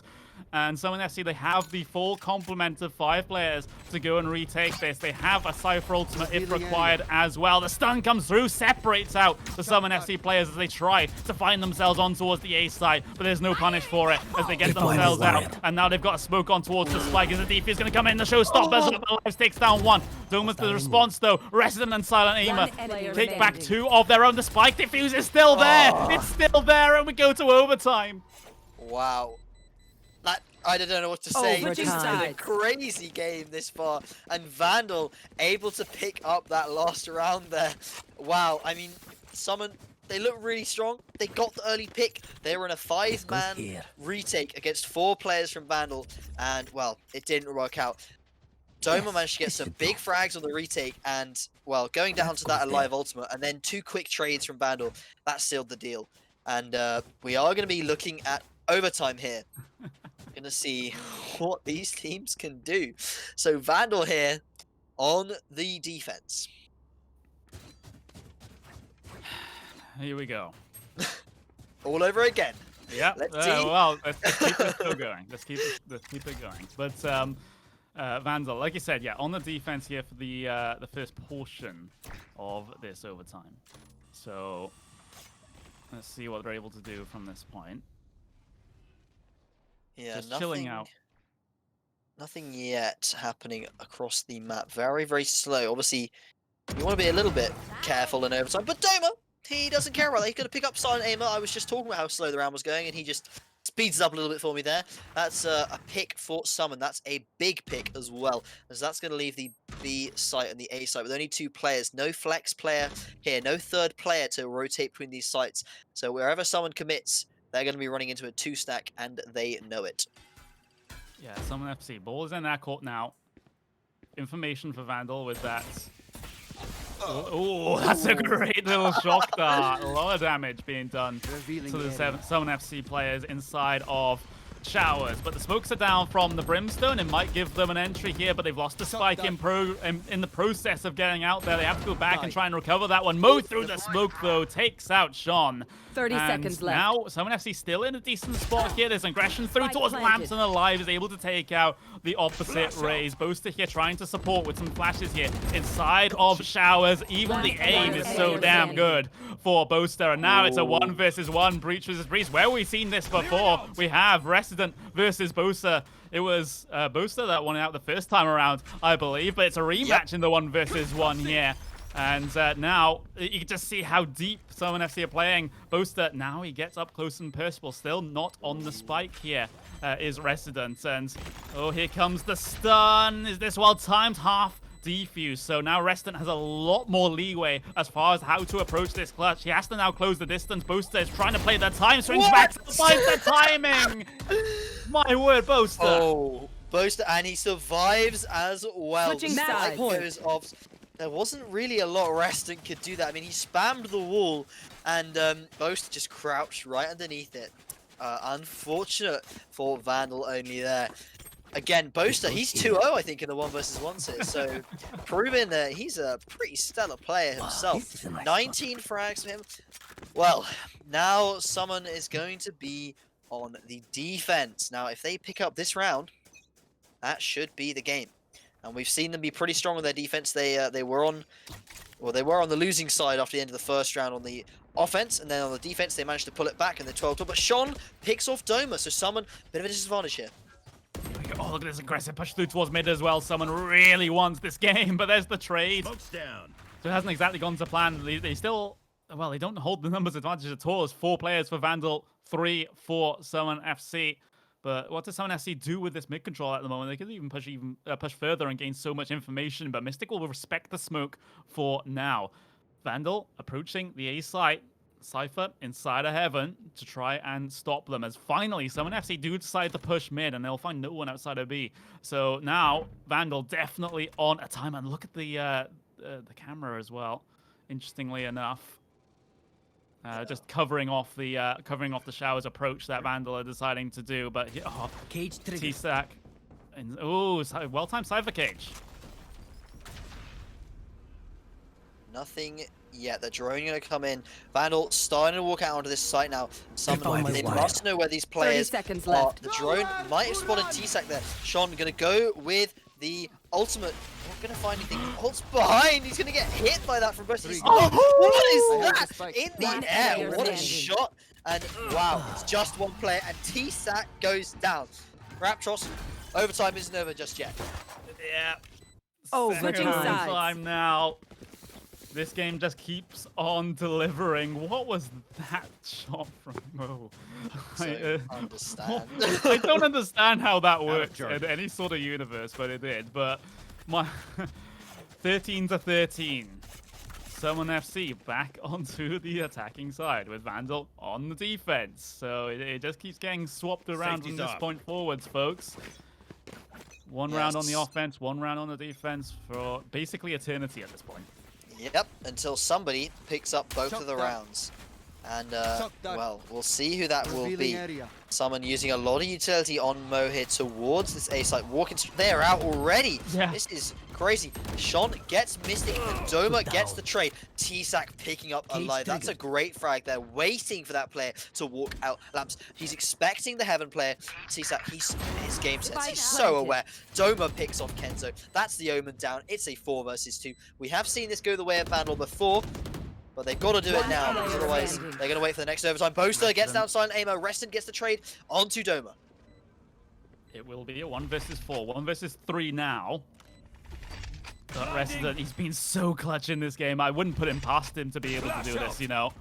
He's been so damn good, but definitely up against it. If he can find this first frag, then maybe, just maybe there's a chance. He can even go for the wall bangs here. The aftershock will do to try and take out the player, but doesn't quite tag him just enough. And the bullets are just not going his way at the moment. He'll get double peeked and taken down. Summon FC, another match point for them. Ooh. But can they convert it? Switching All they sides. need now is to win a round on the defense. Now that's very doable. Again, I keep saying we've seen their defense. It's been really strong. They've had some great retakes, some great holds of the site, some great reads. Yes. Now all they got to do it. Well, now all they got to do is do it in this round, because again, if they lose it, they're back on the attacking side, and Vandal could be looking at picking up a win, because the attacking side for some looked a lot weaker. But now on the defense, on match point, this could be it. We said that last time, though. We did. We did. So, don't count your chickens until they've hatched. Not yet. You have Okay. to learn this. But, I do. But Vandal, 5-man squad up towards B long. They just want to steamroll a site here. And can Summon deal with it? That's the point. Cage is up. Good cage. Oh yeah, it's a very good cage. It isolates, but the thing is, Silent Aim has already pushed all the way through. In fact, the entire team have pushed all the way through, and now here comes the rotations from Summon FC. There's the cage of Silent Aimer's own to try and section off that elbow side. Spike plant has happened for Vandal. It's a 5 versus 5 post plant here on match point for Summon FC. It's a retake that they have to manage to try and take this game. Doma with the timing takes out Silent Aimer. That might just be the advantage that they need to get this retake in full swing. Boaster is here ready and waiting with the stuns, with the flashes, with all of that. Breach utility. Mystic is able to find one on the retake. This is looking so good here for Summon FC. It's looking brilliant, in fact, and Resident, even he can't get anything done. As Summon FC, they've been able to find the round, find the game, and they top their group. There we Defenders go. win. Summon FC. It was an intense bit of overtime there, Raptros. 15-13. Great stuff from Summon, though, because they were looking a little bit shaky there on their attacking side in that first half. But they pulled it back. They pulled off the win. I had full confidence in them. I'm sure you did as well. They're going to pull ahead there. 15-13. Kind of a crazy score. And look at those kills. The Resident topping the game with 26 frags. The next along, Doma, and everyone else falling a little bit short of those 2 top fraggers. What a game. And I want to see this matchup deeper in the bracket. That's all I want to say now. I want to see a best of 3 between these 2 teams, because that was absolutely brilliant stuff. Like I said, best group stage game that we've had here on the Valorant epic.LAN stream. This Valorant tournament presented by Logitech G, of course. And I'm kind of out of breath at that point. I'm not about you, not sure about you, Hanno, but what a great level of play from both teams. That was everything we could have asked for, and I think the European talent and the UK talent, it just goes to show that we're here to play. That we are. We certainly are. An excellent game from both sides. I don't think anyone's going to be coming away from that game too disappointed because, again, Vandal, they took Summon to overtime. So that's still a great achievement because Summon, obviously, third ranked in the EU at the moment. Great stuff to take them to overtime in such a close match and to have lead in the match for so long as well. They've got to be proud of themselves for that. Yeah, absolutely brilliant. There's going to be highlight reel after highlight reel that develops off of that game. That's going to be for sure. I wonder if we can contact our epic.LAN social media team to get some of the posts out there. But we'll just take a very, very short break because we kind of have to get on back on the schedule here due to the delays that we've had. But don't go away because we have our final group stage game coming up after this.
Welcome back, everyone, to the epic31 Logitech G Valorant tournament. And as you can see, that last game was so intense and so crazy that Hanno has decided to retire from casting forever. So instead, in his place, we have the wonderful Cody and your caster from the last game, Raptros. Hi, guys. Welcome back. Have you recovered from that, Raptros? I'm gonna need some Strepsil or some of those like little menthol tablets that they give to singers to try and recover because that was pretty nuts. So I'm hoping for a more laid back affair for this one, just for my voice's sake. I might have to grab some of those as well. I was on the sidelines watching the game and I was getting hyped as well. That was awesome. And yeah, see, you mentioned it. Like that is what we would have expected later in this series, not in groups. Like that was. Yeah, that was an absurd game. Yeah, exactly. I think there's just so many good teams at the moment, but that having Vandal only and someone FC in the same group was kind of unfortunate. But hopefully Vandal will go on to win their last game, I believe, and we'll see what happens. Normally we'd have a bit more time to speak about this, but we are behind a schedule. So I'm just going to fill you guys in on a couple of other things that happened off stream. I've just heard wind of news that Buzzkill have disbanded. So I don't know what happened in their matches, but they no longer have their Valorant roster, which is kind of crazy. Any other news? Our uni teams, JFL and Salt123, are both also well on their way through, I think, to the lower bracket, unless something crazy happened in this last game. And speaking of this last game, we will be seeing Rix.GG versus ROG. And again, we don't have too much time, so I'm just going to get your predictions in now. Guys, who do you think is going to take this game? It's a big game because it's going to decide which team goes into the winner's bracket and which team goes into the loser's bracket. Well, yeah, it's an interesting one, Raptoros. I think you might say the same sort of thing. It is going to be a hard game to call. If we look at strictly a stats perspective, right now Rix are ranked 22nd EU, ROG they're 71st, but I don't feel like we can really go off the back of that. I would like to say Rix would take this one. However, both teams have lost to the same team in this stage. They both lost to Raven Esports. They're both 2-1 right now. I'd say Rix go through to the upper bracket. They win this one, and but it's going to be close. I don't think this is going to be a cut and dry, easy win for Rix. Yeah, nice. I think so as well. At least from players that I know, because I know a lot of the Rix guys, ex-CS players or CS players that are trying to do both, as the situation may be for some of them. So you have K-Piz, you have Hype, you have Luzzer in there as well. So I think as far as UK CS star power coming into this one, Rix will be able to take it, as I don't know much about ROG. I mean, as you mentioned, Luzzer there, I can't wait to see what he can do with this roster. And I believe the lobby is ready, the boys are ready, and good luck, Raptors. Hope this is another close one for you guys. Take it away. Well, thank you very much, Sue. And, we'll be heading into our final group stage game then of epic31 Online. Rix GG versus ROG. This is the battle for the second place in their group. So this is the battle for starting in the upper or lower bracket as far as that playoff stage is concerned. So there's basically seeding on the line and a lifeline in the bracket on the line for these two teams. Yeah, took the words right out of my mouth. You're gonna want to win this one. Yeah, sure, you're through to the next stage, but you're gonna want to ensure that you can get that additional lifeline. And you can drop one game, and then you can move through to the lower bracket. But if you move into lowers and you aren't playing on your A game, then goodbye, sweet prince. Gonna see a push coming on through from Rix right now as Hype. Well, he's gonna be able to tap down the Sova. Little shot there, not going to be able to finish the job, but now we see this rotate coming on through. Sova does fall at the hands of Hype, but the A site is completely open. Spike going to be planted by the breach, and well, Spike planted. Let's see how this goes. Oh, Luzzer! Oh, almost getting a multi down in towards lower there, and the highlight reel was in his head before it actually happened, and it turned out not to actually happen. But 2 versus 2 situation now. Spike plants, but retake certainly possible here for Rix as they work their way out. However, just gets completely and utterly deleted by Uzi, and Uzi's able to readjust onto the second as well. ROG stamp their authority early on in this match. Yeah, nice aggression from them, and very uncharacteristic from Luzzer. I would like to say that 9 times out of 10, and at least from a CS perspective, he holds those angles. He doesn't instantly start spraying and lets them cross and does get multiple kills. Unfortunately, this isn't Counter-Strike. This is Valorant. It is a very different kettle of fish, even though other people might say otherwise. Not the staple that we have used to not we're used to seeing from him is what I'm trying to say. I'll get the English out of my mouth. Don't you worry about it. Gatsy inside of mid, trying to take an early fight on the B site, but Ricks are rotated straight off onto B. Look at that 4-man stack with just the lowly Cypher over on A. Yeah, you might as well, when you have the weapons disadvantage, try and hedge your bets all towards one side of the map, and it hasn't really paid out off there for Ricks. They'll decide to readjust. They might even get aggressive with the doors here. Lozo was certainly tempted by the prospect, but decides to back off of that with the help of Capers. So ROG, or ROG, or however you want to pronounce it, they're going to be setting themselves up for a play towards C. There's an Omen smoke that can be deployed here. You've also got the Jet and her smokes as well. And, well, this is not even required at this point because they've completely walking onto an open site. Yeah, they were 4-man stacked on the C site, didn't see anything, tried to get information through Garage and then just rotated off, moved over towards A, thinking, okay, maybe that's going to be the play. And then we see ROG, they just pick up a completely free C site, nobody home. The pistols are going to start lurking around for Ricks, but it is just going to be looking for these exit frags. You can't really expect too much in this round. They're not going to really commit too much utility, I don't think. Save that through to the next. And it is going to be a second for ROG. Looks like Capez. Maybe with one. The rest of his team. Okay. Oh, yeah, there is one, and maybe even the second as well. Matalan, able. I was gonna say that's a well-known department store here in the not department store, furniture store here in the UK, but of course not sponsored. Of course, I have to do all the Ofcom things right now. But Matelian. I'm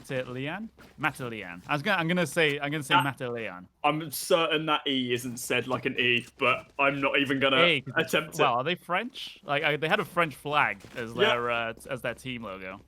We'll go with Matelian. It's gonna form into Matalan at some point. We both know it's gonna happen. Let's be honest. British.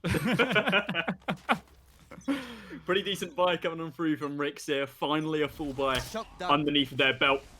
Hopefully they can find something here. Pretty decent setup. Trying to get a little bit aggressive through sewer. We see the Omen and the Cypher pushing that way, but from the heavens is Luzza. Sprays down 2. There goes Gatsy and Uzi. They can spy. Mike, nice little spray there as he just sees the gap in the smoke and used it fully to his advantage. 4 versus 3 with the man advantage going towards Ricks. This is still very much doable for ROG. Well, I take that back as Titus gets shut down from Hype. Yeah, not looking too good here for ROG in this one. They'll have to reassess their options here. Just go with the 2-man team of the Sova and the Breach to see if they can find an opening elsewhere. As they jump out of the window, and they might be able to find something towards B here, especially if they section off that right side, but they don't really have the utility to be able to do so. They could even aftershock it and see if they can find a way in if they expect DPS to be holding at this angle, but again, you're really expecting that information to be there, and left. It just isn't. 30 seconds, as the announcer says, and again, ROG are just going to readjust. If they go C here, they have a timing. Yeah, if they can just push it now, they might be able to catch the Breach off guard. Yeah, he's not going to be able to hold the angle. Look at this. Even with 10 seconds remaining on the clock, they're going to be able to get this planted. We do see the rotate come on through, but this is going to be a very hard hold. It's not going to be against pistols here. We see the shock darts coming over, but this is absolutely huge. DPS picks up 1. The spray's there for Matalian, but he's only able to find 1. This DPS picks up 2. Along with the first round for Ricks as well. Definitely what they needed in their first full buy round. Let's see if they're going to be able to level the playing field as we move into round number 4. Yeah, absolutely. So Ricks able to get their first round on the board, like you said. There seems to be quite a complement of ROG fans in the chat. So as I'm seeing that scroll through on my alternate monitor. Yeah, people are really on their side. Well, I'm seeing hashtag ROG win a lot, so there we go. But we'll just have to wait and see if they actually have the have the ability to take on Ricks here. They hold the early advantage, of course, but that previous round not exactly going their way. And ROG content to just push up outside of A long here. And given that for free, no early peaks here, Ricks content to just really play far back and not really challenge ROG in heads-up duels for the moment. Needs to be careful on this peak. Hmm. Gatsy, I have a weird feeling he's just going to dash straight on through, but he's trying to play it just a little bit slower. Four-man stack on long. Yeah, we see the stun come out as well, just to be able to stop anyone from pushing. But is that an omen? I think it is an omen. Oh dear lord! It's not going to be able to find anything though, as we see the shot ravaging through the map. But the A site so far falling for Rog. We need to see this retake. Loza from the heavens, trying to find something with the knives in hand. But he's got to be careful about how he pushes this, waiting for the communication from his team. Yeah, in a couple of seconds. It's such a strong post-plant hold here for ROG. Rix is going to be really up against it. It's a 5 versus 5. Loza jumps down, but he can't complete the frag. And here come the trays. DPS with the spam through with the Odin. Can't get anything done though. 3 versus 3 situation. They have to clear out under as well. DPS trying to spray all over the place with the Odin, and it's not going to happen. Rog get the round. Tell me the last time you saw an Odin have to reload after not getting any kills. That's one of the first times I've seen that. I mean, I appreciate the ballsy buy, but really need to be doing more damage with it if you are going to be committing that much into it. The buy for this round, however, nowhere near as fortuitous, as now we have pistols across the board for Rix. The KD of some of these players is definitely what we would expect at this stage. Weber still yet to frag in this game as well. Hopefully, he's going to be able to find at least one here, but he's not going to be holding the long angle. Ooh, a little bit of a tap there as Sova drops down to half HP. Nothing particularly substantial. Yeah, has to look away from the flashes getting sent through as well. Takes some getting used to the new UI element that Riot have introduced on the spectator client to denote flash. Yeah, that's true. It's better than not seeing anything, as we saw in one of the Ignition series. Oh, Uzi's able to win that fight somehow up against Luzza. So Rog, I mean, it's a round that they should be able to take anyway, but a little sketchy situations mean some players are on half HP that Capers can really abuse. Takes out his opposite Omen, but he's down on low HP himself. Yeah, I bet Capers is hoping he was playing another player right now. But sorry, another character should okay, but he does get sideswiped by Titus. But picks up 2 for his troubles, which isn't too bad, I would say. A little bit of extra money to be able to take on through to round number 6. But it is just going to be that. I wonder what the buy's like. They must be able to commit into this. Yeah, rifles across the board. Yeah, looks like, well, we've also got ultimates available for Rog as well. They have From the Shadows, they have the Knives, they have the Hunter's Fury as well. So, good complement of ultimates coming up into this round. They don't have an operator though. Luzza has been able to take that for Rix on that jet. Again, like I said, the operator isn't as potent as we've seen on previous patches because of that nerf that came through, but it still has its own utility. And some people still say that it's still very strong on the jet because you can hold those off angles and able to get away unpunished, basically. Yeah, most definitely. And anyone who knows of Luzza will know that his warping prowess over in Counter-Strike, he's pretty decent at it. So, not going to be particularly surprised to see him pick that up. There might be a visual bug on our screen because it shows he's got a Phantom right now. But I think when we look at the actual score sheet, it was an AWP. Yeah. I'm pretty sure I'm not going mad. No, I saw it in the score sheet as well. Don't you worry about that. So right, maybe he's changed his mind though. One of the benefits of this game, of course, something that I feel like a lot of people coming from CS to Valorant realise is a bit of a blessing. You miss by, yeah, not in Valorant. You can just cancel that, pick up something else instead. Bit of spam inside the mid from Matilon. You still can't buy after the round has started though. So if you wanted to go back to spawn to buy something, you can't do that. Yeah. So Uzi having a bit of an explore, spots out the Cypher, and the cage is up to try and deny Uzi. He's going to try and look at the spam through instead, but not quite going to connect the bullets required for the moment. So just going to back off of that one. Hope that Rix have made a couple of readjustments as far as their hold is concerned. They're certainly fearing the B side, but look at the angle that Luzza has right now towards A long. He's probably scoped up with that operator. Oh, and he just can't land the shot. He has to get away, and now he's going to continue to be pressured. Perhaps no. Rog are just going to hold steady for now. Yeah, different from what we've seen from him in the past. The fact that he doesn't usually get aggressive in these rounds, but buying up that operator maybe has changed his playstyle, which is good. I like to see him adjusting. However, very uncharacteristic for him to be able to miss shots like that. But after they spot out that operator, they do rotate back towards 30 B seconds instead. left. Capers, unfortunately for him, isn't able to find that kill on the Jet. Now the spam continues. I know Spike picks that exactly one, so where. does Weber finally on the board now. Mike trades it back. DPS one of his own. It's a frag fest between these two teams. Revealing area. Spike gets dropped.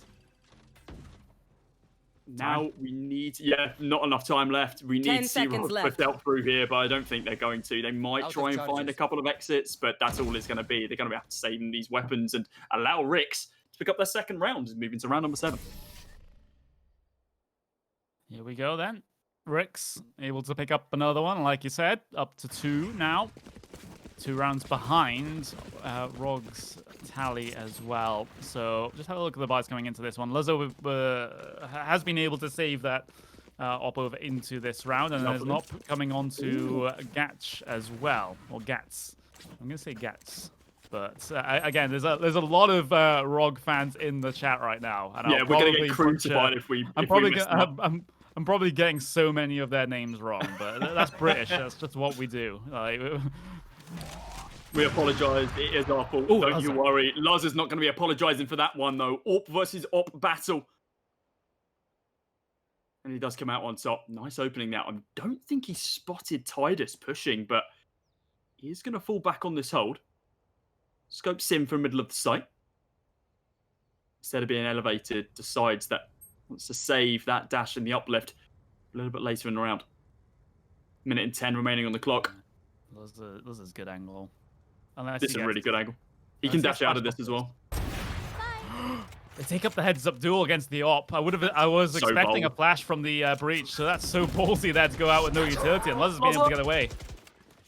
Kind of the skin of his teeth there. He left it just a little bit too late, but he does escape in time.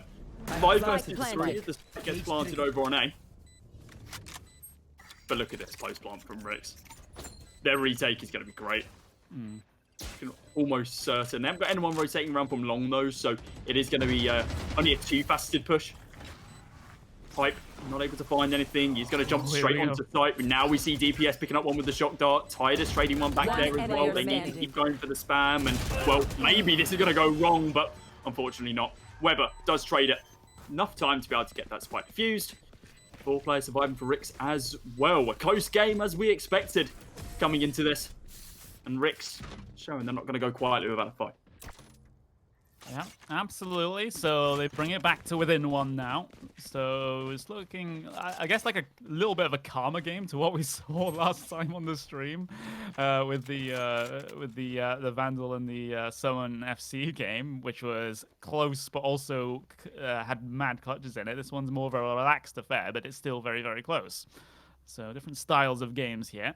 More methodical in this round. Well, more convincing rounds in this one, I think, because that previous game was more concerned about the individual plays and the clutches. This one, it's as soon as there's like a clean execute that comes in, then it's basically done. There's been no mad individual performances so far in this one. No, which does surprise me from some of the prowess that we have on at least the Rix side. We were relatively open. We don't know too much about ROG and their squad. Of course, we can go off the VLR.GG stats all we want, but it doesn't tell the full picture about games. So this is at least my first exposure to them. Seems like they've got a lot of fans, which is always good. And they've started out well. So if they can find openings like they have been doing time and time again, then maybe they are going to be in the driving seat in this game. But it is way too close to call at this stage. Set up for the C site, it looks like, but this is Revealing area. going to be an interesting one. Decent Rolling Thunder to try and secure control of Garage, but the Hunter's Fury in response, and the Rolling Thunder in response really cuts down Rog as they try to exit onto the C site, and now Rix holding strong here. Spike is down there, right in front of the Jet right now, and it's going to get oh, that smoke actually might allow him to recover the spike, but where's he going to go with it with 15 seconds? Back to spawn and back on the boat that brought him here, basically, on this map. He needs to run for the hills. He needs to make sure that this operator is saved. Yeah, I don't feel like there's much else he can really do as Rix do take the round. A lot of utilities about to take through to the next as well, so He is going to be sitting pretty. Might be able to drop one of his teammates a weapon here. 3.3k, not too much. Probably just going to see force brought up some of these pistols. Yeah, we see a Sheriff Ghost, a couple of, well, actually 3 Sheriffs coming out. A Sheriff Eco, so to speak. It is going to be the raid boss in Gash. It's trying to find these picks with the operator. I wouldn't be surprised they sack a couple of players around him just in case he does get taken down. So if he falls, someone else can very, very quickly take his place. And realistically, you could just drop this down as well and use knives to their full advantage. Might be saving that, at least for a full execute. Round number 9 kicking off now. 4 rounds apiece. Lazar finds the opening on Mike. You can't be allowing Lazar these openings with the operator. It just makes life so much more difficult for Rogue because they're just going a man down early on every time. There's still a full complement of ultimates available for Rogue here. So still a chance that they can be able to wrestle something out of this round, especially as they've been able to pull the rotations around from Rix. But again, it's still a weapons disadvantage, but that doesn't matter as far as Uzi is concerned. That was very clean. Hopefully we get to see more of that in this round. KPs is going to be the person holding primarily on that C site, though, waiting for that connected garage push. Great paranoia. Does get taken down by Paranoia, though, so he has to hold the angle back. I don't know if they spotted him out as of yet. They do, and oh, it's actually going to be the operator that comes out on top. And somehow, ROG are still in this round. They are. Stun comes through. 30 seconds left. Rix readjusting, and the ultimate from the Cypher is there, so he's going to ping all those players out. So they know they're inside a garage at the moment, and now ROG, they're going to hot foot themselves. Well, they're going to miss out B. They're going to go all the way to A, and Rix are going to be on their tail. They have enough time to be able to do this as well. They have 10 seconds as they plant the spike here, but it makes for an interesting change of scenery, I suppose. To the opposite end of the map. Oh, look at this aggressive push, though. Aggressive angle. I really, really like this from Mataleon. The fact that he has Hunted Fury as well to be able to just add a little bit of insult to injury, what realistically it will be. But the fact you can find Weber as cleanly as that. Rix, this was your round to lose. You were going up against pistols, but dear Lord, ROG, they come to play. Isn't even able to find another frag. The off plant was perfect. Can't really fault it, considering they had low HP on that. I forgot his name. I completely forgot Mataleon's character's name. Sova. There we go. Oh, yeah. It's okay, you're a CS caster. You know, it's understandable. I'm dipping my toes. I'm trying. I've called the operator the AWP twice already, but I'm hoping people can gloss over it and forgive me. Look, I haven't casted a CS game since Valorant came out, so there we go. All right, that's. I didn't mean that as a brag. It's mostly because no one hires me, but less about that the better. But ROG forced back from the paranoia. I'm a bit paranoid that epic.LAN will fire me now, but there we go.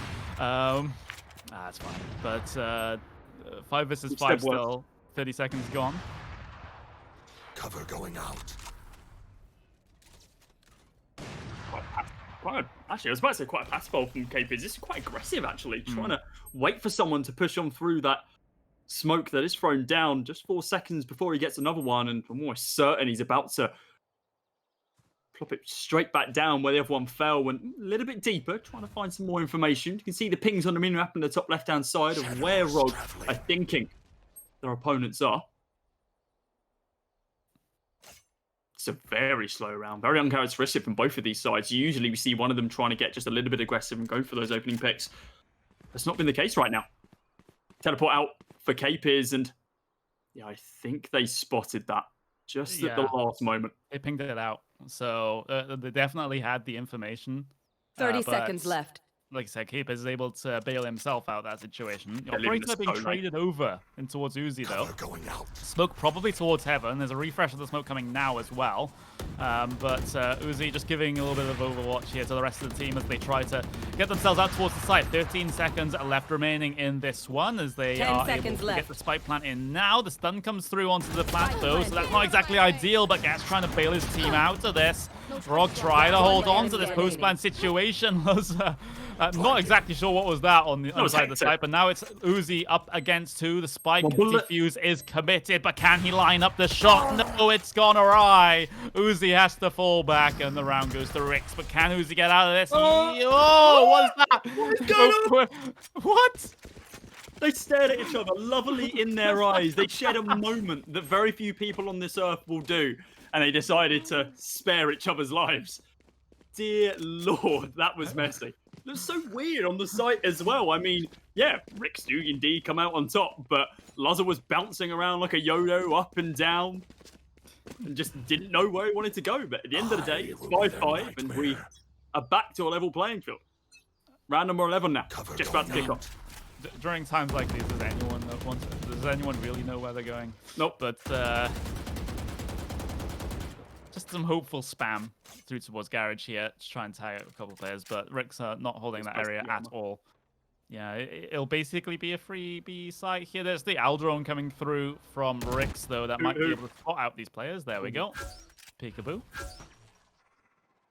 Shadows traveling. He just lets it fade. Is that, yep, don't worry about it. Yeah, it might run into the stack here, though. It could do. Aldrone needs to go first. It's one of the benefits. Does get trapped. Its location gets revealed, but I feel like that's a good use, if I'm completely honest. And oh dear, Cam spotted him out as well. Uzi is not having a good time. Everything is spotted him right now. And yeah, down to 2 HP. Yeah, he's trading out weapons. Understandable, to be honest with you. Down to the Spectre now, so he is just going to be falling up behind, using his utility, hopefully, to max effectiveness. Ultimate? He's soon going to be teleporting around the map as well. At least a bait. That's literally all it's going to be. He's going to teleport behind them, hope for the best. Oh, no, he cancelled it, as a matter of fact. Now he's going to be pushing, but with 9 HP, I don't 30 seconds really left. expect to see too much from him. We see the push out onto the site, and he's dead. Gone. Deleted. One player remaining. Super dead. Oh, there's the response, at least for one for Gats, but in the end, it doesn't do much of anything. And Last Rix, round in the half. well, they're in the position to lead this half at the end of things. We could go 6-6, of course, but at the moment, still a pretty close game between these two. Not a lot to separate them, as Rix have had the lion's share of the last couple of rounds, so they have good momentum at their backs coming into the final round of the half here. So good recovery from them after they struggled early on. But can ROG responds and draw things level into the second half? Rick seemed very happy to take these rounds into retakes. They're confident in their ability to be able to retake sites. We've seen time and time again, primarily on the A site, where they just fall back after initial contact. Not even a death. This is what they thought Rog... This is what Rog thought he did in the previous round when he smoked this. So now he's actually fallen up on it. Stun comes through and doesn't really do much to him. He's been a frag inside of mid. There's your what. Since then, the map goes quiet. Come on, Capers. I was going to say, if he pushes any further with the scope up, then he's going to be in for a pretty nasty surprise. Capers needs patience there. Yeah, suspecting that, well, not expecting the tight left angle. Capers might be on for a frag. He will be checked. Oh my god. Oh. Only the one, and it's the Sheriff that actually takes him down. His Omen enemy. Picking him up. 4v3 now with Rix with that man disadvantage, but as I was mentioning, they might be happy just to leak this and play for the retake. See what they do. Spike plant just about coming in there as the Rix retake is under full swing at the moment. Mike does have his ultimate up. He tries to go for the Rolling Thunder. The Rolling Thunder gets activated. The Aftershock is able to find one as well.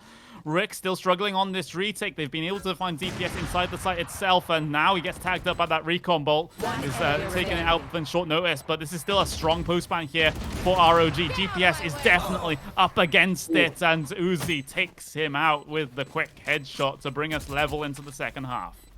Switching sides. Yeah, 6-6. That's a nice way to end it for ROG. Have a quick look at the stats as well. We do see, I wouldn't say standout performance. DPS up to 11 on Rix, shortly followed by KPs. It could have been so much more on that hold over towards A, but unfortunately his Omen counterpart, it's just a little bit quicker on the draw. You see that the primary AWPer for ROG as well, doing bits, some would say. up to 12 now. And I wouldn't be surprised if we're going to be seeing more of that on the defensive side as well. Relatively standard setup here. A little bit of aggression here from the defending Jet. Wonder if she's going to push straight on through. Nope, just hold the corner angle. I mean, it would have been a tempting option, but deciding to be more passive about it this time. But second pistol round well underway, and Rix exploring towards the C side of the map where Rock do not have a very strong hold at all. They just have one towards. Just left it. Yeah, they're just basically playing retake on this site, which is not surprising when it comes to Haven, but it's kind of surprising when it comes to a pistol round. I will say that, but. Spike plant should be in soon. In fact, it's planted at that very back corner. It's not a very common plant that you see. So let's see how Rock are going to be able to deal with this one and how Rix adjust their post plant respectively. Well, this is the definition of a retake, right? This 5v5, flat off, right? And Lazo both find frags at our own. Tidus. Okay, where are these taps going from Tidus? Good lord, man, he's doing absolute wonders. DPS, the top fragger for Rix right now. So good. Takes down one. Double shock dart. No. Oh, he does have another one, but he needs to actually connect it as soon as possible. It's not going to take him down. Surely that's 1 HP. Surely. Seven. Oh, that's so unfortunate. But, well, a great retake from Rogue. That was Rix's round to lose. Look, that post plant would have paid dividends if the Sova was able to angle those shock darts more directly on top of him. That's exactly what I was going to say, Cody. It was a great idea because you could see the players had to cross and try and take the fight with him. And that could have been such a sketchy situation there for Rog on their retake. Could have easily been that 1 versus 3 happening, especially if there was a defuse denial there. But again, it's all about what could have been. Yeah, it's unfortunate that he only gets dropped down to 7, right? A single tickle from the rest of the round, and that would have been another gorgeous round for them. 4v2 though, not really much to say about this round. A couple of trade frags here and there, but at the end of the day, it is going to be ROG running away with it 8-6 now. Finally, building some semblance of a decent lead. We've seen 1 round leads in the past, but not something like this. Yeah, Rog's good 2 rounds at the start of this half, able to convert on the pistol.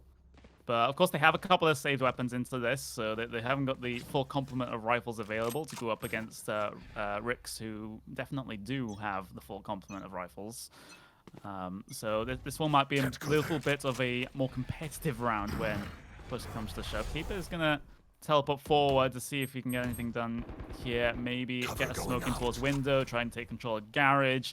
Might be the plan, although there is a Cypher tripwire there, so that information would be given away if he does decide to push. But it's going to be a one-dimensional approach once again, I think.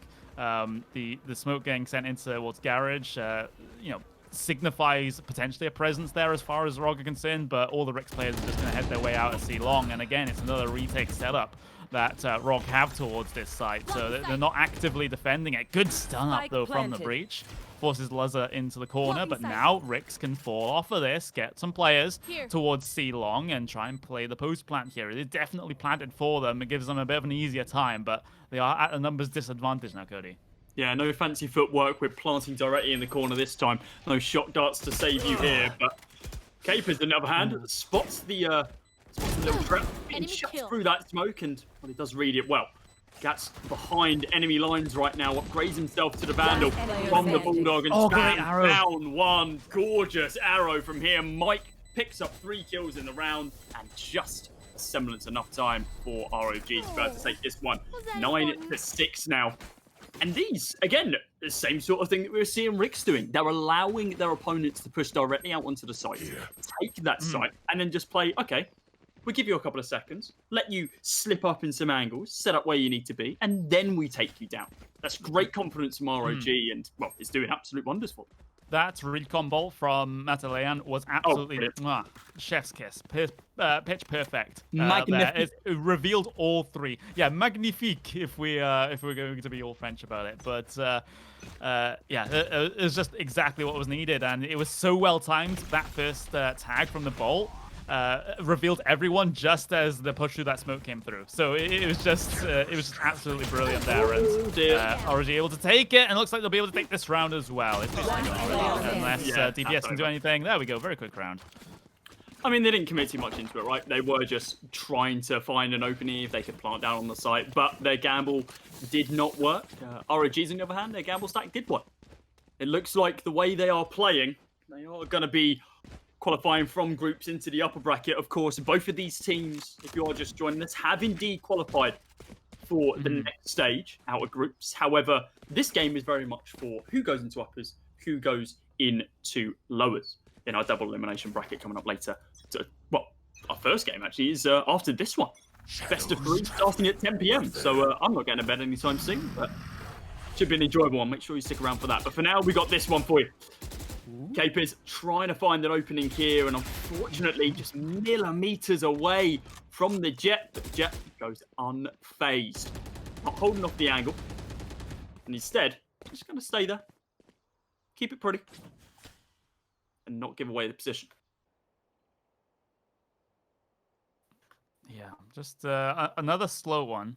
It seems like both teams have been a fan of their much slower rounds when it comes to the actual gun rounds. Of course, that previous eco went by quite quickly. Again, another walkout on towards the C side here for Rick. So they're really abusing the fact that Rock don't hold this one early on and decide to go for the retake plan towards this site. It's simply what you have to do, especially with 3 sites on the map. You spread yourself pretty thin if you commit to 100% to all of them. So it's again, another retake situation. 5 versus 5. Ultimates are up, though, for ROG. They have the Rolling Thunder. They have the Cypher ultimate to reveal positions as well. So this could potentially get very, very sketchy if Ricks are all stacked up in one place. And here comes the Rolling Thunder onto the site. Luzza's just going to sit on the spike here. He's stunned up, but is he going to get peeked in time? I don't think he is. There's the recon bolt coming through to reveal players. And now Ricks are able to respond, but Gats from up above takes one out with a knife, continuing to push further. Both of these Ricks players are inside along, and Gats knows all about it and is tagging them down. Able to put the smoke down, try and get away, but DPS has been able to find the defuse, I believe, here, and he's found the ground as well. What is that? It shouldn't have happened. Quite simply, I was gonna say, as in that sort of post plant, the way they were set up, I didn't favor it for Ricks. They shouldn't have won that round. Just simply. Very much being carried by DPS in that round. A great display from him to be able to take down the final 3. Yeah, what else can you really say? We're seeing round after round after round, Rick's just committing onto that C site. It is a standard default setup that they're going for. Not that they're scared of any of the other sites, but I'd like to see some presence towards B, maybe a push over towards A here. We can see that Ricks, they don't have, well, they have the money for the buys. It's just working out what they want to do. As a matter of fact, it looks like we do have a pause right now. Hopefully, won't be too long, but ROG, loads of money in the bank for them to be able to mess around with. Yeah, not so much for Ricks here. I mean, they can buy up into this one. They'll just have to go with the SMG on hype, though, which has already been bought up. Right here. But yeah, we're just waiting to see what the plan is going to be. Of course, under this pause right now, not exactly sure what is the problem. I'm seeing no players disconnected from server at the moment. So yeah, we'll just have to see. But yeah, I mean, we had a technical pause earlier on because some player was lagging, and we saw them like going around in circles in spawn, which is quite funny. But I'm not sure what the problem is this time around. But ROG still in a very good position at this point. They definitely had a good start to the second half. They dropped that previous round, of course, but still, I don't think that will really shake their momentum up too much, considering it was a bit of a weird end to the round. Right here. Yeah, most definitely. This is 4 rounds in a row from them, remember, so it's far from them out of this as of yet. Ricks are the ones you really have all to play for at this stage. Uzi going to be holding quite the tight angle, and now we might actually be seeing some B presence that I was talking about from Ricks. It seemed like their default C play, it might have finally worked out, but they don't want to test their opponents too many times. A couple of times in the past where it did just fall flat on its face. Now they're trying something just a little bit different. Our drone gets a little bit of information, spots out 2. That's all they see. They know there's presence inside of mid. They don't know there's anyone on A. Of course, we know that A is probably the site to go down. However, they need to be careful of this jet. Oh, not Lazar, sorry. I'm getting my teams mixed up, but yeah, probably. No, you're completely right. Like that is it's an angle for Gatch to be able to hold, and he is very, very aggressive. So maybe B is where they're gonna go. Recon bot in though. Oh, the Omen just about able to teleport away and get away from where he was last seen, and even able to follow up on with a frag as well. So great recovery from Rog there. Capes punishes the push through though. So brings it back down into even numbers on each side. But DPS, his kill makes that short-lived, but the trade is there as well. So Titus with one, and now Rix decide to, well, they have time to go see here. So there we go, 10 seconds left remaining. Plant can come through, and now they force Rog's hand. Yeah, planted out for long, but... Oh, look at the positioning from DPS, though. This is so good. I don't know why anyone from ROG hasn't thought about going CT at this stage. Of course, the strong majority of the fighting was round B, but that's such an easy rotate round. Can catch them off guard completely, and I don't think they're even going to think about checking this. 9 times out of 10, a player does not push this deep. And yeah, Cypher, nice, easy little tap to be able to take him down. There's his second of the round, and now Gatch, no operator for him. Instead, the Phantom in hand, but it's not going to do enough. Webbers is going to come out on top. It's an 8th for Rix. Now just 2 rounds between these two teams. Yeah, getting pretty close here right at the end. Rix with 2 on the bounce to try and recover their attacking half. Good play from DPS in that instant to find the pushed up angle to catch Rog off guard as they rotated back towards C after Rix with that late decision decided to go that way. But it looks like we'll be under another pause here because I think DPS is having a issue here as he is very stationary inside of spawn, but looks like he's back in the game and we get that unpause through. But yeah, Rix, they are still showing signs of life, so they can bring this game back into their favor. It just requires a couple more rounds on the board, and they'll be sitting pretty at the end of this one. Remember, this is the fight for upper and lower bracket. So winner goes through to the upper bracket, loser goes through to the loser's bracket. So like you said, both of them are qualified into the next stage. It's just a matter of that lifeline, like I said at the start of the game. Well, this is something different from Rix. Very aggressive push out towards A. Gatch is there to be able to take down Hype. Still only on 7 kills for him. He's not able to find any more here. Spike can go down in the next couple of seconds. They're trying to force out a fight to find at least one opening. They don't want to be going up against 5 in a post plant, but that is exactly what's going to be happening. We now see the rotate as well. All the way from attacking spawn is the Cypher. Can he find the frag on breach out on long? But now we see Mike pushing out onto the site. Let's see how this fight goes. Trying to chuck the flashes out just to find someone, anyone, some semblance of an enemy. The stun's available as well. He knows that there's a couple of people on heaven. He peeks it. Omen does not come out on top. The train's there very, very quickly from DPS. But left, right, and center, we're seeing kills. Now just going to be the breach. Rolling Thunder. Here comes the Rolling Thunder. It's going to force them off the bomb plant. And realistically, this is probably going to be the round. He's going to chuck off the shot out onto the site. He's going to spam him down with the Phantom. And yeah, Gatch run for the hills. But he's not even going to be able to save that operator. Only just. But what a fantastic use of that Rolling Thunder towards the tail end of that. Yeah, so well timed, holding on to it as well. It's so easy to let that go off early and not use it in the most ideal of circumstances, but he waited for the post plant, able to put it through, capitalize on it with the push through. The aftershock also helped out there, directly onto the plant spot. So it's just brilliant stuff there. He knew the time was low as well, and he knew that ROG had to commit to the defuse if they were going to have a chance of winning that round. So all the timing just worked out in his favor with the ultimate, and that's what you love to see. Well-timed ultimates in these sorts of games can really give you an absolutely huge advantage. Recon ball on towards the C site as Rix decide to quicken up the pace a little bit here. They're very much knocking on the door of the C site, but they've been flashed off the angle. Yep. Something very samey from Rix once again, but ooh, maybe this is going to be a little bit of a different flourish. They forced a bit of a push, but it looks like ROG have read it. As we see Rix now falling back towards A long. Find an opening. Yeah, as the cam gets destroyed as well, The jig is up. They know where it's coming from. Gonna smoke out into heaven as well. But now the B site looking more and more bountiful. However, with that smoke actually going up into heaven on A site, it's actually forced a full rotation. They've seen nothing else. They baited them out with a single Omen smoke. Actually there to be able to take down one with the Spectre. Moves off, does survive, but gets very, very quickly traded back by Capers. Cover going out. Yeah, big attempt there from the Jet, but in the end, can't stem the bleeding. Capes trying to take fights right and center as well. He gets cut down from behind as Mike pushes through with the Sheriff. And ROG, yet another retake, has to be managed by them. Ricks, they got 2 players inside along here to try and cover the plant. The teleport towards the top of the site, but he gets sent back.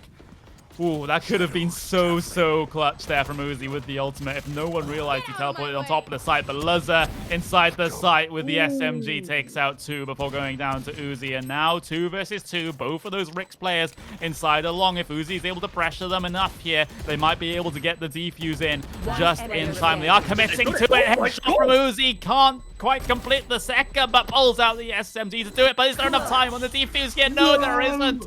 There just isn't enough time. That was so close. Milliseconds, I'm sure, but a nice ending there to be able to pick up a couple of frags. Ricks, they are counting their blessings that they've been able to move into double digits. Again, another round for ROG to lose, and that's what happens. A great opening to be able to take down those 2 players out on long. I believe it was Matalian, right? No, sorry, it was Gatch.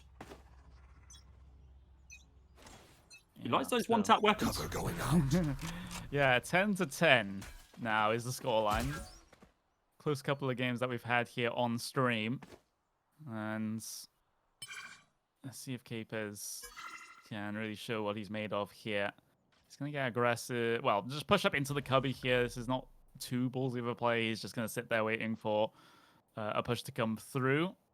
But ROG hasn't really been tempted to push C long at any point in this game. They've been very happy just to sit back on the site itself and just chill out. But where's he going to be teleporting to? Looks like he's going to be teleporting with the rest of the team. No. He's caused a question mark in ROG's mind. They just all look behind themselves at the exact same time because they were expecting the Omen to go deep. But now it's just to the other side of the map to try and support his team on this A-site take. Stealing sight.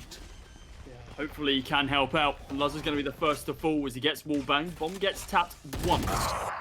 Capers are then going to fall. They had an open sky for them to go to plant on this, and now it is just left with Hype having to recover that Vandal. Picks up 1, but now has to run for the hills. Knows that they're going to be hot on his tails right now.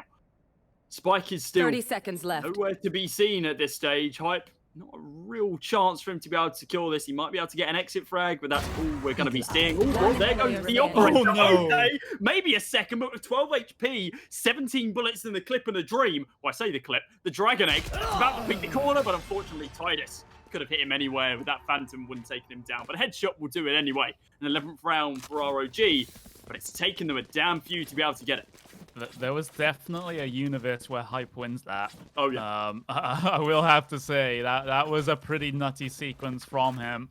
But now Ricks, they're having to go down onto Eco this round, or at least get a couple of Sheriffs out there because they just can't justify the investment. So it's likely going to be match point here for ROG. And they're quite low on the cash as well, so even a loss here might break them a little bit and might make the 11-11 scoreline well, be a little bit interesting. But that requires Ricks pulling off a pretty clutch round win with the pistols, which is very difficult to do. Luzza deciding to push through, but Gats has the angle completely flashed, but no one checks him. That could have been a free kill for the pistols, but Gats is now going ham on the rest of the team. And now Weber, well, gets a couple of frags before he goes down, but that's match point for ROG. Yeah, match point. Back in that one, but Ricks still got a chance here. A buy available. At the end of the day, this match doesn't matter. They're both through, but it's upper bracket or lower bracket. Do you want to go in with that additional advantage, knowing that if you need to, you can drop a game? Or do you want to go into the next stage having to fight like it is your tournament life on the line? Because it is every single match. Rex are hoping they can secure this one, but they are 3 rounds away from being able to do so. Rog. Simple one. Lot of ultimates available as well. All 5 of them have them up, so not going to be surprised if they start tapping this. Yep, teleport straight out from KPiers. Oh, such a good bait out of the ultimate. Yeah. Breaches has wasted it.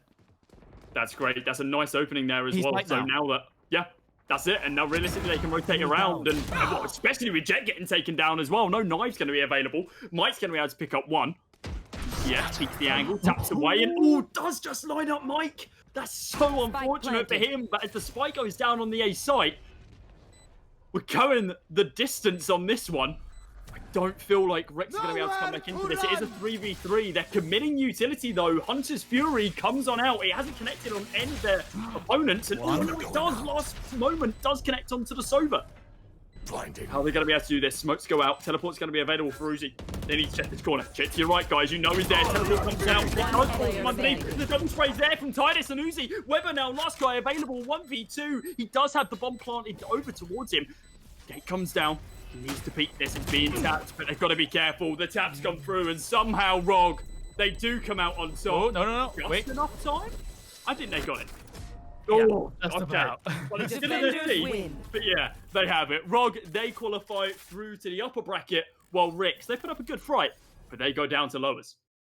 That was so smart though from KPiers to bait out the ultimate. That was perhaps the play that could have won that, but in the end, the retake was just too strong from Rog as they will secure their place in the upper bracket for the playoff stage. Best of 3s from this point forward, folks. It's going to get interesting. Yeah, it really will. I feel like if we saw more of what we saw in that previous round from Rix across the entire game, trying for those kind of, not gimmicky plays, but those set plays over on B site, maybe a little bit more on A as well, then they would have had a better chance. It seemed like their attacking idea was, hey, let's go C. We baited them on another place. Let's go C again. Yeah, let's keep playing post plant on C. By all means, it can work, but when it hasn't worked time and time and time again, because we know that ROG's kind of retaking is very, very strong, as was demonstrated in that previous round, then we know that realistically, they're going to just keep running it. Rix needs to do something different, and unfortunately, it took them way too long to realize that. Yeah, absolutely. It was a close game. Don't get me wrong. At points, there was certainly the thought in my mind that this could go either way, but in the end, Rog just sort of came alive in that second half on the defense, and it was able to hold so much strongly and so much more convincingly than Rix were able to hold on their defense. So in the end, it's the defender side wins at this point. Who has the better defender side? And in the end, that went the way of Rog. Yeah, definitely. So commiserations to Rix. Of course, they're not knocked out. They do just move through to the lower bracket. Best of 3s for them are all going to be their final lifeline in this event. Hopefully, we do see a little bit more of them. Rog, they're going to be up in the upper bracket. Not too sure who they're playing up against as of yet. Haven't checked the bracket myself. However, you guys can, of course, check out the bracket in chat. I'm sure one of our lovely moderators will be able to paste that for you. We've got one more game coming up for you tonight, or should I say set of games. Our first best of 3, potentially going to be the upper bracket as well, because we want to show you the best games, right? Yeah, some teams are going to get knocked out, but who cares? We want to show you what the guys who have done great in those group stages have to offer. So I believe, Raptoros, that is it for now. We'll see you after a short break. At least I'm going to be back. I'm going to be joined with Yumi. But yeah, probably catch you tomorrow, though, most likely, right? Yeah, well, at least for me, I'm going to go off and do some racing games now. So there we go. Production work, not casting. So, but yeah, I'll definitely be around tomorrow, and hopefully we can get some absolutely bonkers playoff action. But that's the groups over and done with, and the bracket will now be populated. Yeah, definitely. Well, guys, we will see you very, very soon after this short break, and we'll be back for our first best of 3 of the series.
You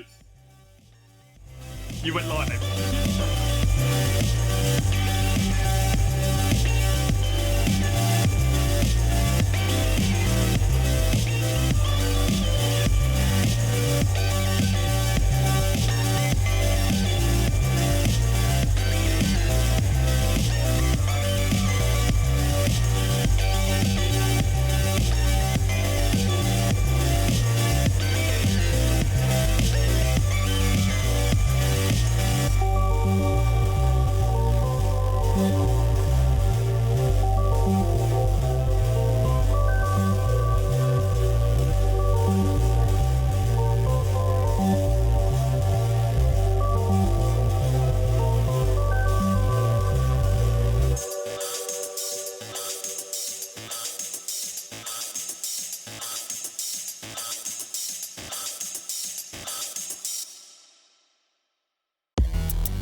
Welcome back, everybody, to the epic.31 Logitech G Valorant tour.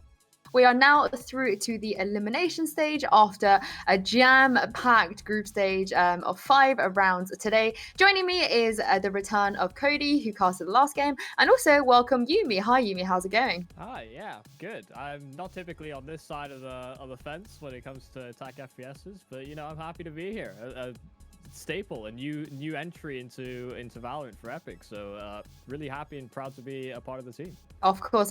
It is our very first Valorant tournament here at epic.LAN, and it's been an extremely exciting one, to say the least, so far. I don't know how many games even you guys have managed to catch up on, but I think it'd be really nice to have a recap before we go into our winners upper bracket, best of 3. And like I said earlier, all of the games earlier were best of 1s, so we're sort of entering the best of 3 territory now. I think the first thing I want to talk about, we briefly mentioned it in the break, is that Oxygen managed to drop a game, and I didn't expect them out of all the seeded teams to be the one to drop a game, and I believe they lost to BDV, which means Oxygen are now the 2nd seed going into the winners bracket. They still are going into the winners bracket. They're not going to go to the losers one, but I think it makes their life slightly harder now. What did you guys make of, I guess, the news that they lost a game? Yeah, I don't think we really expected any of the seeded teams to not go through kind of top of their groups. Obviously, we see in Group E as well, Ricks, they barely get through by the skin of their teeth. They drop down to the lower bracket as well. Granite as well, similar sort of story for them in Group H. But the fact that Oxygen also drop a game, I mean, it just goes to show that some of these mixed teams, coming from other games like Counter-Strike and just playing with their friends and moving into games like this, just goes to show that you can't underestimate them. I mean, hell, someone had difficulties against 2 teams that we didn't really expect them to have difficulties against. You were saying in the pre-game that the fact that they went to OTA against 200 policemen, I think you would be the first one to admit that that's not something anyone's going to be proud about on that squad. Yeah, of course. Actually, against Vandal only, I did predict a really close game, and it should have been a close game. And I do still stand by the fact that those 2 teams should not have been put into the same group. I think is a wild group to put a team like Vandal only in a group with the 1st seed. But yeah, like you said, with Bricks.GG, I think I kind of expected them to be middle of the pack a little bit this tournament, purely because of the fact they had to play with Lazza. I think Lazza is a tremendously talented player, but when you have a group of 4 and then you need a person to stand in or bring them into your team, it's always going to have that adjustment period, and I think maybe they're just going through an adjustment period. I mean, after all, they still made it. They made it to the lowest bracket, so it's lower bracket, so they will have a chance to actually fight back into the finals if they can manage to go through those games. And I guess one other team I wanted to highlight is Taran Mill. They weren't seeded. I kind of felt like in hindsight they should have been one of the seeded teams, and they came out of their groups with 4 wins out of 4. And you know, that is a team that, like you said, is a mix, actually, old CS mix. We've got Stanley in there, Russ in there, Cray in there. You know, these guys all very well recognized, especially here at epic.LAN. But yeah, I guess Yumi, I want to sort of throw to you and see how much of the competition you've had a chance to watch and which teams have impressed you so far. Yeah, I suppose I kind of share your sentiment that Taran Mill, I think, were a team that maybe should have been seeded as well, because I think there was a recent tournament that was held by, I think, Dino PC, where they actually played against Ricks in the finals, and they beat them 2-1. They had Russ, I think, as a part of their roster as well, but he came over from Ricks, so there's some small things there as well. Because you can always understand strats and play styles and play off of that, but I think it's very difficult when we go into those group stages and we have so many teams that are kind of unknown quantities because maybe they are just starting out or they haven't participated in as many tournaments, so it's hard to get a good gauge on where everybody lies. And even in everybody's own time, I think a team that I'm quite close with is the Neds guys. They were in Group A alongside Summon FC. Yeah. I think they had potential. There's Luke JM, I think, was one of the highest ranked kills per round players in the world at one point. Like, he was sharing similar stats to players like Wardell and Tens. So that's another team that's a mix but could still be a high fragging capacity team just based on the individuals. Honestly, that group is the group of death because, like you said, you have Neds, and let's not forget that in Neds we also had Mog. Mog has been a player that's been around. People know him, and I was sort of expecting big things from him as well. And also Team 7 AM. I heard from the Summon guys that they were really surprised by how good this team was. So you have 4 teams in there out of 5 who probably all of them had the ability to take second spot, but unfortunately, I think it's just Summon FC and Vandal only that go through to the upper bracket. And yeah, the brackets have been sorted now, so we can sort of take a quick look and see which teams are going to be playing each other. So just before we go into that, we are going to be showing the Purple Cobras game versus EVC. Of course, Purple Cobras, they're a team that's been around for a while.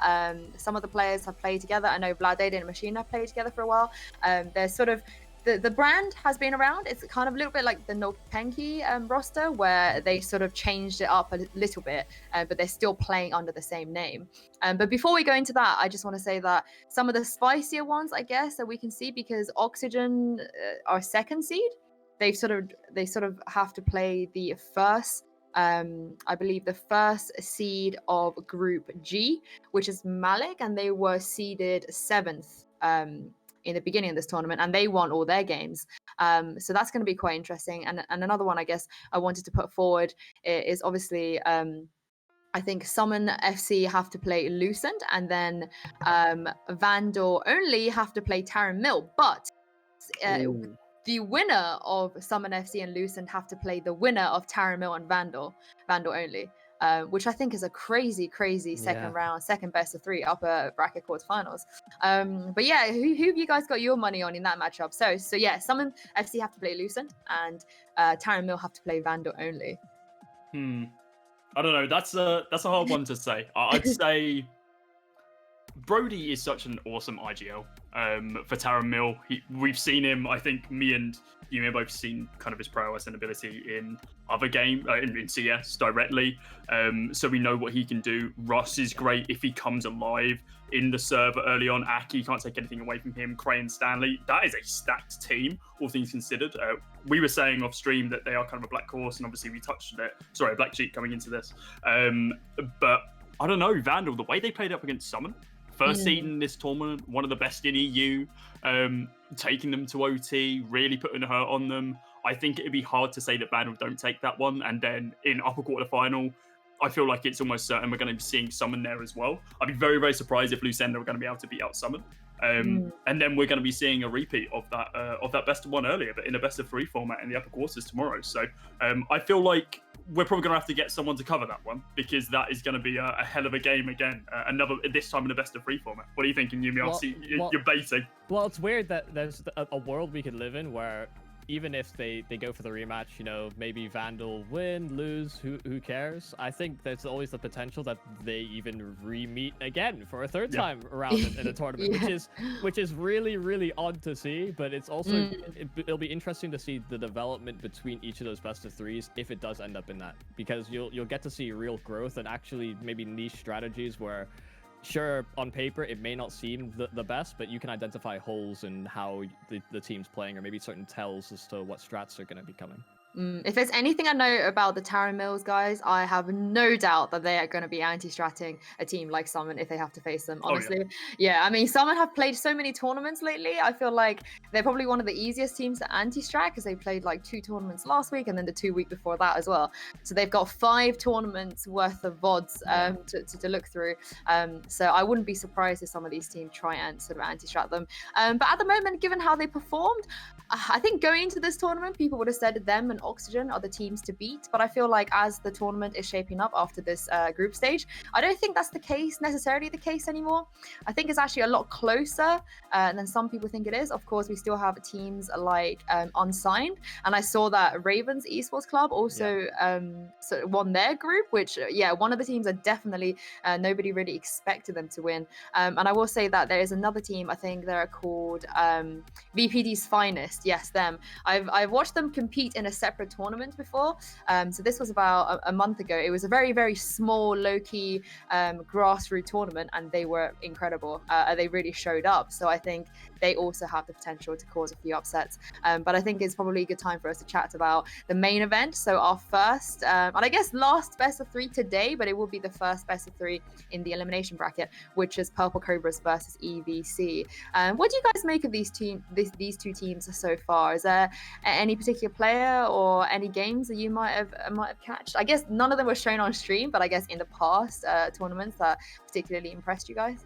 Yeah, I think when I caught Purple Cobras before, it's interesting that between maps, it doesn't seem like they vary too much in the agents that they select. It seems very much hunkered down to a core 4, and maybe they have like one flex character. I think they stick fairly often to, I think it's a Raze, Breach, Omen, Cypher, and a Sova, but then they'll cycle out the Sova every so often for maybe a Sage or a Jet or something along those lines, just to get a bit more diversity on the map pool. So I actually have them as kind of my favorites for the tournament. I've seen some of the Summon FC Summon games, and I've seen Boaster kind of break down some of the gaps that are present, and that can be added up, that can be changed, can be fixed. But I think the ability to just knuckle down on firm favorites and firm agent selections all the way through will just be a huge benefit for them, I think, in the long run. Yeah.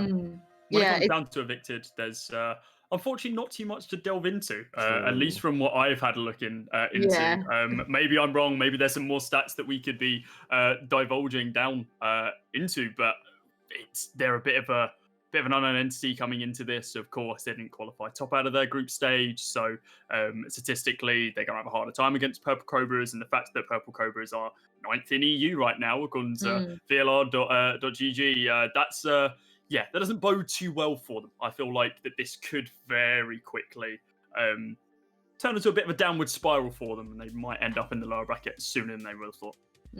I just want to say back on that Purple Cobras, like you're completely right. They do have a very set and organized lineup, and I think we all know that they love playing Bind. They've played Bind quite a few times. But the last time I watched them play in the grand finals, they played against G2G, who are now unsigned, and they actually completely, utterly stomped on Ascent. I think it was the first time I watched them play on Ascent, and it was honestly like, maybe G2G didn't have a good day, but it was the map they played after Bind, so they sort of set a good precedent on Bind and then completely stomped on Ascent. So I wouldn't even be surprised if they pull something like that out. And I know last time they played Ascent, they had their usual setup of like you said, the Raze, the Breach, the Omen, Cypher, and Sova. But now we've had it's been a while since that tournament, and we've had some other agents sort of enter the meta, leave the meta. I don't know if they're gonna sort of show up with a Killjoy at any point in time, but I feel like Purple Cobras would be the team that would do that. I know they spend a lot of time practicing, and I think all of them are currently full-time. So they're really, really getting sort of committed, knuckle down, and playing as much Valorant as possible. So I'm hoping it'll be a good game. But before we sort of jump into that game, I'm getting a couple of updates on our end, on production end. I think Purple Cobras might have already played their first best of 3. I'm not sure. I know the teams were told that if both teams are ready and before like 10 p.m. and they want to play their best of 3, they can if they want to. So I feel like maybe that's the case. They might have played it already. Sounds like they played their first map. So that's might have to roll the dice. Maybe we have to write off the last 5-10 minutes of us talking about that game. We'll wait and see what production has for us. But sounds like that they were just ready to get it kicked off, start away. It was like, okay, we love playing Valorant. Let's keep playing some more. Let's keep going. Let's keep going, which is great. I love that people enjoy playing. And like you mentioned, the fact that they're full time. Like, hey, I'd love to do that. I know a lot of people would love to be able to dedicate full time to that sort of stuff as well. So more power to them. I reckon if I'm full time, I can get out of gold. That'd be the dream.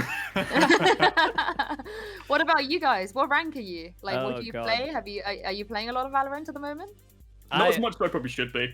Yeah, I'm a reluctant convert. You know, as the esports developed more and more, I've been giving it more and more chances because I think at first I was very intimidated by the idea of like, oh, it's basically Counter-Strike but with spells. But the diversity, and it's becoming a bit more akin to, I suppose, to harken back to sort of like MOBAs and that direction.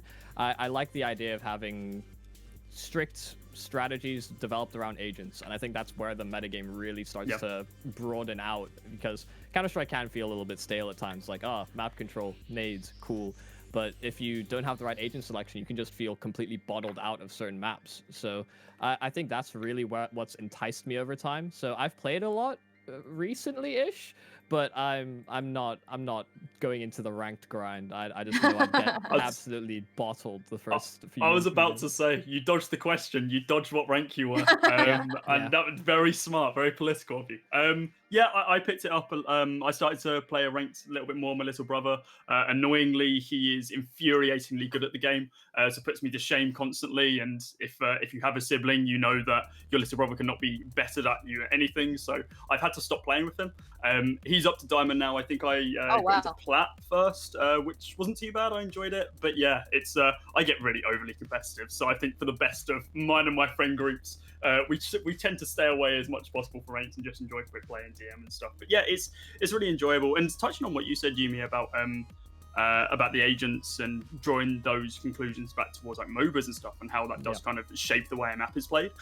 There was a game called Paladins that was released. I think it was like two years ago, and there was a lot of similarities between the two, especially kind of graphical styles, and also like having like individual agents you can swap between. I think that game leaned more on like the Overwatch style, but since kind of like the team-based element came in towards tactical shooters, where you actually have like agents, heroes, etc., it's a nice spice. It's a nice eternal thing. So I am really enjoying it, and yeah, hopefully we get some more. Obviously, Sky just got announced as well, so I'm looking forward to play her on the new map as well. I can't remember what the map's called off the top of my head. Icebox. Yeah. Brilliant. Love that. Even more maps in the pool. That'll give us up to 5, and then best of 3s will be a little bit more substantial, which would be great. Yeah, I mean, Yumi, you're gonna definitely love the new map when it comes out. It's basically like Sub-Zero from what I've heard. It looks exactly like it. I was about to say. Yeah. But I think the biggest thing for me over time has been like I've ear to the ground been watching every single Valorant tournament as it's come out, or at least the big ones, the major, or I suppose the invitational ones, but it's been a bit awkward for Europe. I feel we've had less tournaments, kind of less eyes on the scene, and it's been harder for people to develop over time. I think that's what makes coming into this a bit more of a blind stab in the dark for certain teams, because we don't get as many big opportunities for people to show off or showcase their abilities, which has, I think, kind of hurt at times. But we'll see it as it gets further through, especially with a 5th map coming through. I imagine more tournament organizers will be like, yes, that makes a bit more sense. We can actually get teams that are specialists on certain maps and just refuse to play others, because having a ban pick system will sort of encourage that. Do you guys think that they will ever... Sorry, so you go. Yeah, no, actually, we can, I'm really keen to carry on this discussion, but I think it might be best for us to take a quick break so we can, as a group, find out about which game we're going to be showing and do maybe 5 more minutes of preparation. But in the meantime, everyone, please do not go anywhere. We will be bringing you a upper bracket best of 3 right after this.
Good evening, ladies and gents, boys and girls. Welcome to epic.LAN 31. This is the Valorant tournament brought to you by Logitech G. My name is Cody Cast. I'm the one who's frozen on the left-hand side. Don't worry, it's not webcam. It is a photo. To my right is the lovely Yumi.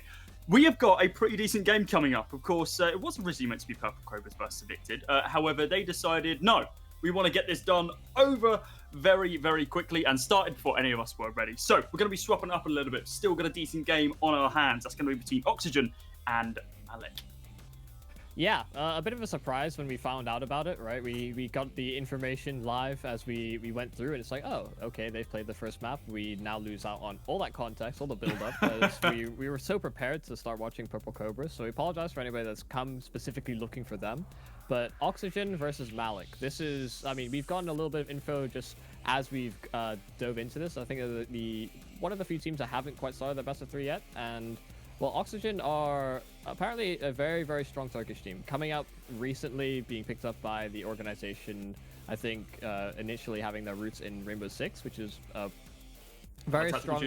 Yeah, no, very, very strong FPS roots at the very least. So going towards Turkey, it seems as though they're at the top, or if not the best team in Turkey, then at least fighting for that top slot alongside another team.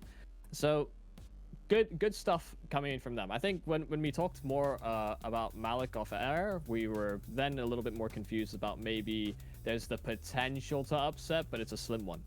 Yeah, they do come into this top seed in this game at least. So I believe they get to choose whether or not they pick first map or ban first map, I believe. I'm not too sure on the entire format, if I'm completely honest. Obviously, with there only being 4 maps, there's really only 1 ban that you get straight off the bat. Oxygen, though, they come into this. They're 8th in the EU right now, as you mentioned. They aren't the best team in Turkey. That is at the hands of BBL, currently 6th in Europe. However, they are relatively hot on their heels. I wouldn't be surprised if after this event, depending on BBL playing any other events since this, if they swap over. We were told earlier as well, they did a pretty decent job of beating one of the higher seeded teams, not only in Europe, but in the world, being FunPlus Phoenix, of course. It was I believe, just a week and a half ago right now. But the fact they're able to beat teams like that in best of 1 formats, of course, now we're in the best of 3s. Either way, we know from statistics that these guys are here to play. They're not going to go down without a fight. So yeah, I really am looking forward to this game between them and Malik. We've been told basically flat off that Bind they are fantastic on. So if I was Malik, that's the map you ban, 100%. Yeah, they're firm bind believers, and that's if you're limiting your map pool so much to 1 map, I think they've got successes across the field, but that seems to be the highest pick and win rate for them. So going towards that, I mean, we try not to advise teams as to what to do. They can reach that conclusion by themselves. But that will be a scary map if it goes through in the best of 3. And so when we do get the vetoes in, if that has been something that they simply don't avoid, then maybe there's a lack of research. Maybe they're sort of underestimating Oxygen, because I think there's potential then if you just give it to them. That's maybe a free map in the best of 3, right? Yeah, definitely. Malik can't underestimate these guys. The fact that there's information out there about them does actually work against Oxygen. Of course, there's no real time to be able to enter straight off the bat by able to watch VODs. However, there is time to just have a quick glance over at their statistics. We can see 17 matches that they have played have been on Bind. In comparison, only 9 on Haven, 5 on Split, 9 on Ascent. Every single one of those, with the exception of Ascent, is above a 75% win rate. This is a strong team. We're a relatively solid team comp as well. They do play Killjoy, which they are one of the few teams to actually play her.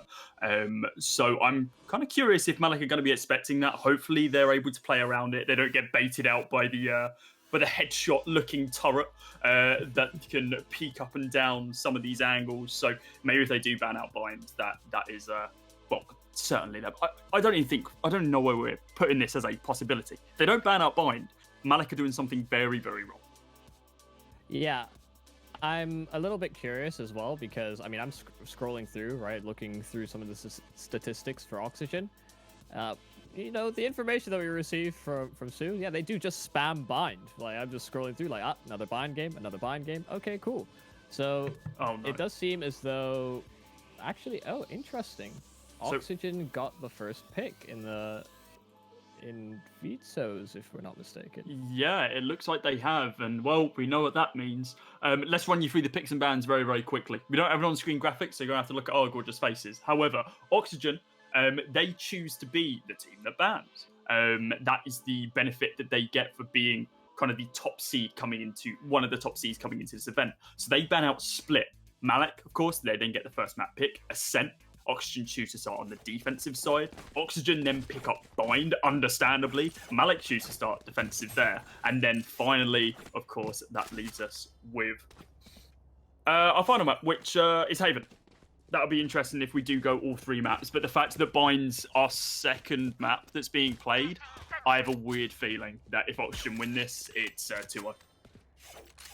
Oh, we'll have to see. They start defensive side in. Of course, we have the Jet, the Breach, Sova, Omen, the Killjoy as well. Killjoy on both sides. Yeah, it's a double Killjoy game. So we'll see maybe slightly weaker attacker sides as a result of this, but the mid control is going to be what's on the cards to start things for Malik. Yeah, most definitely. The fact that Oxygen haven't chosen to go with a Jet as well means that they aren't going to try and go for these hyper-aggressive plays that maybe Malik are. So it is kind of Malik's game to lose here, at least from a at least from an agent perspective. I'd say they do a little bit of the benefit of the doubt coming into this with one of the stronger agents. But hey, Oxygen, they're set up. They know what they need to do. It seems like they're leaning more towards that A site.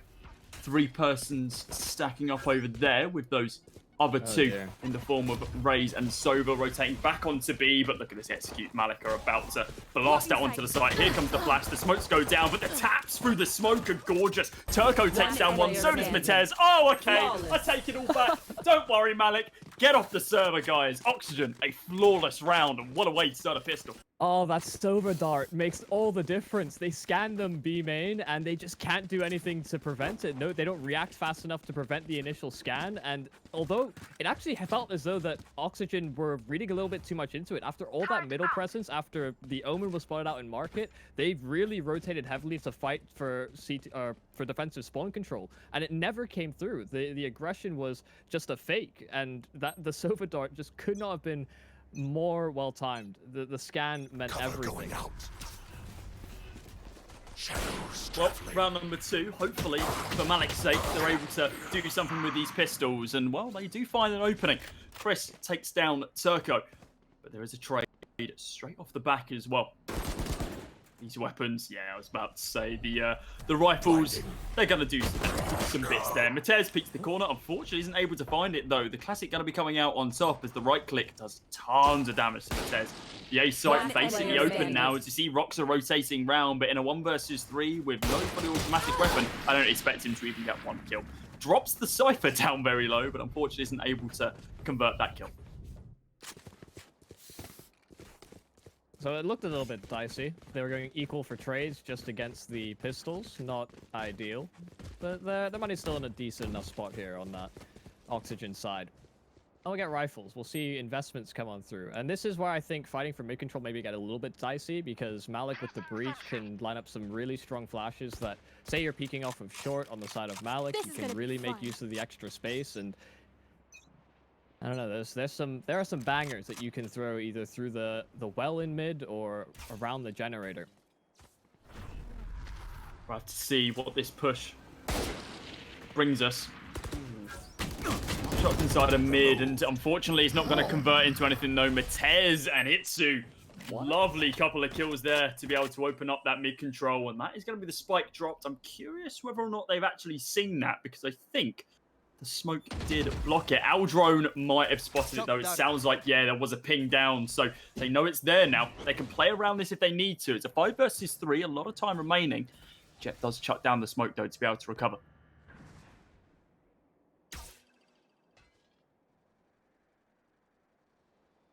Really defensive setup from Oxygen.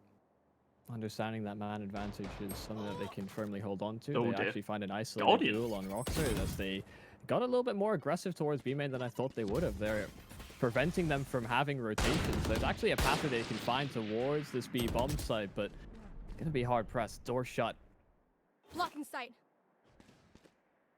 30 seconds left. Yeah, with limited time remaining on the clock now, with limited ammo in the clip, you can't be reloading when peeking a corner. Come on. That's, that's FPS 101. It can be COD, it can be Valorant, it can be CSGO. It doesn't matter what it is. But if you're doing that, almost certainly going to get taken down. Rightfully so, he does. Oxygen now, 3-round lead. That rifle round did not go the way that Malik wanted it to. That was kind of their first chance here. And it seems like they were able to find just a little bit more success on those pistols in the previous. Yeah, it's great to see that because they have the Killjoy on Oxygen, they're as well willing to get more aggressive towards choke points like B main in late round, just relying on the turret and the utility to be early indicators for rotations if it's necessary. There they are. Recon Bolt inside mid. Gains a little bit of information, but nothing too major. All they know is that there's one person over there. That could have moved any time. They're getting really stuck with the utility usage in mid. We found Oxygen getting kills through smokes, usually by proxy of the information that you can get on that Sova. Oh, here comes the Death Roomba. He doesn't spot anyone, actually. They do take it down, though. Toronto has to fall back. Paint bomb in. Just to do some chip damage. Doesn't line anything up. I feel like Toronto's seen it, but completely blinded. Does get away, though. Nice. Jump pack placement there. Isn't going to be able to find the trade, though. Sisto's going to be the only one to find anything there. Crips and Rocks have pick up their own, but the Guardian coming out on top. Takes down 2, and somehow Malik have actually turned this round around. It's 3 versus 1 with just the Sova available for Oxygen. And he's not in the best of spots. No real utility to help him out either. A single shock dart is going to be a difficult one to find placement for. Just trying to find these isolated doors. Around the corner, there's Christ. He finds the kill necessary. 3 players stay up. That's the first round for Malik. And it's a burst play towards A. A slow approach that overwhelms Oxygen. Sure, that blast pack seemed to keep that Raze alive for a moment, but all his teammates fall very shortly afterwards. A good first round from them. They're hoping they'll be able to find some more successive move into round number 5. They can bring it 3-2. There's more of a chance. We do now see the first operator of this series come out onto Toronto. Of course, had a pretty decent opportunity to be able to get 3 kills, but the flash was perfect from the breach. Not going to allow him to find anything. Tries to go for the pick up cat, but once again, utility's there to be able to stop him. Turret down. Hunter's Fury gets popped, but there's Mavera. He's gone. Taken out of the round before it even really started. Yeah, solid lurk from Roxer, but it's a 1-for-1 trade in the end. At least gives information that the Omen is in A main. So keeping him there, keeping him contained was the objective, but he gets 2 around the smoke. How has he done that?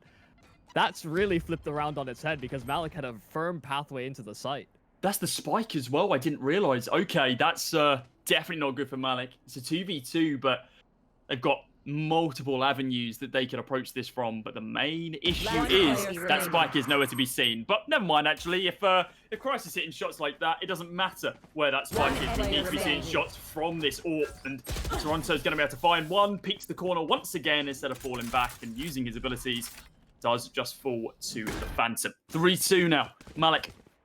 They're putting themselves back into this, and now they have a couple of ultimates available. Yeah, I'm not gonna lie, I am conflicted. Chris, Christ. Yeah, the Y's throwing me off, but you know, I feel like Chris is a more standard name. Wait, should we go with Chris? We'll go with Chris. What a nice guy Chris is. Good guy, Chris. Really solid round there from Malik. It got a little bit dicey. The fact that they were so spread out, those initial 2 players over towards A being caught by the double kill from the Omen was a very difficult one for them to navigate, but yeah. Like you said, there was a multitude of angles that they could have been in and made things so much more awkward for Oxygen. Ooh. Aldar doesn't connect. Do lose out where he is. Omen, yeah, wrong house, buddy. Completely wrong location to be in. That weapon now in a recoverable spot. Trying to scan out mid is Chris, but hasn't spotted anything as of yet. And the Sova is going to push up. Going to be able to recover that rifle. At least gives Oxygen an opportunity here. And, unfortunately for Turco, he does get taken down by Speed Demon. Killjoy chucks a ult. I know exactly where. But I don't think there's much you can really do with it. It does pop, doesn't catch anyone. Yeah, an interesting one to say the least. Maybe just wanted to try and find a couple of things with that rifle, but with no real backup from his team, I think that was the best of plays. Oh, Johnny. One enemy remaining. Oh my goodness. Okay, round's over in an instant. They all swing out wide over to Tower's Heaven, so there's a double kill there. And we, of course, catch Jone on the singular kill afterwards. I will be interested to see which team ends up giving up mid control, because it does feel like a lot of the initiative style plays that teams will opt for is not too much of a gamble, is to just fight for these small niche plays where they'll maybe get a little bit more aggro in mid. Yep. They'll set up for some nice pop flash plays, or maybe even try and get the Omen into compromising positions. I feel it's something that Malik will be able to exploit a bit more on their CT side, given that they have a jet as well to operate off of, but eventually one of them will have to yield. Doesn't look like either of them are thinking about doing that as of yet. We're still seeing a defensive angle being held from Oxygen, but of course, Malik, they've opted not to go for it. Instead, setting up more towards A. Oh, the recon bolt does spot out a couple of them. That might give up the idea. As a matter of fact, that was cross map. What a lineup from him. I didn't realize that Sova was over on B when he threw that. A small bit of information gained, though, could come back to hurt Oxygen here. They've committed a rotation in already. Of course, you talked about Mavera lining that up from B, so they're leaving the Killjoy solo. Not something that's too unusual, but it does leave an opportunity for an isolated site. It would mean that it would come down to equal numbers in a post plant, very likely. Area. These darts have been fairly compromising, something that Malik will have to be faster to address in further rounds. A lot of time being brought off the clock here. 39, it's now taking further down, and here we come with an A execute. Yeah, from the shadows being popped, just to be able to bait out potential rotations, but not going to be the case. Tons of flashes. Chuck everything out onto the site, guys. This is going to be your one opportunity. 25 seconds on the clock. Joni trying to find an open, but Toronto finally finding a frag with that operator. But look at this. He's pushed all the way up. He catches 3 of them. Isn't able to find a single frag, though, unfortunately. Chris finds one of his own. Devil now going to be rotating over. Tries to find the head. Takes down one. Looking for a second, potentially even a third. But they drop down. They spam him through the box. Miles picks up one of his own. Rocks are now going to be holding underneath Heaven. Now on a 3 versus 2. Oxygen with that man advantage. But look at the Killjoy. Oh, it's going to be great. It's not even needed. It forces them off a couple of positions, but they were trying to play for the time. 3 guys survive. Oxygen, they take themselves a 4th and bring themselves back into the lead. It's only by 1. But at least it's a start.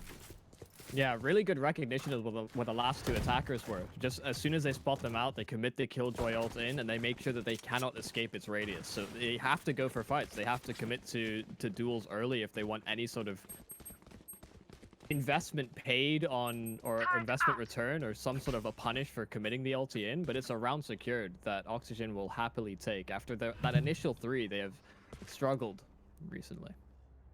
Yeah, which is kind of surprising. Malik, of course, we came into this very much saying, I don't think we did predictions, but I feel like what we were saying in the pre-game kind of spoke for itself. We came into this thinking that Oxygen should have a relatively easy game, but the fact that Malik have been able to level this out. Still early doors, of course, in the first game of our best of 3, but wouldn't have thought Oxygen had to potentially come from behind. They're 1 round up right now, but that could very, very swiftly change.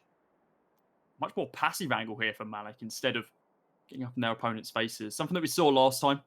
Very passive on A, using the opponent's information to their advantage, as a matter of fact. They knew they were there. They thought, okay, well, they know we're here now. We're going to rotate back over towards the B site and then just fake it straight back. We caught them off guard. Toronto finds the opener there to be able to take down Devil on the Omen. Here comes your Devil Rumor. Not going to be able to take anyone down. Does force the information that at least 1 player is there, though. Flash goes out onto the site, but we don't see the push. Yeah, relocating, re-aggressing through middle. Getting spotted by the operator is going to be a bit of a problem for them. Chris will look to try and create a bit 30 more space. seconds left. Of course, presence being made towards the A side. Great timing. He catches out the Cypher, the Omen there, to trade things out. So at least they get themselves the bomb site and the plant. No ults available for Oxygen either to keep this competitive. And there's even the commitment. The aftershock. Yeah, Joni chucking Bladestorm down as well. They really want to secure this round, and I mean, I don't really see Oxygen pushing in off the back of this. They're trying to come through from heaven, all three of them. They spot one of them going out long. Maybe they have an opportunity to be able to take this round. They take site control once again, clear every single one of the angles. They're not going to close the door, but careful, there's some knives in your face, Matez. And now they realize, okay, this round's going to be done and dusted. They're still going for it, though, tapping it, trying to take them down. I don't know why T1 even attempted that one. That was very questionable. Turco going to be falling back. He does have a buy in the next round, no matter what happens, but he spotted the Jet pushing him, and Jet comes out on top. Does lose her life, but with 4 kills, I think it should be too sad for that. Yeah, none of these rounds have been too particularly clean. I'll do a minor correction on myself. I call the breach ult an aftershock. It's a rolling thunder. Just, you know, just spurting out spell names, thinking I've got it all right. But yeah, a good idea at the very least for Malik to just delay those rotations, make it as awkward as possible as well, and to try and get aggressive with the breach ult. But yeah, the rounds being as messy as this, neither team has been able to create any sort of distance, any relevant distance between them. Well, looks like there's going to be no distance between some of these agents right now as the push comes straight on out from Joni. Look at this. Double kill. Unfortunately not. Only able to find one of them. The backup there from Toronto to be able to trade it back. It's in trade after trade after trade after trade. Now just Cypher going to be remaining in this 1 versus 2 between the Omen and the Sova. The Killjoy turret spots one out. He's holding his side of the smoke. Tries the tap. Takes one down, but close range is his teammate to be able to take him out. The Omen coming out on top, and a 5th round for Malik as they move into the lead. God, that was the low buy, and it comes down to a 1v1. Sure, it's very, very quickly traded. I mean, I know, but that's still really uncomfortable. Neither team really being able to get an inch in the game. It has been fairly back and forth, these small streaks of rounds, and I mean, the large amount of success comes from Malik. They didn't win the pistol. Cover going out. Cover going out. So it seems like they're more standardized approach. They go for a bit more mid control as well on Malik, but a bit of a difference maker here from Oxygen. Look at where the Cypher's positioned. He's gone over instead to be a bit more aggressive A main. Yeah, inside of Wine, and well, could book out in his favor. We know that Malik do favor that A site, and we'll go back and see that again. A push out into A main in just a couple of moments from the Jet and the Killjoy, but right now we're looking towards Connector. Devil going to be holding as the Omen. Chucking another smoke down, peeks on through. Door still very much open, but not checking your angles, and that might be the death of you. The peek is there from the raise, and somehow the kill had to be converted. We see the Hunter's Fury come out. He takes down one. It's damage onto a couple of others, but that's basically going to be it. That A site hold has completely fallen apart. The only person surviving is inside of heaven right now. Matez does manage to take down one of his own, takes out the Killjoy. Spike goes down, but now in a 3 versus 2 retake, they need to push together here.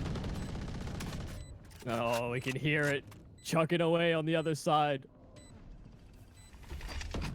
Flash out. Impending doom is maybe what awaits. The flashes for now are keeping them at bay, still delayed. One player Has an aftershock available as well if he wants to delay, but yeah, they have to commit for this. A 3-on-1, and there's only the breach to worry about. There he does. He gets overwhelmed. Lavera, put it in hand. Of course, he'll happily take that fight. Gets it to half, gives it to his teammate. Nice and compromising guy. Gotta share the love. Nice equalizer there for Oxygen. The Sova ult all the way from B main, or all the way from the B site. Just having the ability to set something up like that, especially when you've had a lack of presence towards, well, any real meat behind the initial presence for Malik in mid, just means that they have a firm protocol in place, which is very good to see. Yeah, cross-map ults to do that, and, well, means it can be in multiple places at once, basically. Also, I really want Sova's train-up regiment. The fact that he can strafe jump around the corner with an LMG of that heft is, he must be ripped. Seriously, that's absurd. Oh, hello. Johnny, taken down one in the form of Zistu.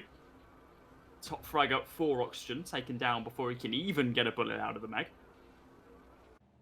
Chris, lot of information gained in mid there. That was actually a very, very good hour drone.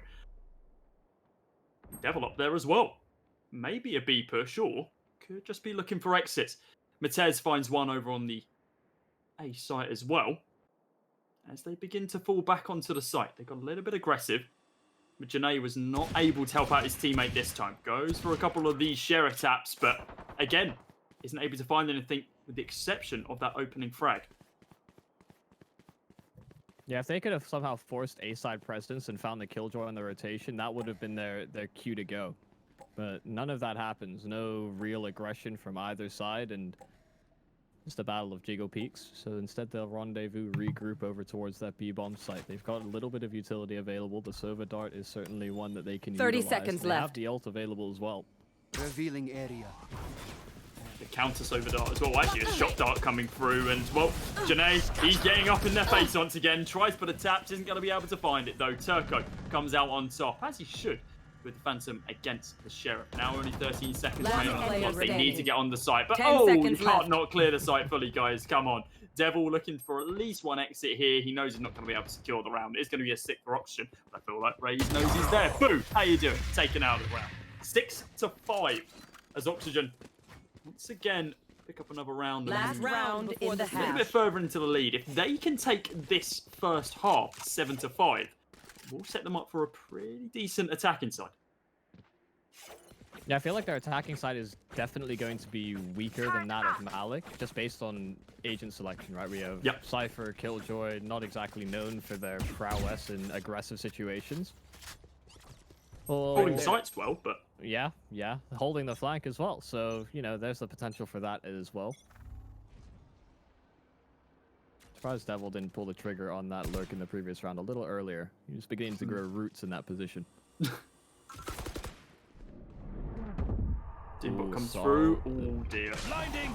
Really solid flash. I think that was a team one, right? No, did that come from mid? It was from short by the Oxygen Omen. Yeah, it was really well done. And Devil suffers at the hands of the showstopper. So, he's just inside of it. And, hey, I mean, he gets a pick on his way out. He can't really be upset with that. Takes that man advantage, and, well, there goes your man advantage straight away. Jonah and Roxa are alive still. Get out of my way! Back round to mid. Yeah, just popping the Blade Storm just for that extra oomph in some of these fights. Revealing area. She is quite low already, so a single bullet from Mavera here will do it, but who's quicker on the draw? That is a real question. The right click, not going to be suitable there. Roxa, I wonder if she got spotted out. Killjoy going to peek this corner. Needs to be clean. These one tap. Spots out one, but isn't able to transfer to the second. It is going to be Oxygen taking that first half 7-5, but I don't think it's particularly convincing. Yeah, I mentioned it earlier, just the fact that neither of them were able to get any significant lead for most of that game. It was streaky. It did come back and forth. It seemed like they were, as soon as one team got a little bit of space, the other one would answer back just to tie and equalize once again. So the fact that Oxygen have got like a bit more breathing room now coming into the second half, especially with them being more defense-oriented in their agent selection, it could certainly be a difference maker, one that could take note. We'll have to see if they have better success than I'm anticipating at the very least. I did feel, though, that Malik underutilized the breach in terms of setting up the initial duelists. It felt like they were going for a lot slower plays that I didn't feel as though the agents were maybe as akin to. I think I'm in agreement with you on that one. We just really got to see, well, Malik utilize their full agents here, because there's a lot of defense capability they have here. True. Like Killjoy, I think we only saw her lockdown once or twice in that first half. I think actually primarily only once that I can actually remember that actually led to anything. The other one might have just been a throwaway, potentially for a bait, but this pistol round needs to be clean. Try to stay as quiet as possible. Placing swarm grenade. Now the swarm goes out onto the site.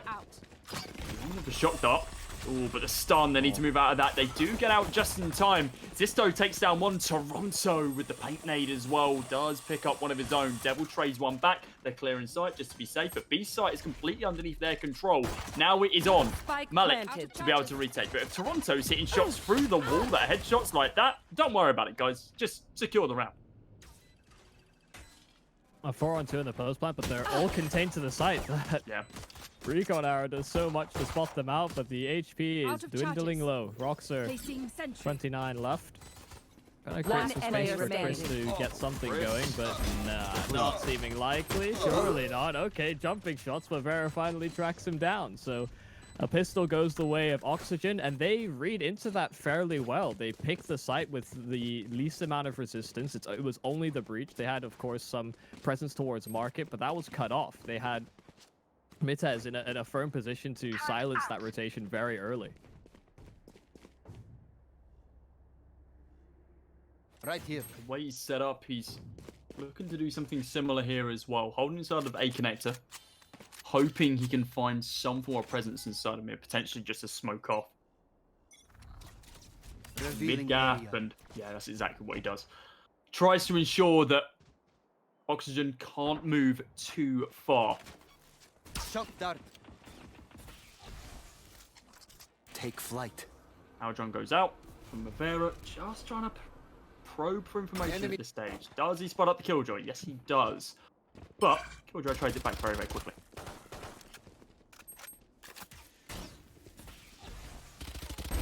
Enemy down. Okay. He tried it once. He got spotted by the Aldron. Thought he'd try it again. Yep. Fool me once, shame on me. Fool me once. Shame on you. You said once, twice. Fool me. Damn it. Gone. That's gone fantastically, hasn't it? Well, that's not how numbers work. You go up usually, but well. What comes after one? It's the one again. Well, in all the chaos, in the flood of numbers, Malik have actually got a numbers advantage without them being the ones that win the pistol. Of course, these upgraded pistols do a lot of work. The utility usage as well has been good on the timings. We'll see if they're able to overwhelm and maybe take this one away.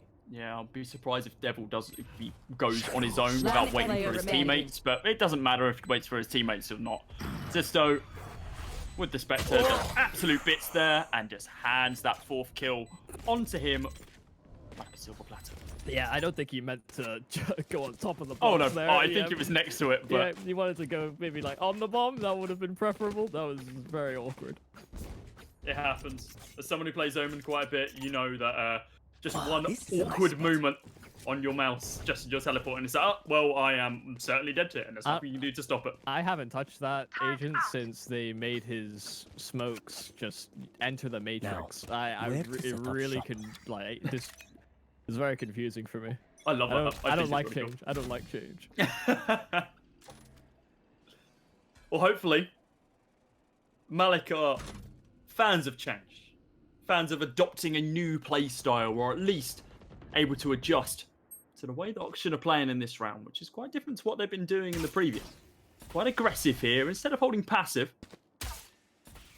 and waiting for these rotates, they are trying to pry for early information. No Owl drone out on the A site as of yet. Enemy tag. Of course, presence over towards B, and maybe a rotate that's soon to be coming out. We're about to bait this. Right here. This Cypher's doing so much to be able to keep them on the B site. Yeah, he's really keeping them leaning towards that left side of the map. Of course, the Killjoy can play for the retake instead. They have the turret on the right-hand side. It does get smoked off, so it's going to be read into initially by by Oxygen. So very well done by mitigating the usage of that. So they don't know just how far they could have scaled up, and by the time they realize that the bomb's getting planted, or the spike's getting planted, sorry, there's it's going to be a little too late. Now into a 4-on-5. Hunter's Fury being used, and, well, unfortunately, does not connect. Now we see this smoke from Roxer. Check behind you, buddy. The one angle you were holding for this entire round. And then when he pushes onto the side, he's like, nah, it's fine. It's clear. And he does fall to it. They only find one frag onto Oxygen now, and it's, well, it's 10-5, Yumi. There's only 3 rounds in this now for Oxygen. They're their agents don't bode too well on an aggressive, on the attacking side. Let's be honest, Malik should have had a more advantageous attacking side. Clearly not going to be the case. And while it was looking relatively level early on, Oxygen have stepped it up in these last few rounds. And I think it has a lot to do with the level of information that they're working off of. It feels as though even if Oxygen are contacting into the sites, it has been an easier time. What a camera. That camera sees over the wall. He's not going to be predicting that one. Sorry, just to finish my point, the fact that they're denying information where possible from One that player is a remaining. huge difference. Yeah.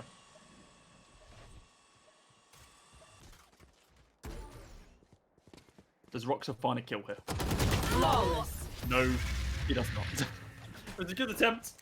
The I suppose the only comparable weapon that we have in Counter-Strike to the Frenzy is a CZ75. Pocket AK, I like to call it, because it does have pretty decent time to kill. Frenzy, unfortunately, not the same. It is not the Pocket Vandal. It does decent damage, but this should do. I feel like people seem to have a lot more success with the Sheriff and the Ghost. Yeah, they do the Frenzy. The Ghost is Okay, let's get set up. There's really no competition. Yeah. If you can sheriff somebody down middle and not insta-kill them, then why not a Ghost? I definitely see the value in mid to close range fights. Anyway, that's a discussion for another time. Fast play from Oxygen over towards the A site. This time the Nano Swarms. turret's not going to be there. Yeah, the Nano Swarm keeps them back for now, so this time they'll have the breach close enough that they may even want to go for a faster play to retake the site. Soon to be seeing a lineup here from Chris, and Toronto's out on the site. Be able to get all of that information allows that spike to go down. And, oh, I know exactly where that was awesome! That was so calculated from Chris. If you guys missed it from home, we thought it was going to be a lineup for a recon dart. It wasn't. That was a lineup for shot darts. Shot darts. Oh my god. That round is one off the back of that. It throws it all into turmoil. They just weren't expecting to lose Mitez to utility purely alone, and it comes in at the right place, right time. He's had some really, I mean, there's been some really solid Sova lineups that we've had so far. I definitely feel as though Oxygen have gotten better production on the recon darts overall, but that's I think the solitary shock dart kill we've had so far. Yeah, it is. I'm very confused why the Yoma didn't move after being hit with the shot dart first time. Oh, hello, Mavera. What do you think you're doing? Turco takes down one as well. Chris with the trade. But, man, Mavera, you don't beat Jets in that fight. That is her specialty. She wins those. Don't know how it happened. It's now going to be seeing Chris taking down Mavera as well. Beating out the enemy Sova. Chris on a 3k now. Going to be looking for that 4th to be able to secure a 12th round. It's going to be a long distance fight. Sorry, Vandal versus Vandal. Is he going to be able to find it? It's still inside a mid. 2 more players to find. 1 low HP, 1 definitely not so. Tries to take down Chris, but isn't able. 4 kills for him. But dear Lord, what a start that was. Mavera just did the smoothest 360 to dodge out on what he's on flashes, and he turned around so rapidly. That was crazy.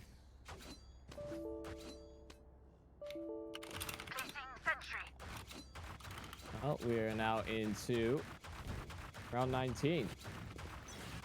Of course, he has Zisto leading the charge for Oxygen. The Cypher player. Still pretty good production on this attacker side. You see a very deep recon arrow at the very start of the round for Malik.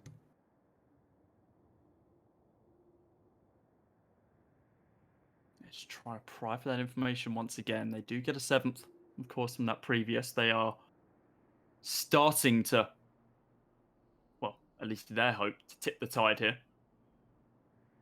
Come back into this game. They don't want to lose out this hard. That first half, a lot more level. But Oxygen really come to play in that second.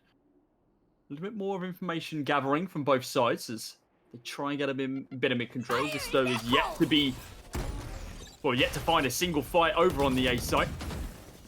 You see that jump around the corner from Raze, isn't able to find anything with the showstopper. It does force them off some angles. Zisto now going to be pushing up. Tries to spot out one. Does indeed find the killjoy. There's a trade very, very quickly over the other side of the site now as well. 4v3. 30 seconds Malik left. need to be careful on this push. Oh, the killjoy, the lockdown. Not going to go too well for them. Does force Malik off the site. Doesn't connect onto any of them, but means that they can get that bomb planted very, very easily. Speed Demon now going to be pushing up from heaven. Needs to find an opening frag here. If he isn't able to find that, then, well, I do feel like they need to call this round as it is.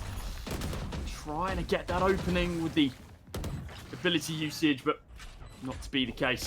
Flashes going out on stage. Oh, sorry, Tremor out onto the site. Trying to find at least one, but no, they fell directly into Zisto's line of sight. And once again, another multi-kill round for him. 3 kills going his way, and now we are on match point. 12-7. 25-11, this guy. Wow. Yeah, miles ahead of everyone else. He has been having a stellar game, and I thought this is where you see the difference between players that are good at Cypher versus players that are, I mean, just good at Valorant. I think is a difference maker, because you can get players that will specialize in certain characters, but even if you're left in a situation where you have no utility, you are just any other agent. You're a robot. You can do whatever you want. You just shoot at people. You have a little bit of a inherent trait.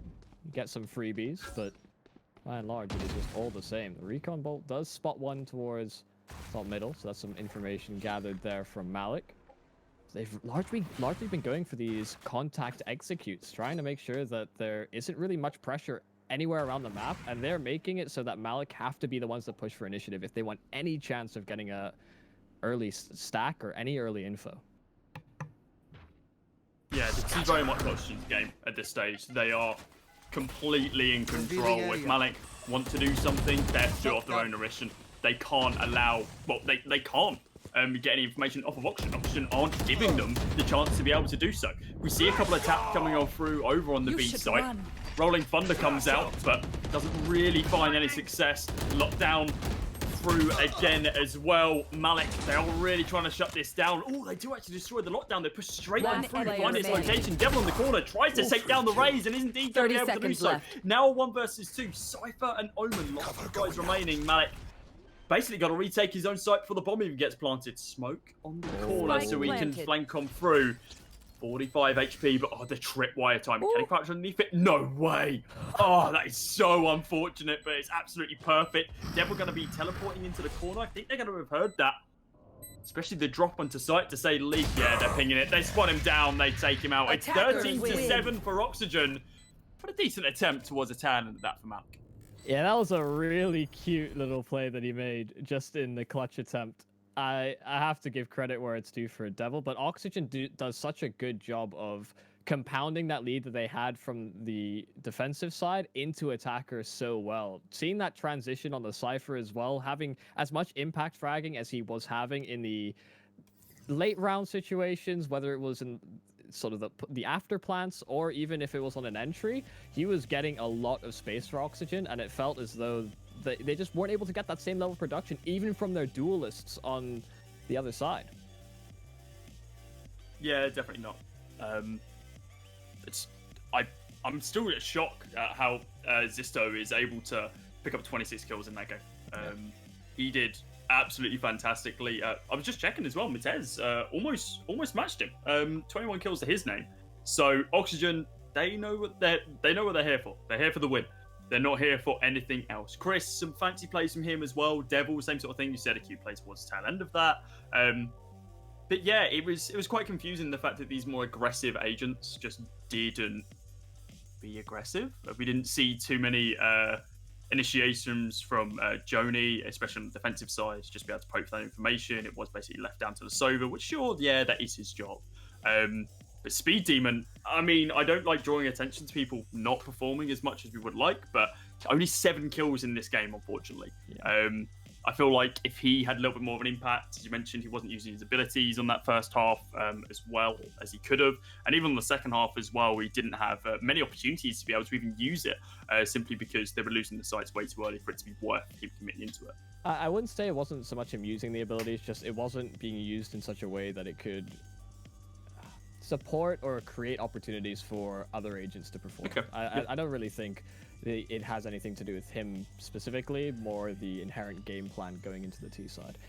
That said, we were talking about Bind being an Oxygen favorite. They win Ascent. That was Malik's pick. So now we go into the second map where Oxygen will feel like they're firm favorites, especially after taking their opponent's map pick. This could end quickly. Yeah, I'm feeling like it will. It'll be a very, very big upset if we see Malik take Bind off of them. We'll just have to wait and see. Guys, we're going to be going to a very, very short break. After that, we're having our second game in this best of 3 between Oxygen and Malik. Don't go anywhere.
Hello, ladies and gents, boys and girls. Welcome back to epic.LAN 31. It's the Valorant tournament sponsored by Logitech G. My name is Cody, and the actual moving camera on the left of me, that is Yumi. If you are just joining us, you are missing out on the first best of one. The first match in our first best of three, and also tons of best of ones for the day, which is unfortunate, but make sure you go watch the VOD back if you want to. First map between Oxygen and Malik went to the way of Oxygen. That was on Ascent 13-7, and now we move to Oxygen's staple, I feel like, in the form of Bind. So yeah, I'm relatively sure this is going to be a 2-0 series. That's nothing against Malik. It's just the fact that they've allowed Bind to be able to come through into this stage, and they are not a Bind one trick, but they are a very, very strong team when it comes down to that map.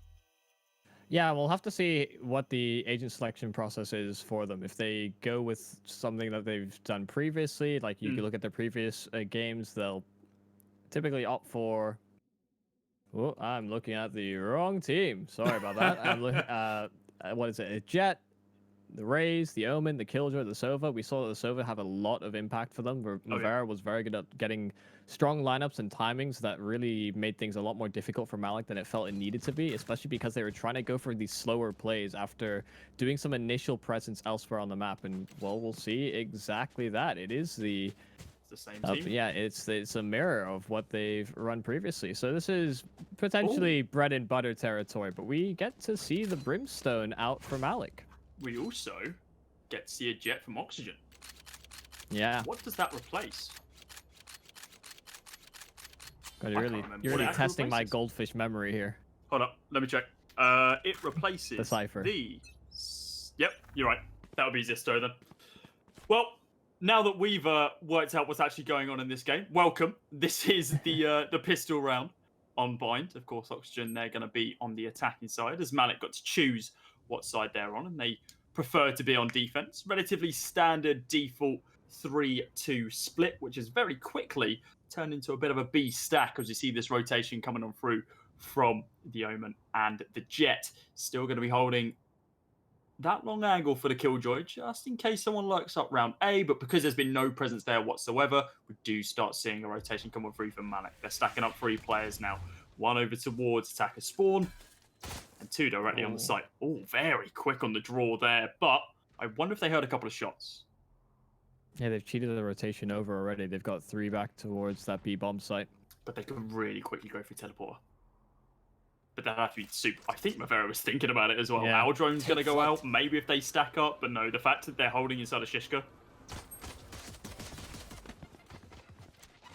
Here comes the execute, it seems.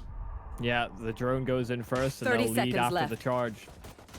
It doesn't seem like Malik are going to take too many fights. Okay, the Cypher does come out, does take initial duels, but look at how quickly they're finding frags there on Oxygen. It's suddenly just the Breach. That's all who remains. It's Speed Demon. Now, we talked about not having the strongest game on the first map, and he's going to get overrun rather quickly. Oxygen, that burst play after the Owl drone led, there just wasn't any real sightlines for Malik to be able to contest as well. It almost felt like the Brimstone smokes work against them as well. Yeah, it does kind of lock off their own site against them. There was no way of them being able to push through. They weren't too aggressive. They came late as well, but of course, not knowing when they were going to push on through, who knows? I feel like Malik, they had a little bit of an issue when it comes down to actually being aggressive or even being confident in Oxygen's pushing capability there, right? The fact that Oxygen just pushed out onto the site and Malik were like, nope, rubbing hands with this one, don't want anything to do with it, fell back and just allowed them to take the bomb site and tried to go for that post plant, but it just didn't work. A 4-man stack over towards that B site. The Owl drones spy that there's no one on the A site, and that's exactly where they're going to turn their attention. Zistu is going to try and find something inside of Hookah. I miscalled Shishka. Apologies about that. I think it was called Shisha by a few people at an early stage. Nothing called it Shisha. And I used to watch a lot of his streams, and that's basically where it's come from. And then whenever I say it in games, and you've gone the kebab route. It's like Shisha, Shishka. Yeah, that's the one. Yep. Well, they do eventually Shisha flush kebab. out Chris. He does get skewered over towards the bathrooms. Well played. See if Journey can get anything with the classic. They're not really committing too many players over here. Just trying to see if they can contain. I think this is fine. Try and contain them to the site if possible. See if they might go down with the spike if they could, but now losing everybody. There's not even a chance for that. So a clean round for Oxygen. They use that owl drone to fully clear out the A side of things, and it makes things a whole lot easier. Yeah, flawless round for Oxygen. That's going to be good for their economy. Is going to buff that up just a little bit more, which is always nice. But this is going to be round number 3. With Malik not buying into that previous round, we are finally going to be seeing rifles. But because of that previous, Oxygen aren't going to be buying up too much here. Still going to be seeing 3 Spectres.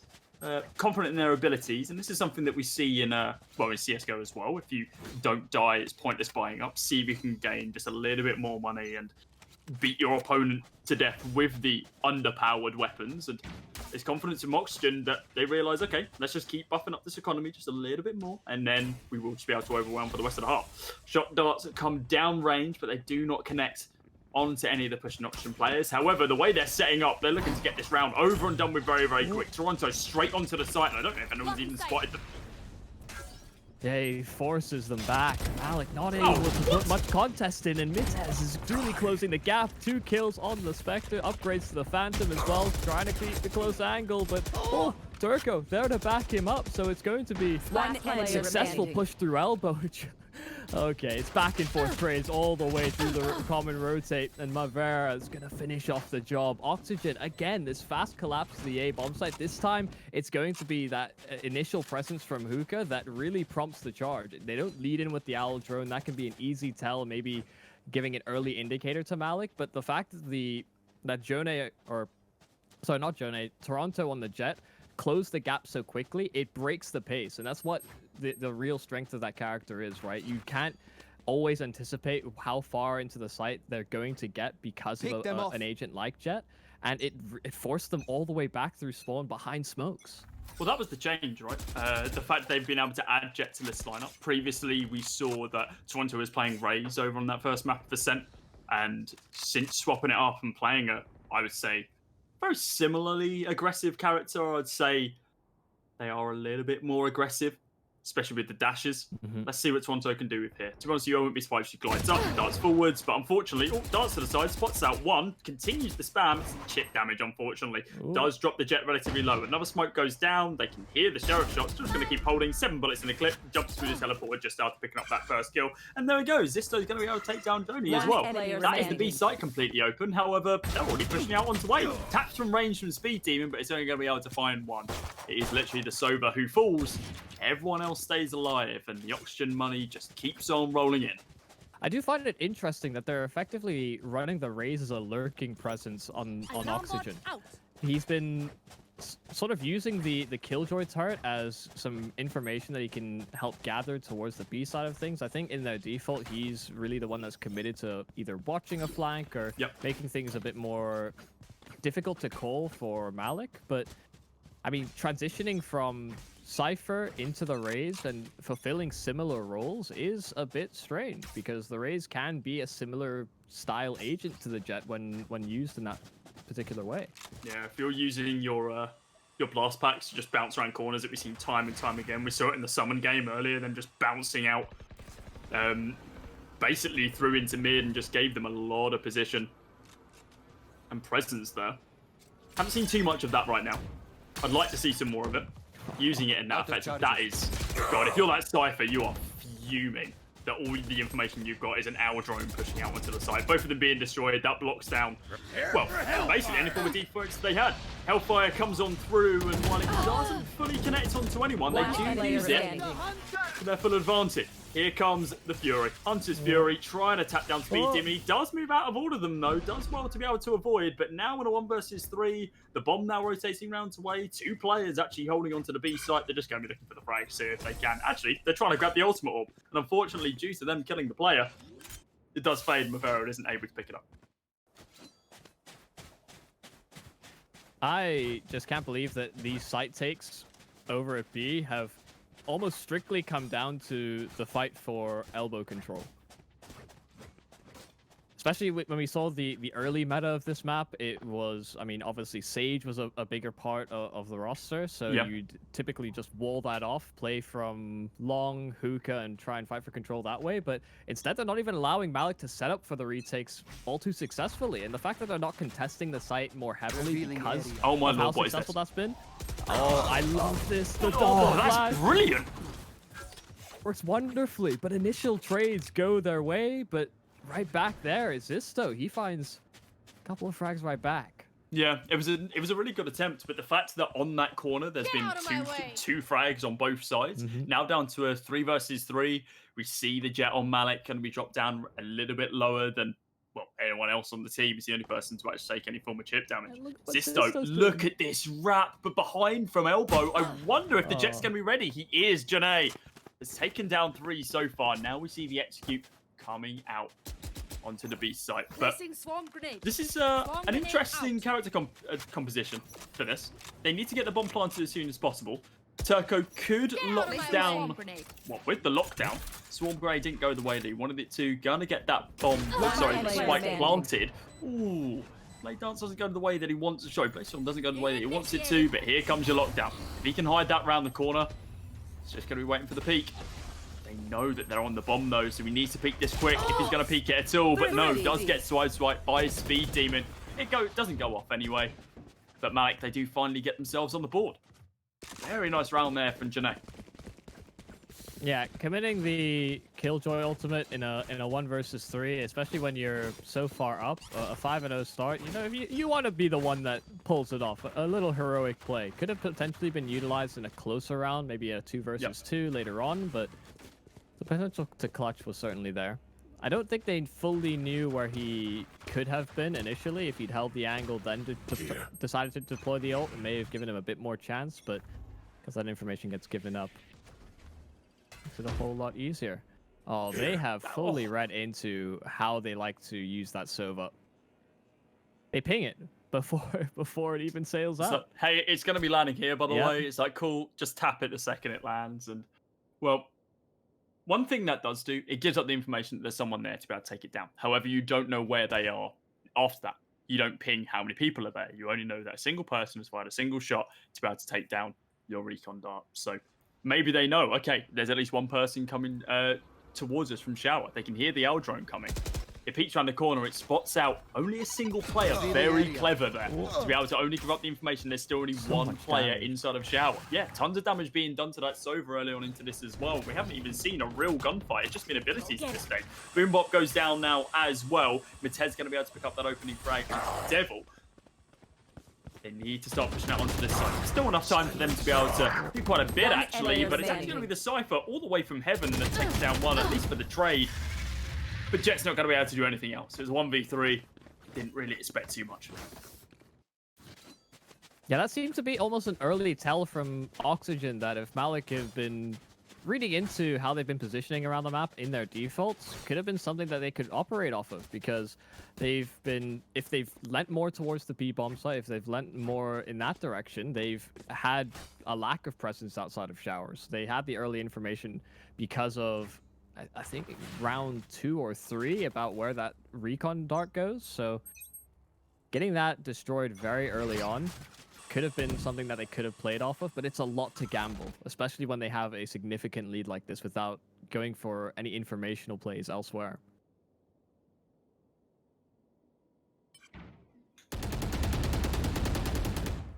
That's one way of gaining information. Yep. Tap the orb, and then see how many people spam at you. It's like, dragons. At least 2 outside. I fear for my life. I am in danger. Help me. Stun comes out. It's about to block out mid, but Mavera's still just floating around with the L drone. And I'm going to be honest with you, that does take a little bit of skill to be able to position that in ways that the enemy isn't going to be able to see it. Of course, they can hear it, but the amount of information he gains just from that. And that allows the elevation, because you can be locked at certain y-axes. Yep.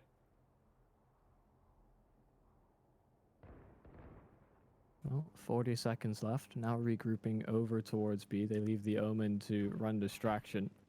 He's going to start making his way downtown, but it's not going to be here in time for the execute. Of course, can deploy the smokes from fairly 30 far seconds back. left. cross map if necessary. But oh, they get spotted out. The tripwires, the commitment, the AWP from Janae does so much. Good. Sober, does get shut down straight away by the Killjoy though. Now in a 2 versus 2 once again. And we've seen who these usually favor, but Devil, lovely tap. As the shocks start raining on through, and they barely even connect before both the players are killed. 6-2 now. Oxygen 1 round away from securing this half as their own, but Malik, they don't want to make it that easy. Starting to finally pick up some rounds, a little bit more convincingly as well. Unfortunately, it does seem like they need to use the ultimates to be able to do so. Thankfully, they do have 2 of them available.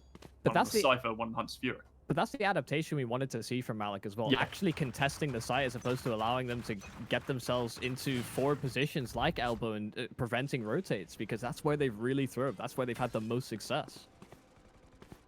I really like Janae on that operator there as well. I don't know if it was safe in the previous round if they brought it up. I did miss the economy, but however, he does have another one now in this round, so hopefully he's going to be able to find a couple of kills here and there as well, because it done bits in that previous. Devil, lovely opener there to be able to take down Toronto. That's a very crucial player to be able to take down. No over arcing positions now need to be checked because that Jet's taken out of the round. Chris and Devil now chucked to the wayside as well as Toko picked them up as well. Not much else left in this round. Malik, I think they've missed the boat on when they need to push onto this. Speed Demon's still inside, somehow alive. They heard the damage tick, and unfortunately, that tap doesn't actually take him down. Janae's still there. I know Pick up exactly one more kill. Roxer picks up one of his own, and well, he does waste his ultimate, unfortunately, as Matez peeks the corner and taps down the 2 remaining players. Now we have Oxygen not only with a 5-round lead, but also leading the half 7-2. So they're a threat on B, they're a threat on A. We'll see when you need it. Yeah, what's the reaction here? Because it has to be something slightly more aggressive. I feel like that has to be the call. At the very least, when the game feels as out of your hands as it is, because in a similar vein to Ascent, they're getting good production out of their defensive characters. This time it's the Killjoy that got a couple of kills. You can see the double TP commitment very early on from Malik, but really denied too much information. They even spoke themselves off to make That's sure actually worked against them.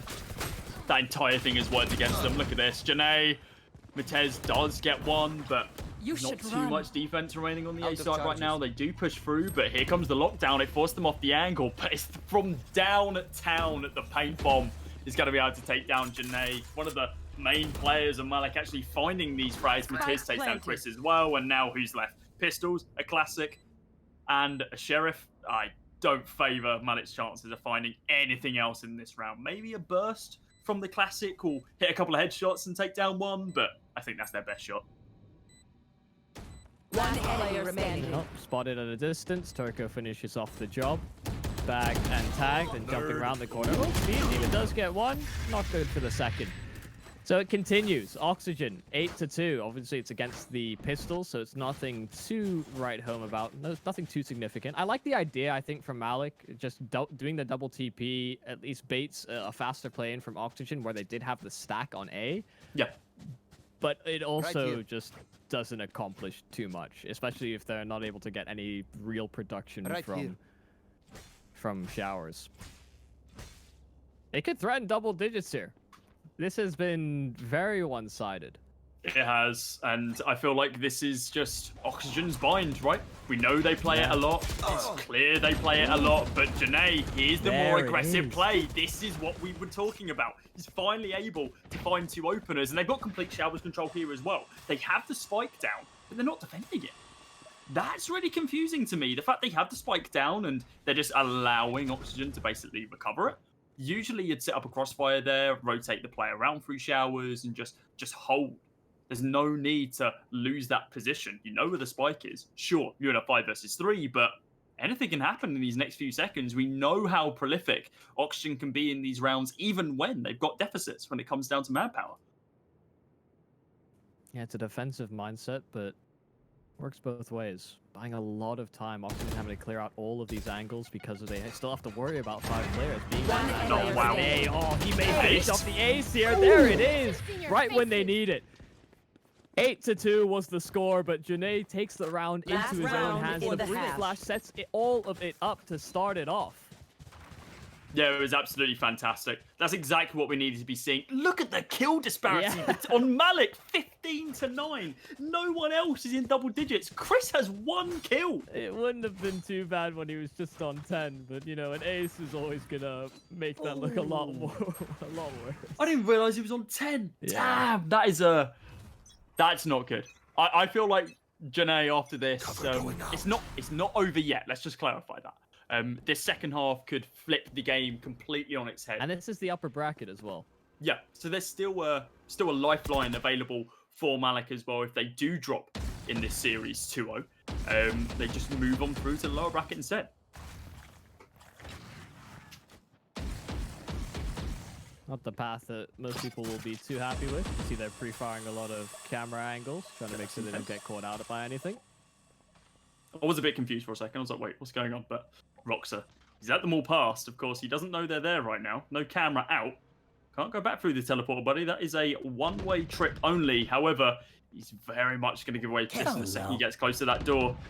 Needs some form of audio cue. Well, there's an audio cue. Jonay whipping off someone's head. He takes down 2 of them there as well. There goes the spike down. Hellfire from above. Now in a 1 versus 4 is Turco.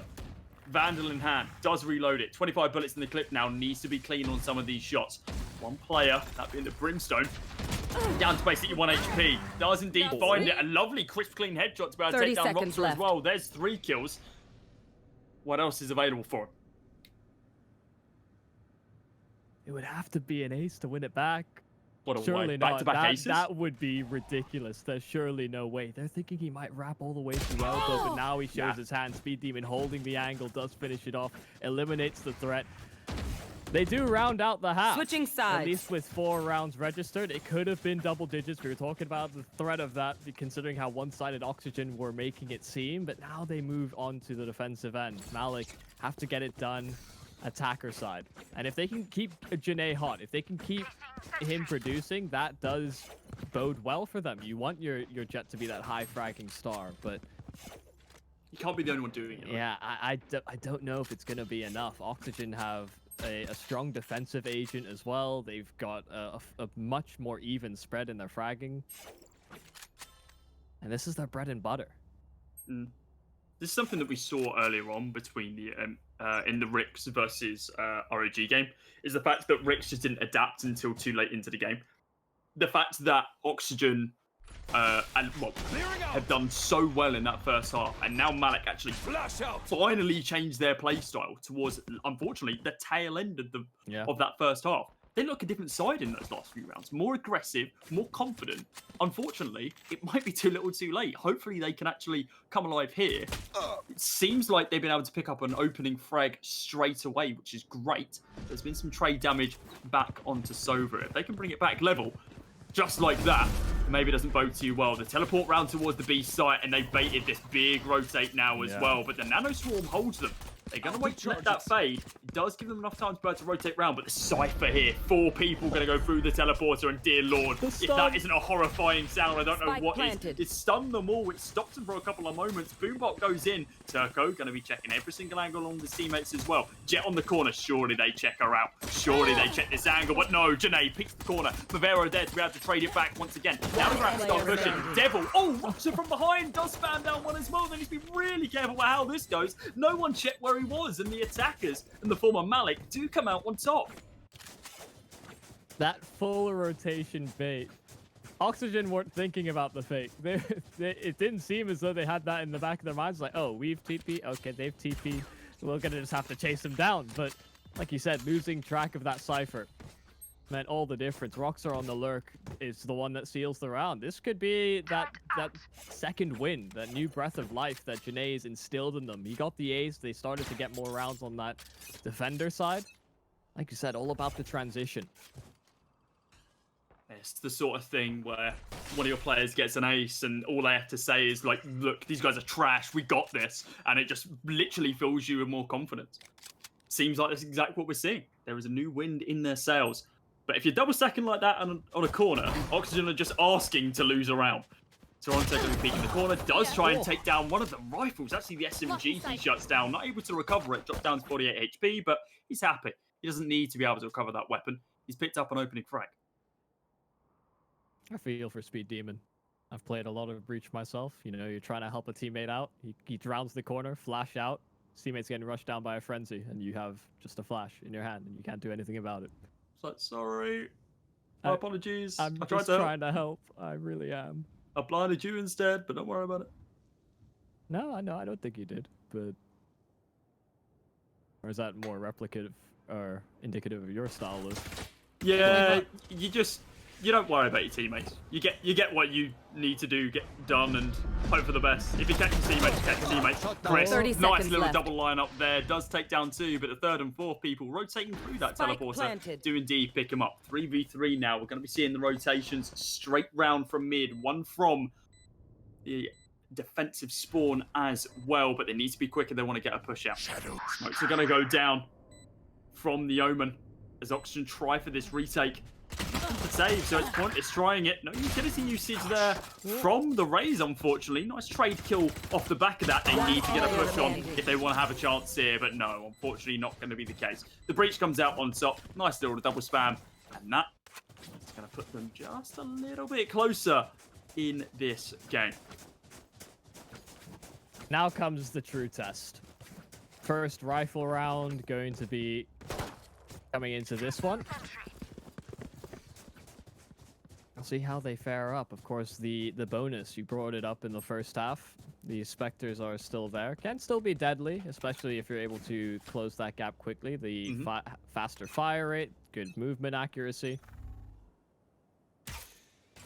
I would like to think that Oxygen are the sort of team that wouldn't get affected by the amount of rounds they've just lost. Especially now they move into a rifle round. If they can clap back here and just basically shut down the momentum that Malik have been able to build in these last few, then maybe it's all said and done. But right now, there's only 2 rounds in it. Malik, a much more dominant start to this side than what we saw in our first half. I don't know, I'm starting to get on board the Malik hype train. Maybe Zisto will put me to sleep. Going a 1-for-1 trade. Initial kill did go the way of Zisto. Like this semi one-way setup from Toronto, just holding on the edge of that smoke. Devil does spot him out though, and oh dear lord, Chris says, yeah, get out of my server. Taps him down, rips his head off. Now on a 4 versus 3, Oxygen, they need to peek off the back of this as quick as they can. If the bomb goes down, they're playing it slow, waiting for their teammates. A little bit spread out here. I think that is one of the main issues. Zisto finds one, Devil with the trade. Taps continue from Turco. Does get spotted out by the cam. Matez is inside of elbow now. Needs to push up, needs to get information here, but he just can't. One enemy remaining. He has the smokes to use, but ooh, a nice opener there. Maybe there's a chance if he can smoke it off. He can just tap the bomb. He's actually going to try and hold it, see if he can get halfway, but no, unfortunately, does get revealed by the recon dot. But oh, still comes out on top. Going to try and hold it now, but he's not going to be expecting the Cypher peek. He gets it halfway, but that's all he's going to be able to get. 8-7 as Malik. They do now bring it back, and just Roxa escaping the clutches of that explosion. Yeah, that's an adapted timing in a clutch. Some teams, especially when the Valorant first started out, people would wait until teams got it to halfway. That's where clutches really thrive, right? You get it to halfway, you feel a lot more comfortable taking the duel, you have more time to spare. He does it just before he gets it over the line. Really solid timing there from Roxer. And they're making it close. They're almost there. The tie just on the other side. Limited by a very small fence that they may just be able to walk over. Yeah, this should be the leveling round. The fact that Malik, they don't have rifles in this round. It's not going to be very convincing. They need to try potentially something gimmicky. They aren't stacking up fully on a single site. They are still going for that default setup, that 3-2 split. However, a little bit of long presence over towards B. Maybe. Just maybe they can find someone. But of course, we know Malik are nowhere to be seen on B. Early presence, but that was it. Oh, the cross. Ooh. Mavera does get spotted. Will be able to recover that orb, and that actually gives him Hunter's Fury. So That could turn the tide of this round if used effectively. We see the push out onto the A site now. Flash goes on through. Zis2 has no idea if anyone's pushing him or not. Of course, we know that's not going to be the case. With the exception of Joni, flanks all the way around Elbow, takes him down. Spot's down too, though. Only going to be able to take down Matiz. Don't know if you saw the second pushing on through that smoke. He's about to be able to take down the Jet. Unfortunately, not the Killjoy, though. Now on a 2 versus 4. Flash comes on, sorry, stun comes on through. Mavera does get caught behind. Tries to go for this 1D. He's not going to be able to connect it, unfortunately. Roxa takes him down, and Turco, well, recovers the Phantom. If he can get out of this round and save it, then maybe he's going to be happy. But okay, maybe the ace is on the cards. He has lockdown available now as well. He needs to just use it as soon as possible. Timer is ticking down on the spike, peeking every single corner possible. Chance. Yeah, he's not going to try for it. But that was a nice triple kill from him across the end of that round. Found them. And he saves the weapon over to the next round as well, Turret's provided he destroyed. doesn't. Don't peek Hookah. That's such a bad. That's such a bad idea. Yeah. Really. We did it in the last second. Yeah. That's still a yikes from me, dog. Yeah. Good job that he recovers the rifle. Does some damage to the attacker side economy as well. It does strain their bank a little thin. Do we see more of the same from Malik? He had a very successful play towards A earlier on.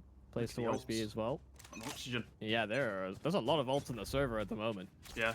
Just needs one frag to be able to get it, or maybe even an orb recovery.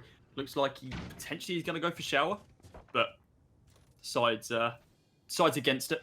They push our drone all the way through the teleporter as well, just to get some form of presence over towards shower, just see what they can find. Toronto finds the opener, and that's exactly what Oxygen needs to be able to potentially get themselves back into this. Double peek out of long, and well, the trades there. It actually works out in their favor as Matez and Mavera both fall, only picking up one of those kills. Toronto going to hope for the wide swing coming on through I that know gate, exactly where you are. here comes the Cypher, popping his ult. Everyone has now been revealed. Definitely not what they wanted, but lost for a couple of moments, remember. Teleports come on through, but the bomb not going to rotate over to A. I'm curious to see if they fall for this. It looks like the Raze is basically going to be fully committing over towards A along with the Killjoy. But Toronto's still set up. He's holding with the op. Yeah, it's baited the rotation over, so Toronto's alone with the op. Will he find the timing? Juggling the 2 angles, Roxer. Looking for initial space. 30 but now seconds left. Toronto not peeking anything. You'll have a sound cue if they jump out of Hookah. The flash. Oh, the catches flash. The cog of death. Could potentially be on the cards. The ult One pops. player The standing. Blazler, it's not going to get Oh, anything dear. done. And there's the Killjoy in a 1 versus 3. Again, an ult is available. Could use the lockdown to make Spike these duels a planted. little bit more interesting, but potential to save that into a follow-up round is looking likely. It's very difficult to breach this crossfire. Yeah, there's so many angles that Turco needs to check here. I don't feel like there's a chance unless we see another lineup like we saw in the previous round, but another flash flies on over. He's going to fall back. Yeah, almost certainly. Just being able to save that Phantom. Still has money for a buy in the next, but if you can build a little bit more economy, why not? And Malik, very surprisingly, have actually taken the lead on Oxygen's staple map of Bind. Yeah, leaving the Killjoy to operate around the A bomb site, it's not something that we're unused to seeing, but it's not as though Oxygen are being proactive like we expect to see. The Jet on the operator, that's also fairly standard, but now that Malik have shown that they can breach these bomb sites, get into post plants, and make themselves a threat on the retakes, again, the same sort of reaction may have to come out from Oxygen, going for a far more aggressive play, but they don't have the strong flashes that you'll have by having a breach in your agent roster.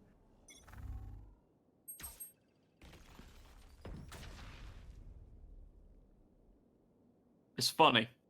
Out of the 13 wins Take flight. that Oxygen have on this map, at least down to Valor.gg, 13 times they have started on attack first. What we saw this time round. It's not going the way they would have thought. Yeah, I didn't think that first one actually connected on the hit, but it seemed... Might have just hit the leg. Yeah. Still, Hunter's Fury gets the kill. That's exactly what you want to see. So Oxygen has to operate a man down. Open up the sky! They're committing a lot of ults in for this. Now they go in towards the bomb site, of course, with lamps fully ultied out. They're gonna feel a lot safer breaching in. Spike planted. Spike goes down. So does the lockdown now, though.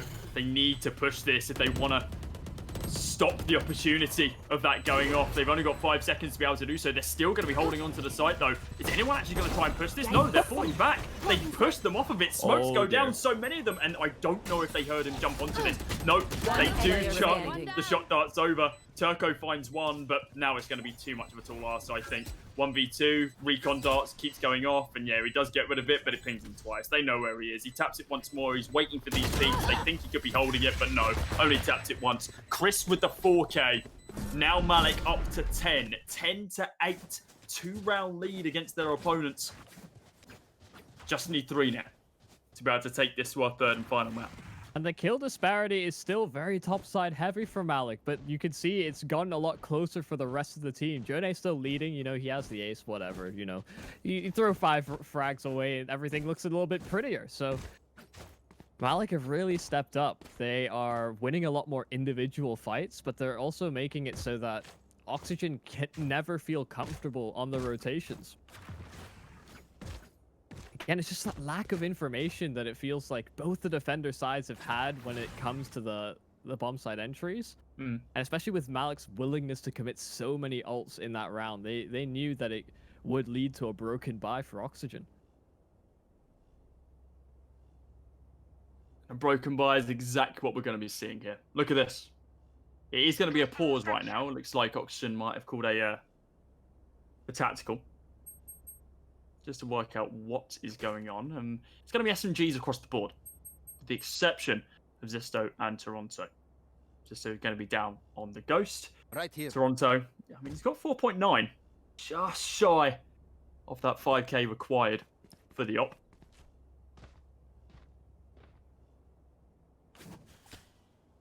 Unfortunately, you can't physically give money to your teammates. That'd be an interesting concept. Sorry, man. It's in my pocket. I can't get it I out. just can't get it out. It's locked. Like, If I can give you a gun, not the money. Take card. Yeah. No. Then well, I can't help you. Yeah, that's gonna be the Marshal. Yeah, he's going for the Marshal instead. Marshal half armor. It makes sense. 3.3k for the next round. Then you definitely be able to buy up the Operator. They're still trying for a bit of a commitment here. Stinger. Revealing area. On a couple. Is there a chance for Oxygen? They need to get a 9th here. It's not like we've seen the Operator nerf have much of an impact in how this game has played out so far. No. If the Operators had limited impact, it's come down to just either missed shots or mispositioning. Did Vandal? Did Jet waste her dash there on the Aldrone? I think she jetted into the wall after you shot it. Ooh, okay. That's it's the opposite of good. Especially when you're going to be holding long angles like that. That is one of the main Jet abilities, of course. I'm going for the spam just in case someone's up there. I think maybe trying to get rid of the turret as well. Very passive round here, though. 40 seconds remaining on the clock. They can rotate round if they really want to, and it does look like that's going to be the play. As we see the lurk round through mid. Zisto is 30 seconds left. Holding over on B window. Anyone home? Doesn't look like it as of yet. Has a showstopper available if he can spot someone out. Whip, sees one and maybe. Oh no, the flash. Showstopper does come out. Jumped. Oh, only a single kill, unfortunately. But I don't know if it dealt too much damage. It doesn't look like it did. Joni takes down 2. Seconds left. Does get traded out very, very quickly by Mavera. Now Quest out on the side, picks up one of his own. Rocks are the same. But Killjoy on the back lines. Anything they can find. Only one, actually. But maybe there's an opportunity for a second and a third. But not going to be the case. Roxer takes him out. 11-8 now. 2 rounds away from taking the opponent's favourite map. But that was pretty convincing from Oxygen. The fact that wasn't a full buy. Not a bad side from them. You could see Malik understood the reaction that was likely to come out as well. Broken by similar position that Malik were in on their defensive side as well. The fact that aggression is what got them those last 2 rounds in the first half. They're expecting something different from Oxygen. While the round plays out so slowly, it's like it's so nerve-wracking towards the end. Now more concerted effort over towards Pete. Splitting 3 and 2. So a very well-timed triple peek on the corner earlier on. Oxygen not going to contest it this time. It's an interesting lineup. Someone peeks that corner, they're both dead, but sure, why not? Allow someone to sit directly on your shoulders. This is a more standard push from Malik. I mean, look at where Oxygen have positioned the Omen. He's all the way through short, so they're fully expecting the rotate. There's 4 players at B. Oh, okay. Well, this is flipped completely on its head now. Oxygen, definitely a nice opening, and well, you can see that. Okay, that timing was almost perfect there, but Devil does just escape by the skin of his teeth. Is he going to be able to see the person lurking on the window? That is the question. I don't think so. The 2 cages go down. Just be able to Turco finds 1, and there's nothing else gained by Malik. Finally a round for Oxygen. It's been so long. Is that the first one this half? No. Okay. Well, okay, yes. Wait, no, it is? Yeah, okay. No, I'm sorry. I'm stupid. Forgot. The half so long ago, 8-4. That's what we came into this with. Turret out. So that's... Wow, okay. Yeah. That's 7 rounds in a row. And it's off the back of Mitez getting aggro off of shore today. That doesn't reap of consistency. Going for aggro plays like that can only work so many times over. You see the breach stun over towards showers as well. That's stun showers? God, the range on that is insane. Nowhere to run! Oh dear, Hunter's Fury. Run away, boys. Dodge it, dodge it. Oh, it doesn't actually turn into a kill. As a matter of fact, Toronto gets a kill off the back of it, which is nice. Chris is going to peek this, but he's about to peek it directly into the line of fire of an up and a Turco with a Vandal. Peeks the corner in just a few moments, certainly. And just as he pulls out the bow and arrow, not going to be able to do any real damage with that in a one-on-one fight. And there goes the spike as well. And this is something that we're going to be seeing different that Malik didn't do, that Oxygen are going to do. And that is going to be overwhelming the bomb. Sorry, the spike. The fact that we saw Malik just allow them to take it back and then re-rotate back onto a site.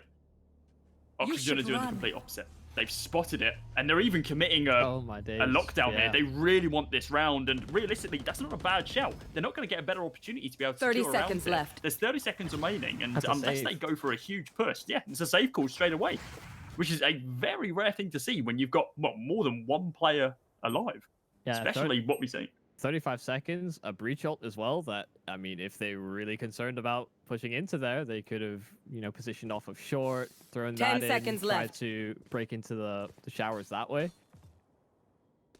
Very difficult situation to crack. Of course, they don't know that Oxygen have everybody in the showers, but it's still a very daunting task. I feel like the lockdown is a good read of that, though. Yeah. The fact that why would a solo Killjoy just chuck that down? I mean, it makes sense, right? Force them off, but realistically, that does just kind of be like, hey, yeah, we've definitely got your spike. There's not a chance you're getting this one back. It sends a message. So we have the Sova ult committed there from Malik. They still have 3 ults to play off of. The Breach ult, the Brimstone. They can clear out sites so effectively with these 2 agents, and especially, I mean, hell, even the Jet with her ulti, just being able to close that gap, be a target in the sky they need to worry about on site takes. They could shovel themselves in for a done deal round, especially if Oxygen commit to fighting in these sites. Speaking about commitment, Malik are lining up for a 5-man push over towards the B site. Again, something that is relatively a rarity from their playbook. They're usually trying for this split and bait someone off. Well, it actually looks like Sophie's going to be falling off and trying to pick up someone on this rotate if they go round. Our drone going to be chucked down there. They know there's people up long. Recon Dart potentially in a couple of moments. Mavera wants to save it for a better time. So do you call back to go A because the Killjoy is at B when she's traditionally been the site anchor of the A bomb site? So does that make you think that there's going to be a stack here? Because that's exactly what's on the cards for Oxygen. There's the, I mean, 35 seconds remaining on the clock.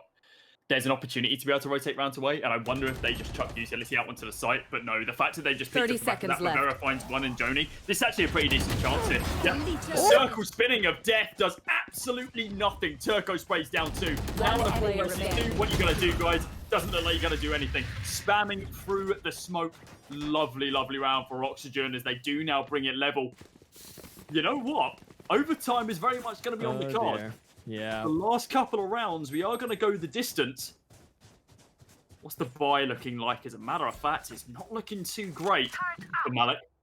They are still going to be able to buy up everything, but what's left after that? That is the question.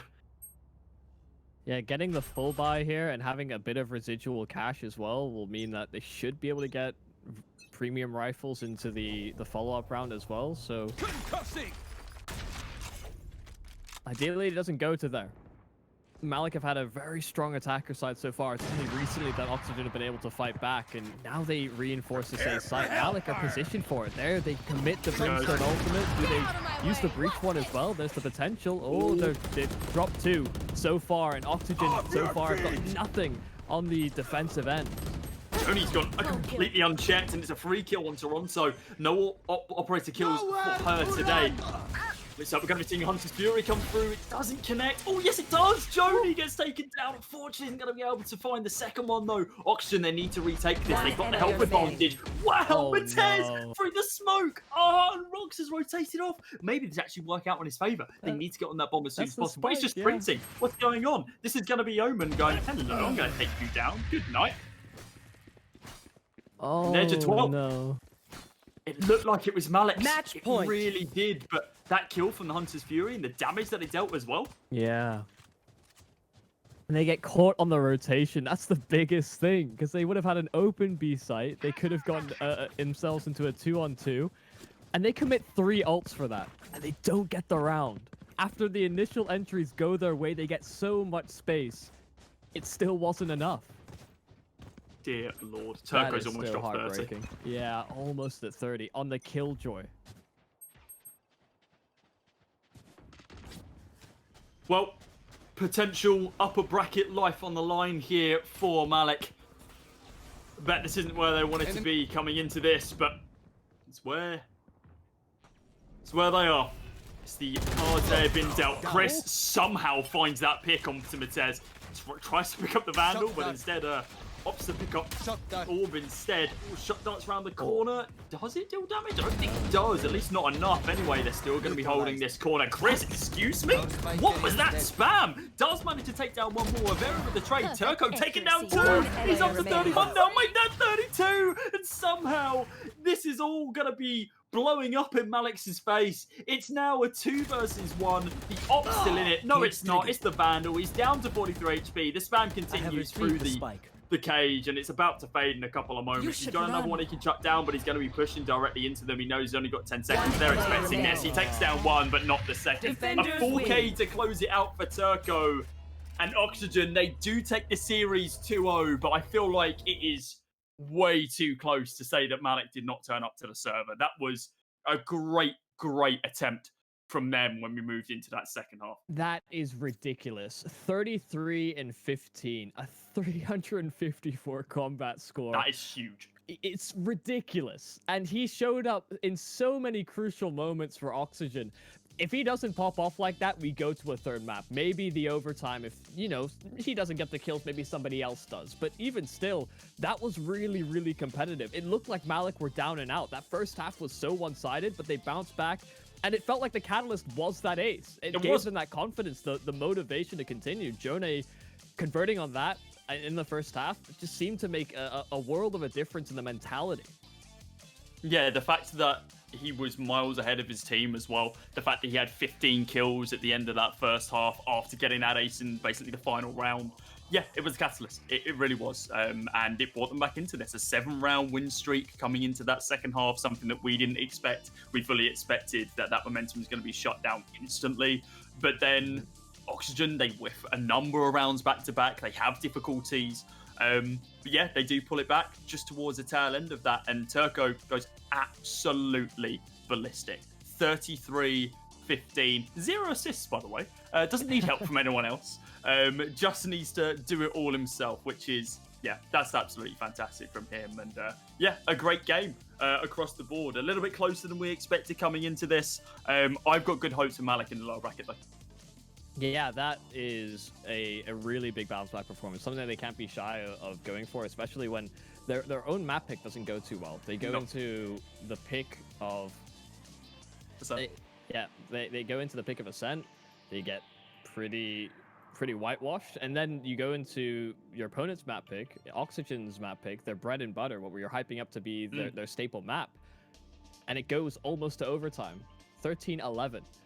So now moving into the lower bracket, I fully expect we'll see them at least put up some good numbers, or at the very least go far in that lower bracket. I mean, there's potential as well if they get that level of consistency we saw to that in the end of the second half, or the first half and the beginning of the second half.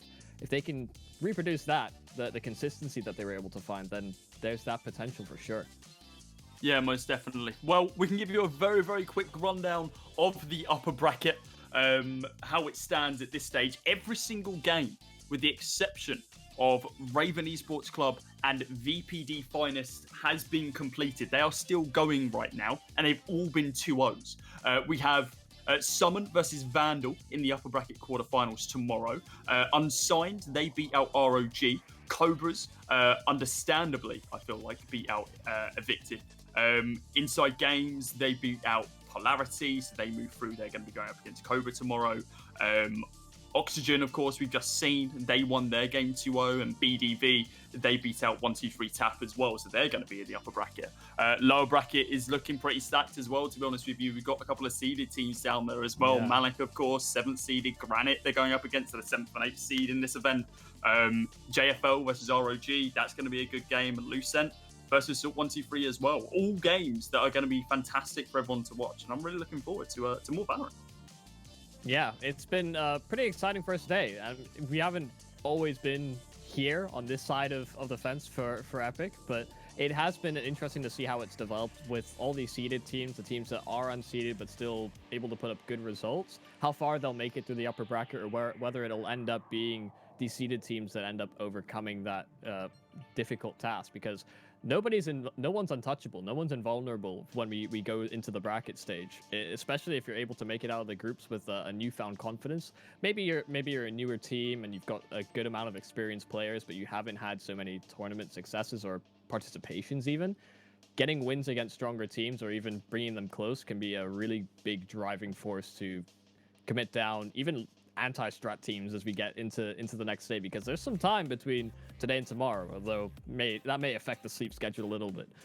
Just a little bit, yeah. Games kick off at midday tomorrow, so make sure everyone, you set your schedules, you do come and watch those. I'm almost certain we are going to be covering the upper bracket quarterfinal. I feel like we kind of have to cover Summon versus Vandal. We'll wait and see what the guys tomorrow choose. I'm not too sure who's going to be joining you for that one. However, we saw that in a best of one, and Sue was correct in what she said, where that is a quarterfinal game.